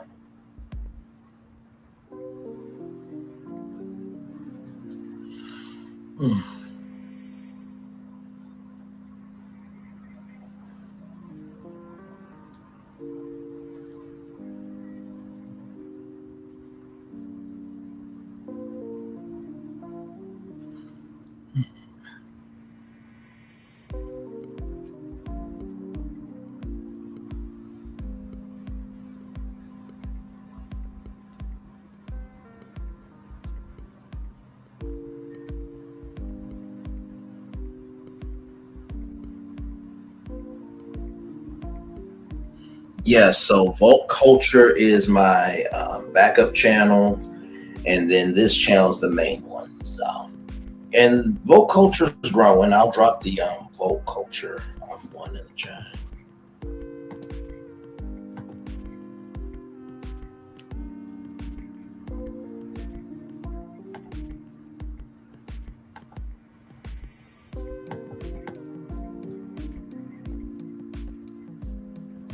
Oh, wow, 60 people. Thank y'all so much for liking my community post. Wow, okay.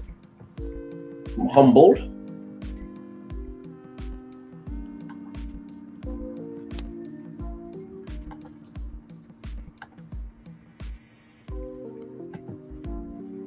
And then here it is here. Thank you, Tanya B. Appreciate you, beautiful. So there is that channel right there. That is Vault Culture. So you go there and subscribe, and yeah, so I'll be, now of course, you know, it's going to take a minute for the vault to get to this energy, but listen, one step at a time, child, one step at a time. So, yeah.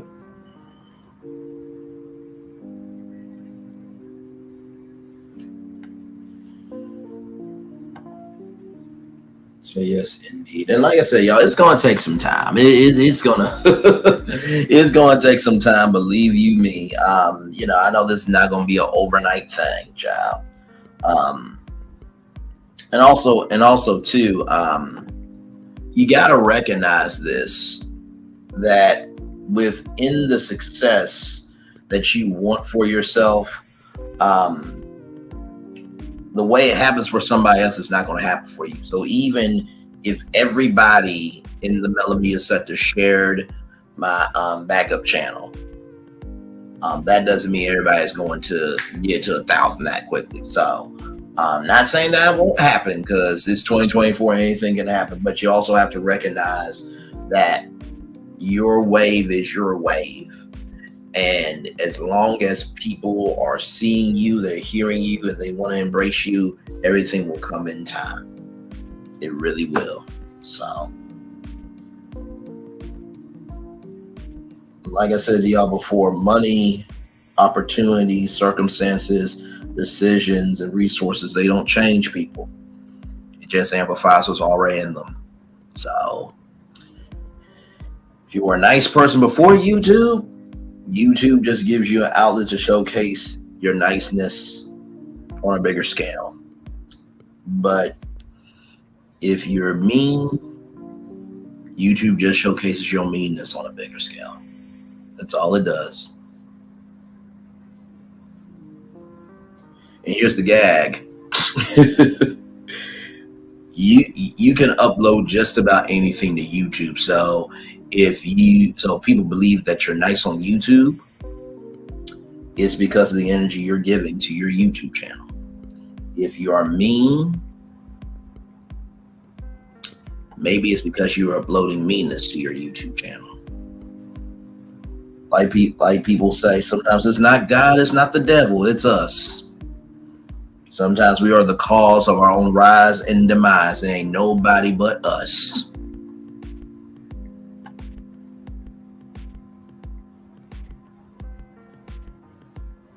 So,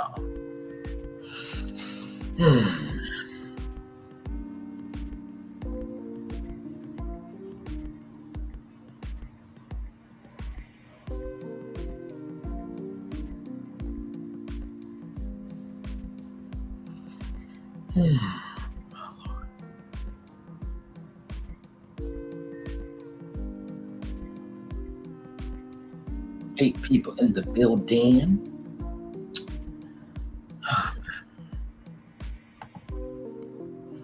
And I appreciate y'all and listen. And I know that for some people, it's easy to do shortcuts and buy subscribers or bots and do any and everything. But here's the thing: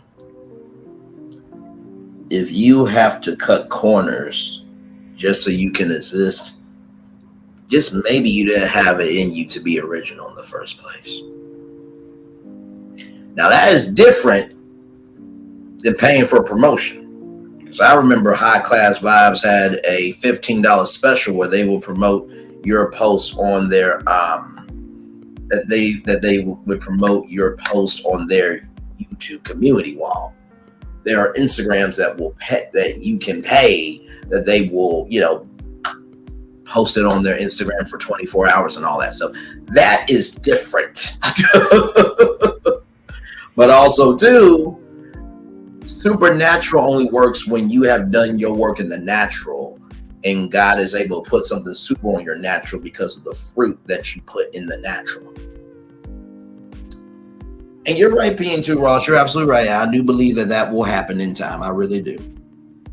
I really, really do. And I totally agree with that. So, love you and thank you for speaking that into existence and from your mouth to God's ears, child.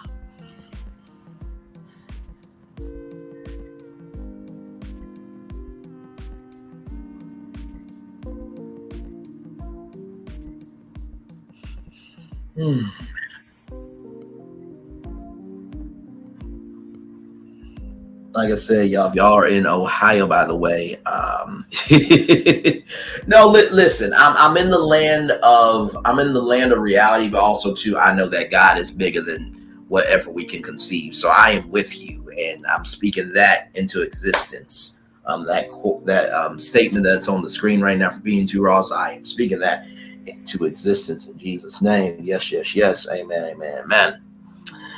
So.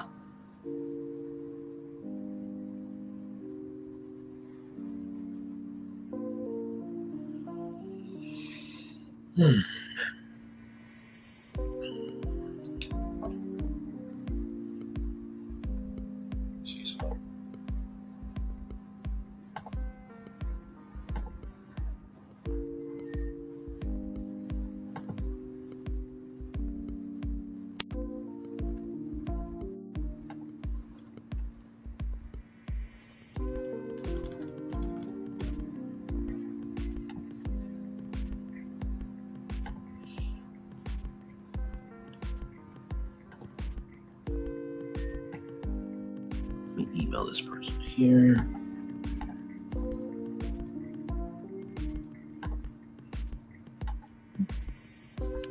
There we go.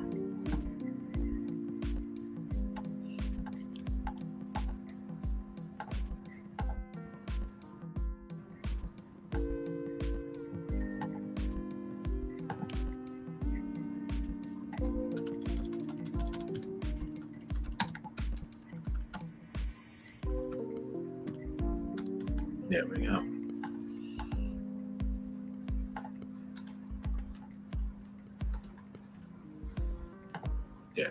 Okay, sent that out. Hopefully we hear some good news on that front.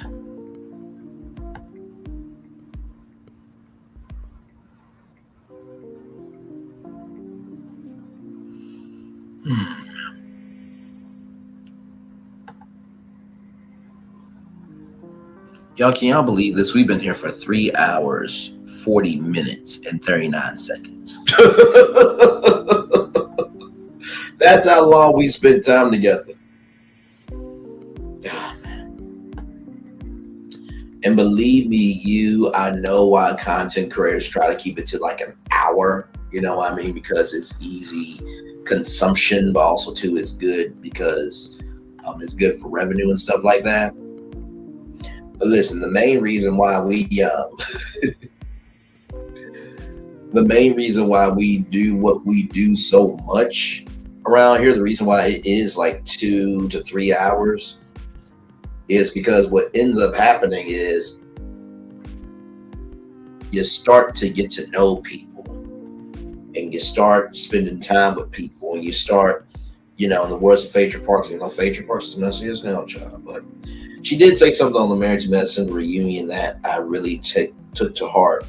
We have to meet people in their present form. And so when you get to meet people in their present form and give them a genuine chance, and not move based off of fear, confusion, or your insecurities about who you are, because you don't want to recognize that the world is not just about you, you begin to see that, oh, wow, we actually got a vibe over here. And so that's why they're 2 or 3 hours long. I mean, I know not everybody watches, the whole thing, obviously.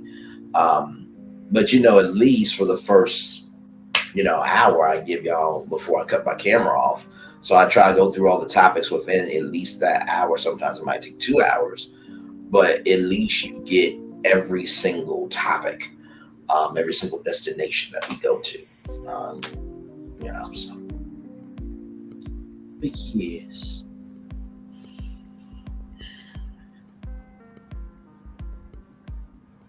It would be really interesting if I did like a recap video of like this year in 2024 for this channel. And I'm not talking about everything that's happened to me, child. I'm talking about all of the destinations we went to.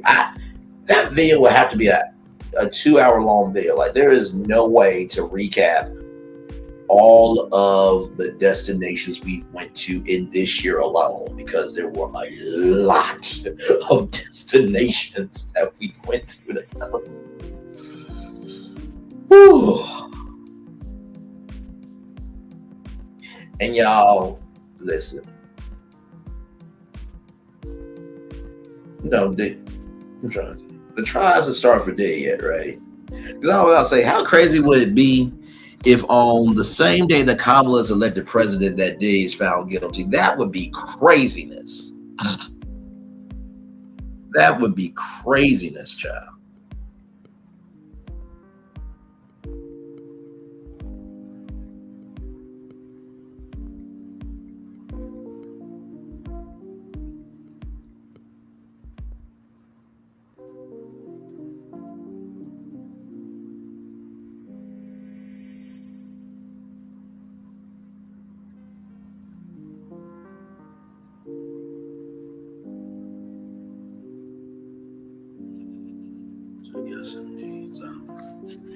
I think we'll end it at 3:47 for the 47th president of the United States. Yeah, this has been a good show. I hope you guys enjoyed it today. I appreciate each and every single one of y'all for being here. Like I said, tonight we will review Queen's Court episode 2. By the way, do y'all like? Now, this is just a thought I have, okay? Because I haven't even reviewed Potomac yet, child. So, gotta get ready for that review. But I think I'm gonna do that. Wednesday, because here's the thing, the emotional capacity of reality TV is real. So I feel like I need a day in between both shows of the reviews to do it. You know what I mean? But I was thinking, if y'all really do like Queen's Court that much, maybe I can do 2 a week. But then I'm thinking like, okay, well, if we do, you know, 1 episode Monday and then we do another episode Friday, then, you know, you got Monday through Thursday. Think about, wait, that sounds good for the end of the year. You mean like a New Year's Eve show? I did a New Year's Eve show. I don't mind doing that. But recap video, oh my Lord Jesus, man.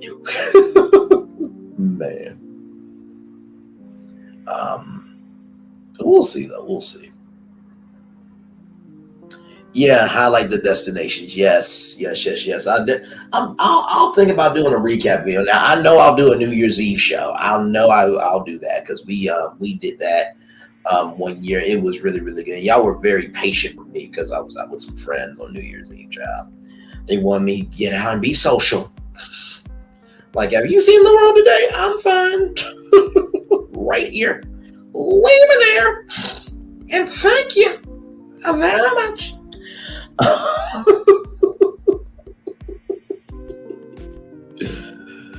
Oh, my Lord Jesus, child. But yes, indeed. So, it's been a good time today. But yeah, I was thinking, like, if we...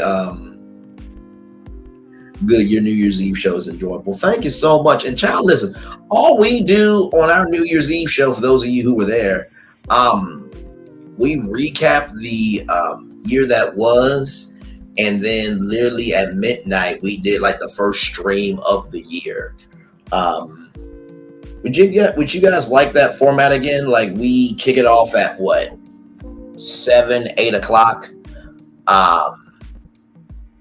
Yeah, we do that through, you know, we kick it off at 7, 8 o'clock. And then as soon as midnight happens, we celebrate. And then at 12:30, I end that stream and we do the first stream of the year. Y'all let me know. I'm in the live chat. I'll put a poll on my community tab too, because New Year's Eve is approaching. It is approaching.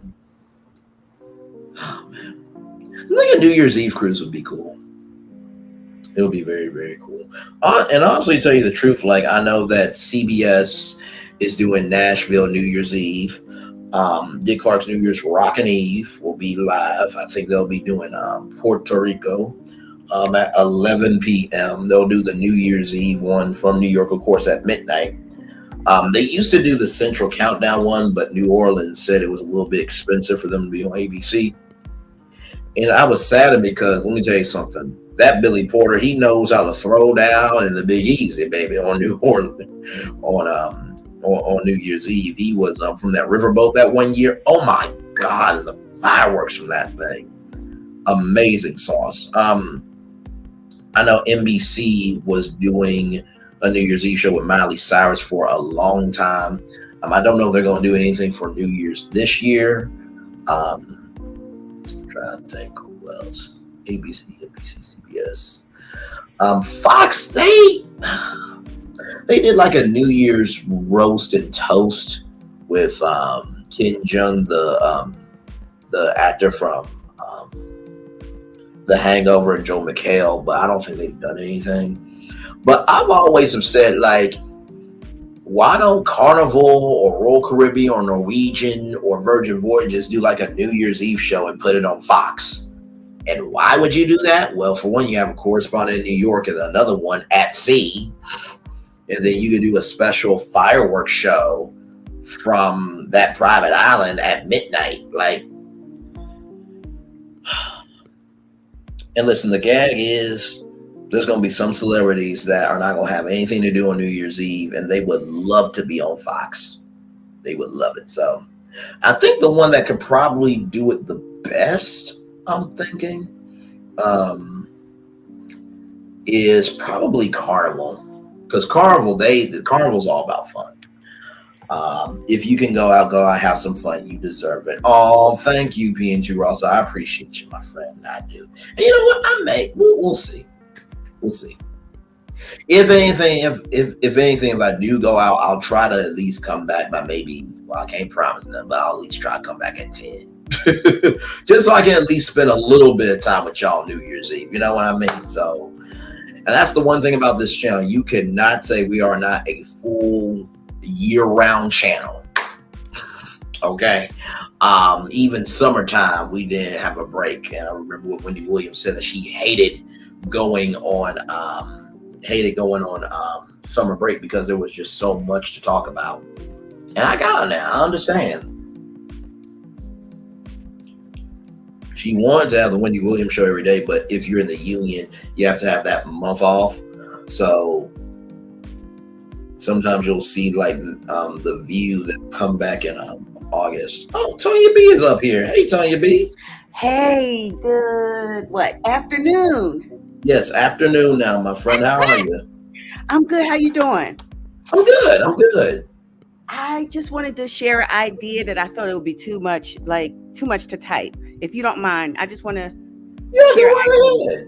Okay, I'm not a content creator, so maybe this is okay, maybe it's not. But I was thinking, how when Melody comes out with a new song, she's like, download it, play it while you're sleeping, and all of that good stuff, because it's just about getting to the numbers and getting to the money, right? Mm-hmm.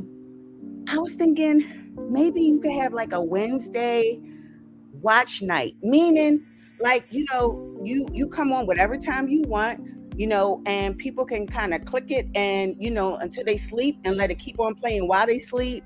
It's a lot of times that I'm watching just because if I go and get in the bed while somebody's live is on, I'm gonna fall asleep. But it doesn't matter because it's not gonna go off until you go off. So right. I'm just trying to, I'm like, as far as like the new channel, like to get your watch hours where they need to be. And again, I'm not a content creator, so forgive me if like this makes no sense. But yeah, I don't know. No. I like it because here's the thing, right? And it's so good to hear you, Tanya B. Much love to you. I like the idea because the gag is that when I fell asleep that one time, everybody remembered it. And so it's become my calling card, my moniker, or my scarlet letter, as they say. Right. I say that jokingly, of course, y'all. But no, I'm down for that of a sleep stream. I'm like a Wednesday watch night, like it just kind of flows. But I mean, whatever day. I don't know that I don't know what's on TV on Wednesdays, but like something like that, just to. No, I like it. Yeah. I like that. Thank you very much. I will definitely try to apply that somehow. I think that's the biggest thing too, is that when you are a actual content creator, trying to plan out content from uploading it to lives, it's you're a whole production company. Mm-hmm. You know what I mean? But I can definitely see that.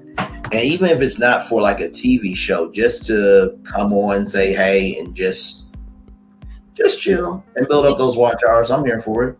Right, because don't your watch hours have to be a certain, I don't know, but I think that your subscribers have to be at a certain number, I think 1,000, and your watch hours have to be at a certain number. So I'm just trying to figure out how to get the watch hours there, Yep. But anyway, I'm dropping down because, like I said, I'm not a content creator. I don't play one on TV. I had a thought that was too long to type. And so. No, you're good. Yeah. You are absolutely good. And love you, Tanya B. Love you too. Much success. Thank I'm going to drop down. All right. All right, boy. Just talk soon. Bye-bye. I like that. I have to figure out how to incorporate that. In, and we'll just do that on. And you know what we can do? Vulture Culture Night. That's what we can do. We can do Vulture Culture Night, where I'll come on at 9 p.m. or something like that, and I'll open up the camera, say, "Hey, y'all, it's Vulture Culture Night." And listen, we're just gonna be here, listen to the music, chilling, talking in the chat. Y'all got a conversation, build it up, and Because vault culture is really about storing things in the vault that is extremely important to our culture. So, and I know some people may say, well, storing up things means other people don't know about them. True and not true. If something's valuable to you, you put it in a safe, right? So this will be the same thing of, can we put, topics? Can we put lessons? Can we put, big accomplishments in this vault?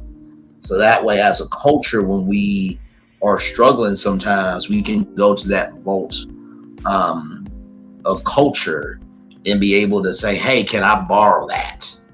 Can I take a look at, I had a rough day today, I need to go to the vault culture and just pull that out. So it's the same idea as virtual tour, but just preservation. So, or cultural preservation. But yes, indeed. So yeah, let me see here. Get rid of this. Okay.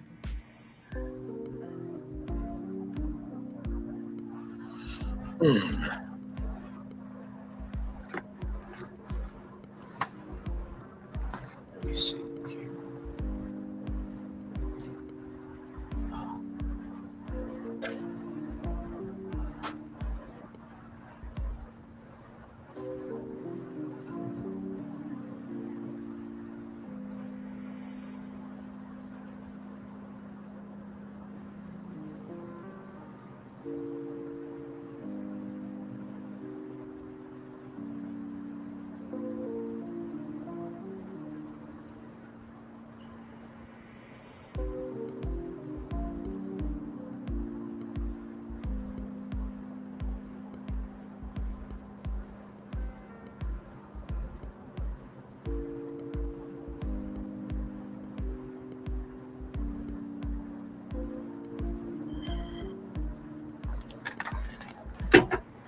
Yep, y'all just here. I know I'm like a preacher. I got one more thing to tell you, and then maybe you could download some content from your channel, some of your content from this channel, which was hot. You know what? I was thinking about that too. The thing is, it's child. Because it's so massive, some of my lives. But I agree with that. And you know what? Maybe I can do that on Saturdays, you know what I mean? When I'm not going live and stuff. Maybe I can upload some of those videos from the channel. Yeah, I like that. Thank you, PNG Ross. Thank all y'all for trying to help me out, because, like I said, no content creator should ever have to go through this, ever. When you really have been minding your own business this whole time, and you gotta do things like this just to exist. It's sad. Because here's the gag. I've never done that to anybody. Not one person. Not one. Now, I'm not saying that to get brownie points or to get an applause or to have a parade for me. It is the principle of the thing.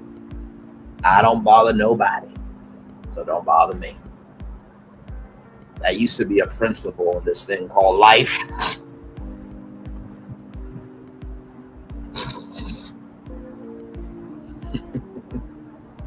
Yeah.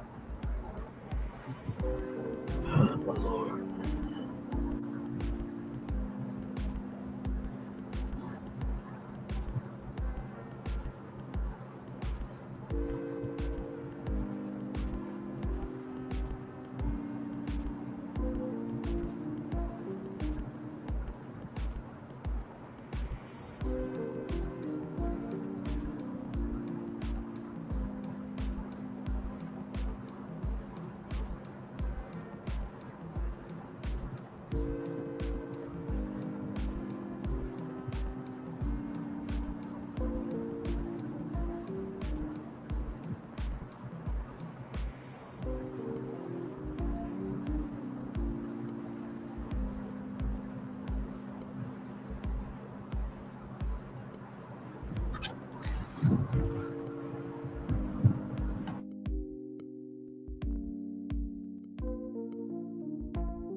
That part, yes.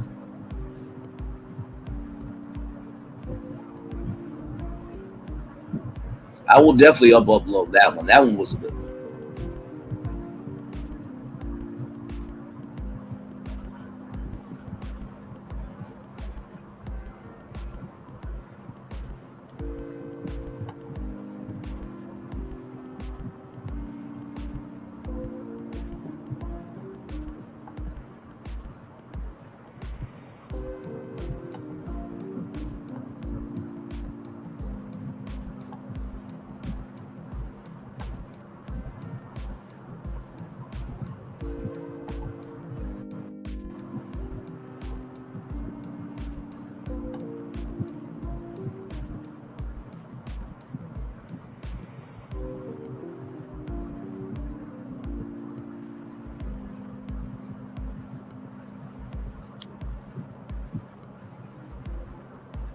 Sorry, I'm still here with you.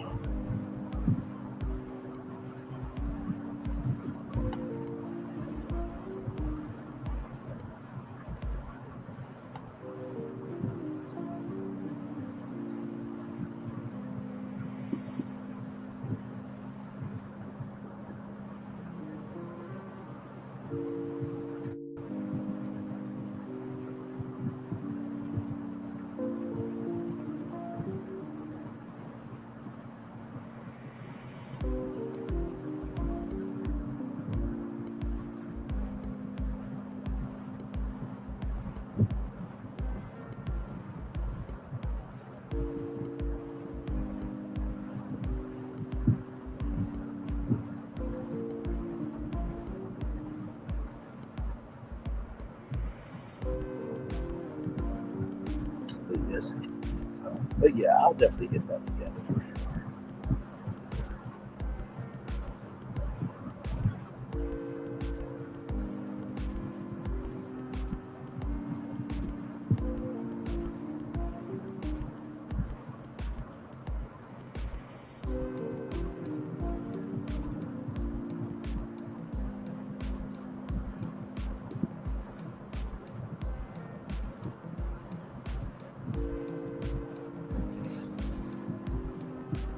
Yes, I will definitely do that one too. There's a couple of videos I can upload. For sure, without question. It's gonna be it's gonna be a lot of uploading, but listen, if anything, listen, it'll give it a new life, you know what I mean? And I'll download some of the best ones of Virtual Tour Live and 3 with the T. I feel like every 3 with the T is a good episode, 3 with the T, but y'all know what I mean by when I say that. So the good thing is I got the tech for it. So this bad boy here, this bad girl here, this laptop here, man, it can do some things. So, but yeah,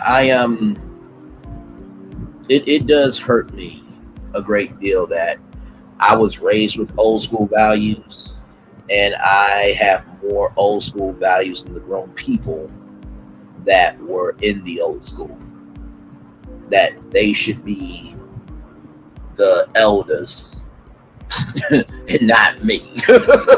You know what I mean? That's off-putting to me when a 30-year-old is being more grown than you are. That's sad. That is really sad to me.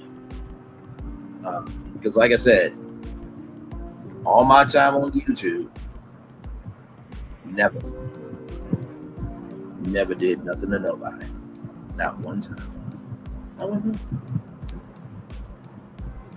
Now, am I everybody's cup of tea? No, I'm not. But am I somebody's cup of tea? Yes. And that's everybody. You know what I mean? It is what it is, John.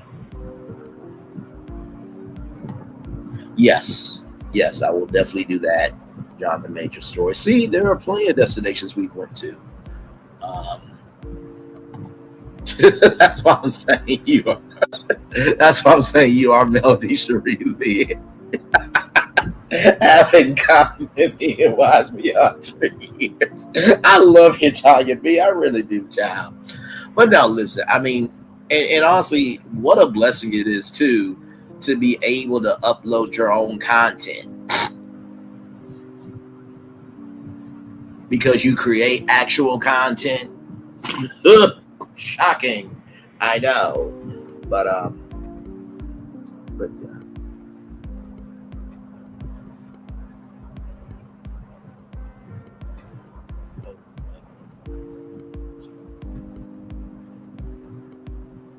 Child, never mind. I jumped in way too early. That's tomorrow, child. I'm always trying to make sure my dates are on point for all my appointments and stuff. I jumped in a little too early. So, but anyway, all good.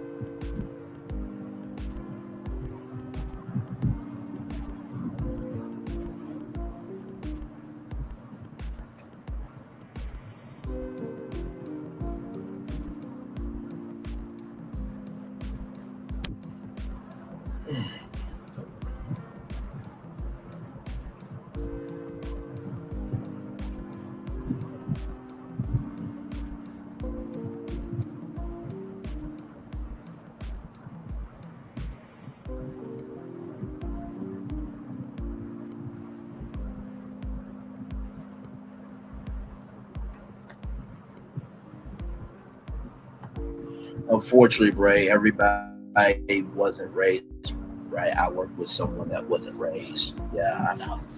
It's sad too.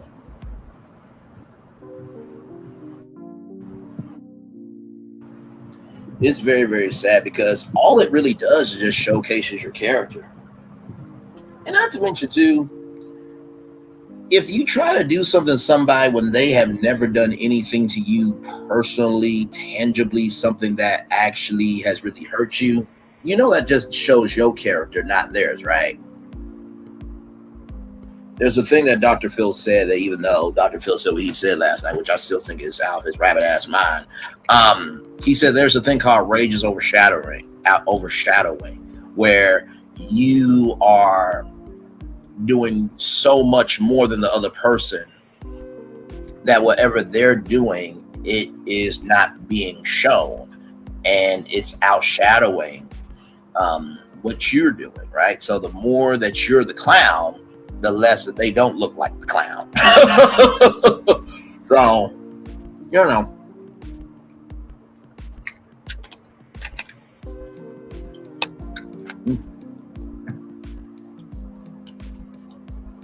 So yeah.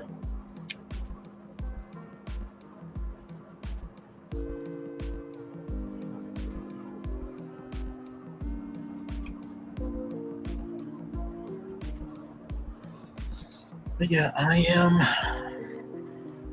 just standing on my square. Have been.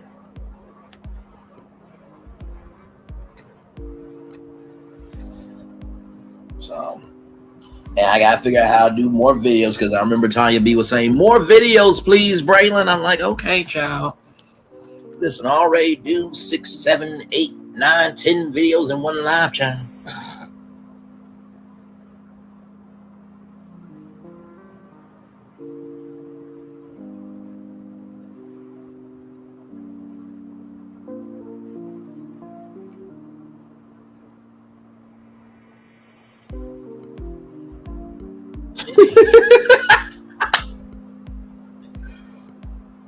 And you know what, I'll do is maybe I can do some videos on some destinations that maybe I won't be able to get to on the show.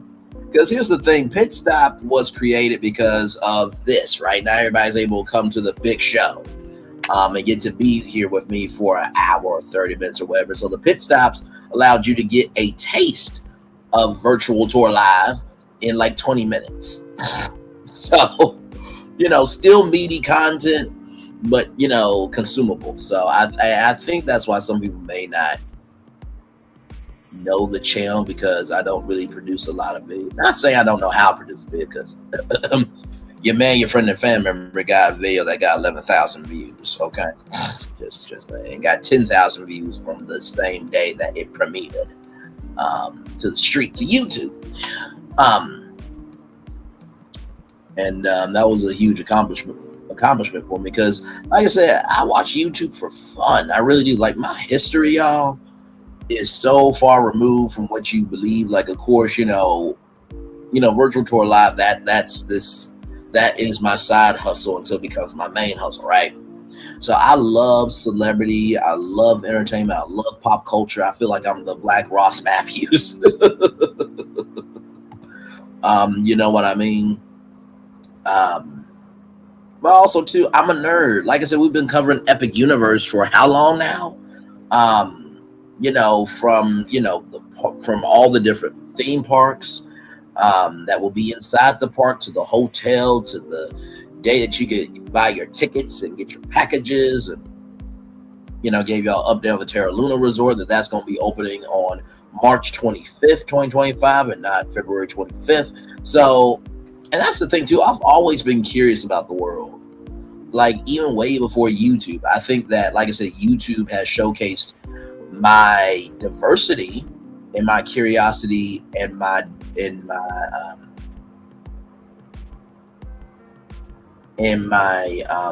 perspective on the world, has helped me showcase my perspective on the world a lot more. And I will say, I think to me, because I don't think I've ever lost a virtual tour in terms of finding the destinations and getting them on the roadmap and everything. I don't think I've ever lost a tour, because I believe that in every tour that we've done, there has been something good to come from it. But I will say, my take on the destinations on our roadmap, I'm probably not. I would say I'm probably 90% right most of the time with my take on on the destinations we go to, and I'm 10% wrong. But that's my take, though. But there could be somebody be like, "You were wrong on every destination," but then you'll have to go back and actually prove it to me, because a bullish. Because I do my research. I am a social commentator with a journalist soul. I do my research. I try to combine culture with history, and I try to layer it with conversation, comedy, and heart in every live. So if you have laughed from something, a virtual tour live, if you felt your heart grow 3 sizes that day, to use the Grinch's words, or shrink 3 sizes that day because maybe you got more aware of something that you didn't know before, and if there was a conversation that carried you to the next day and you could talk about with friends and family, like, that's what we do over here. That's what we do. And I'm not saying I'm the best news network out there, because, I don't have a team like ABC News has. But I will say, I think if you put me up against, other YouTube channels that, they cover a little bit of everything, I think you'll find that I'm reasonable. I think you'll find that I'm even keel. I think you'll find that I stand 10 toes down, but I don't mind coming up off of my toes to move around. You know what I mean? So, yeah, the ransomware attacks. Yes, there's been a lot of ransomware attacks. Yes, in the Great Set Pass. Yes. Yeah. I got a lot of uploading to do, child. I got a lot of work to do. But it's gonna be fun to look back at some of those lives and some of those videos that I've done, and re-upload them again to see if they have a new life, and be like, what is Vote culture? Like, well, Vote culture is really just storing things that can help the culture in this vault. So just in case you have a hard day, you can go to the vault and, know that everything's going to be okay. So, but yeah, every brand that I create it's always coming from a very intentional place. And I try my very best to come from an intentional place.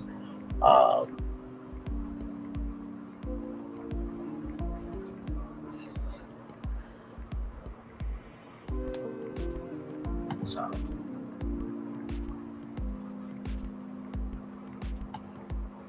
like I said, I feel like, the Brainly Morning Show will probably still be the creme de la creme of the accomplishments in my career, but I think in terms of my TV career, I think that Brainley's virtual tour will probably be the highest form of achievement that I have ever done in my own career. Is off my own work.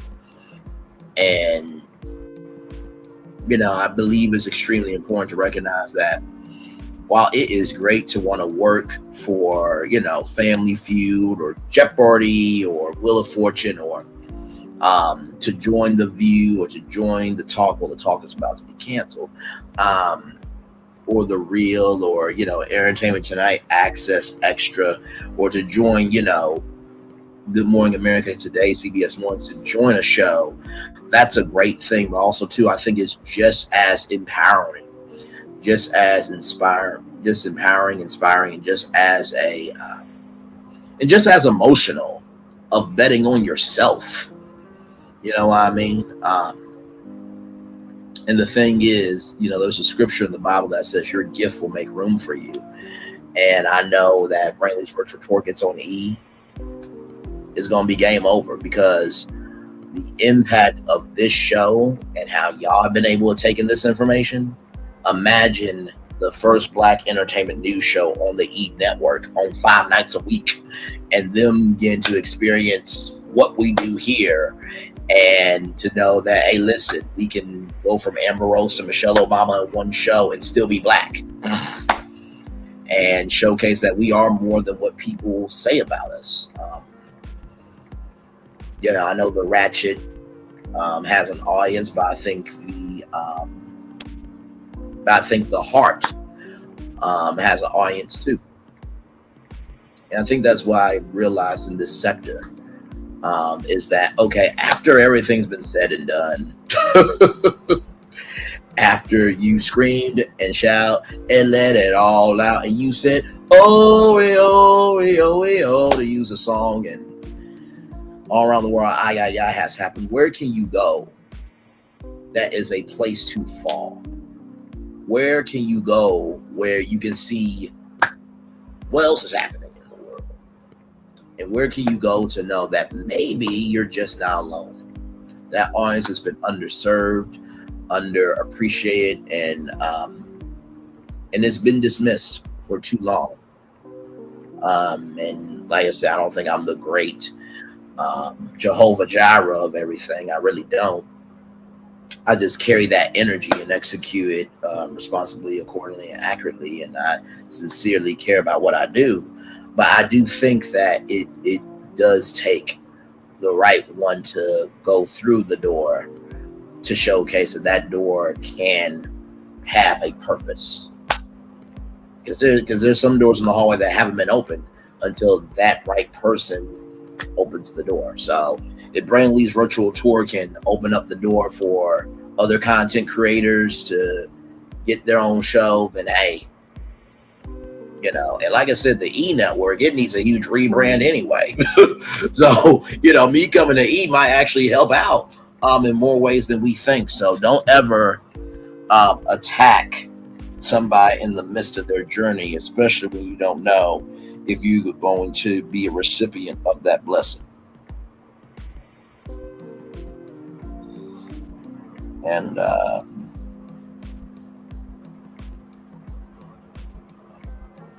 I truly believe there's been too many people that have attacked somebody while they were on their road to their blessing. Then later on down the line, scholarship comes out, a grant or a car giveaway or something, and then the same person that tried to attack you now wants something from you.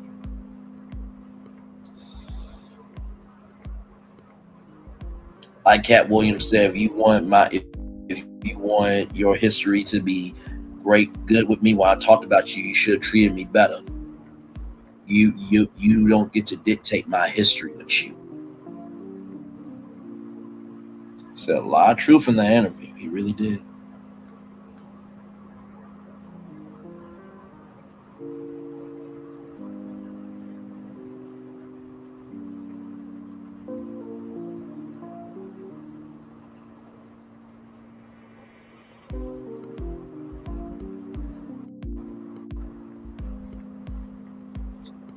But anyway, y'all, Thank y'all so much for being here. I'm going to give y'all a little quick commercial break. Enjoy the commercial break and fireworks coming your way for the day that's happening right now. And then I will see all of you back here tonight at 6 p.m. for Queen's Court Season 2, Episode 2.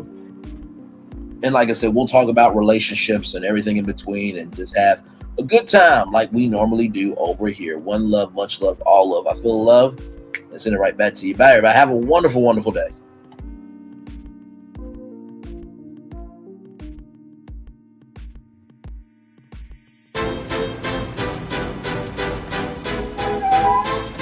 This is for all you multi-talented, multitasking, multi-everything people out there. Take it away. Find your glory, write your story, fearless feet will carry you. Time you own it, take your moment, be a fire burning through. Hustling from night until morning, grinding it out, it won't be long. Feel your power, it's your hour, you inspire, you are strong. Enjoy your Zoa.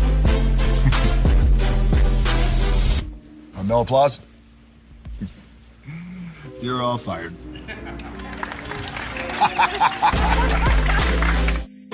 Now that you've reached the stage in your life where quality television is important, Nubian TV is a black network that speaks to your lifestyle. Nubian TV is the world's first digital network devoted to the upscale and political lifestyles of black people. Nubian TV's programming includes politics, travel, fashion, food, automotive, arts and culture, civil rights, music, and more. Watch now on Amazon Fire TV, Roku, or watch globally at nubiantv.net. Nubian TV, it's what you want to watch.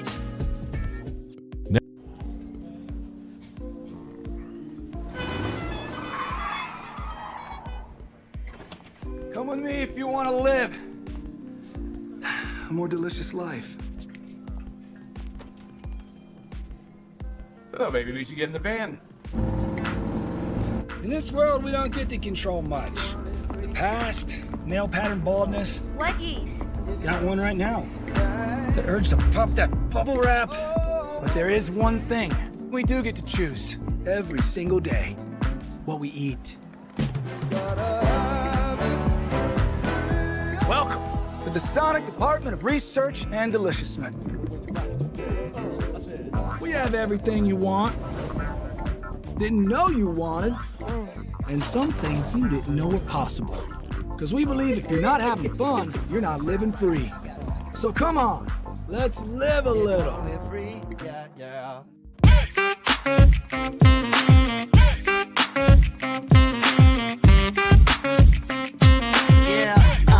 Yeah, we hustle all day. Yeah, we're working, let me play. You know me, work real hard, now we're ready, let's play. Ay, hustle up, yeah. Ready, set, let's go, yeah. Hustle up, yeah. Ready, set, let's go. Turn it up, turn it up, turn it up, turn it up a little louder. Now get low, get low, come on, yeah, drop it to the floor. Turn it up, turn it up, turn it up, turn it up a little louder. Now get low, get low, come on, drop it to the floor. Turn it up, turn it up, turn it up, turn it up a little louder. Now get low, get low, come on, drop it to the floor. Turn it up, turn it up, turn it up, turn it up a little louder. Now get low, get low, come on, drop it to the floor. Turn it up, turn it up, turn it up, turn it up a little louder. Hey, good morning, America.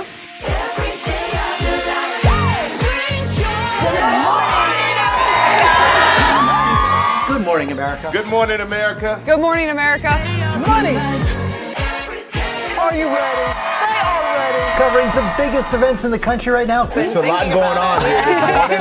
It's always a good time. That's what the show's about. That's good. Really good. Very good. Coming in hot, Jimmy, coming in hot. It's far from elementary. Good morning, America. I'm not going to try to strut like Michael or anything. I have known George a long, long time. Have you ever gotten him to dance? Look at that face. You don't just see it, you feel it. I'm in. I'm in. I'm in too. I'll be there. I am here and so happy. I'm in. I'm in too. I mean, That tells you something when Snoop Dogg's in. Michael, George, Lara, Ginger. I thought I should tell you they've been talking about you. Yeah, they've been talking about you. They've been talking about the fact that they've done everything they could to stop you and everything they could to block you, but you still win. They've been talking about the fact that they have undermined your success and they have tried to sabotage your seasons, but you keep winning. They've been talking about the fact that even though they don't like each other, they get together to try to kill you, but you keep winning. They've been talking about the fact that you were voted least likely to succeed, but like cream, you keep rising to the top.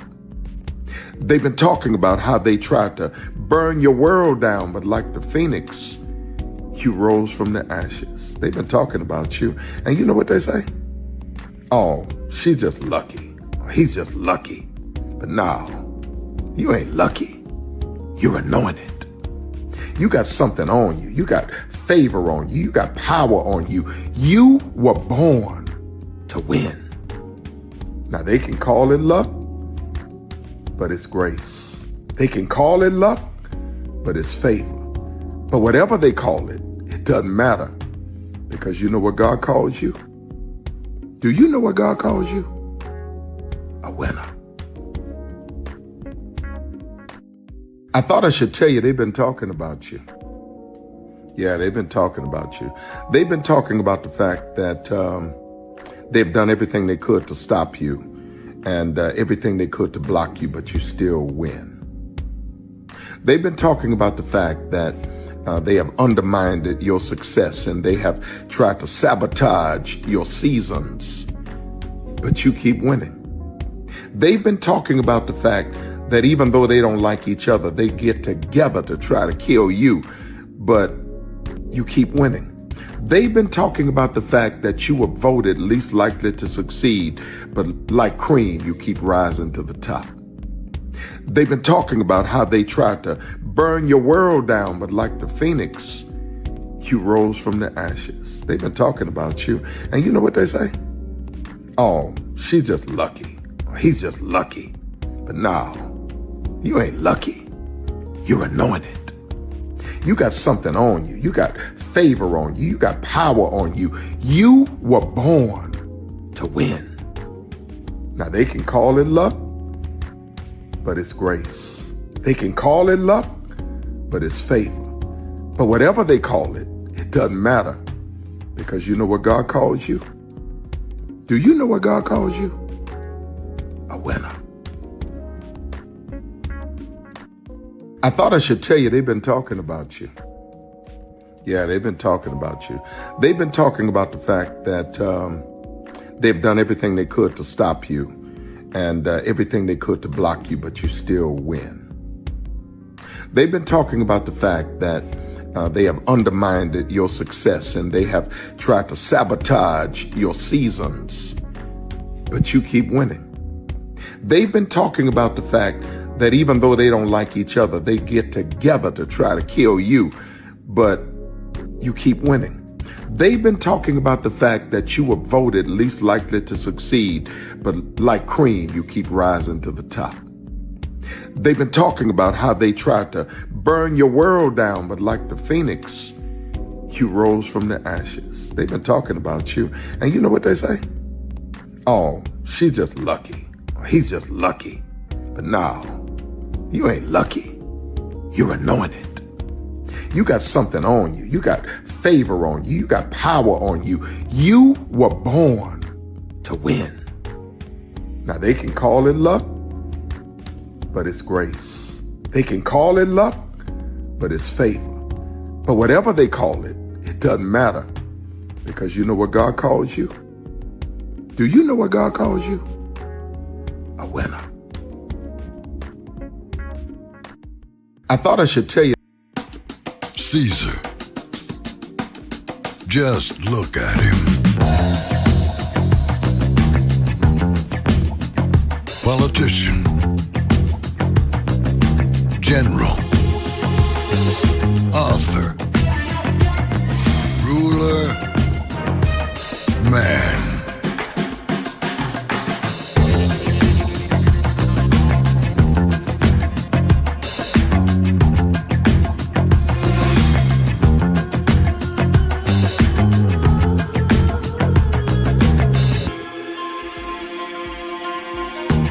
legend has it, he's not only stared into the belly of the beast, he's had it for dinner.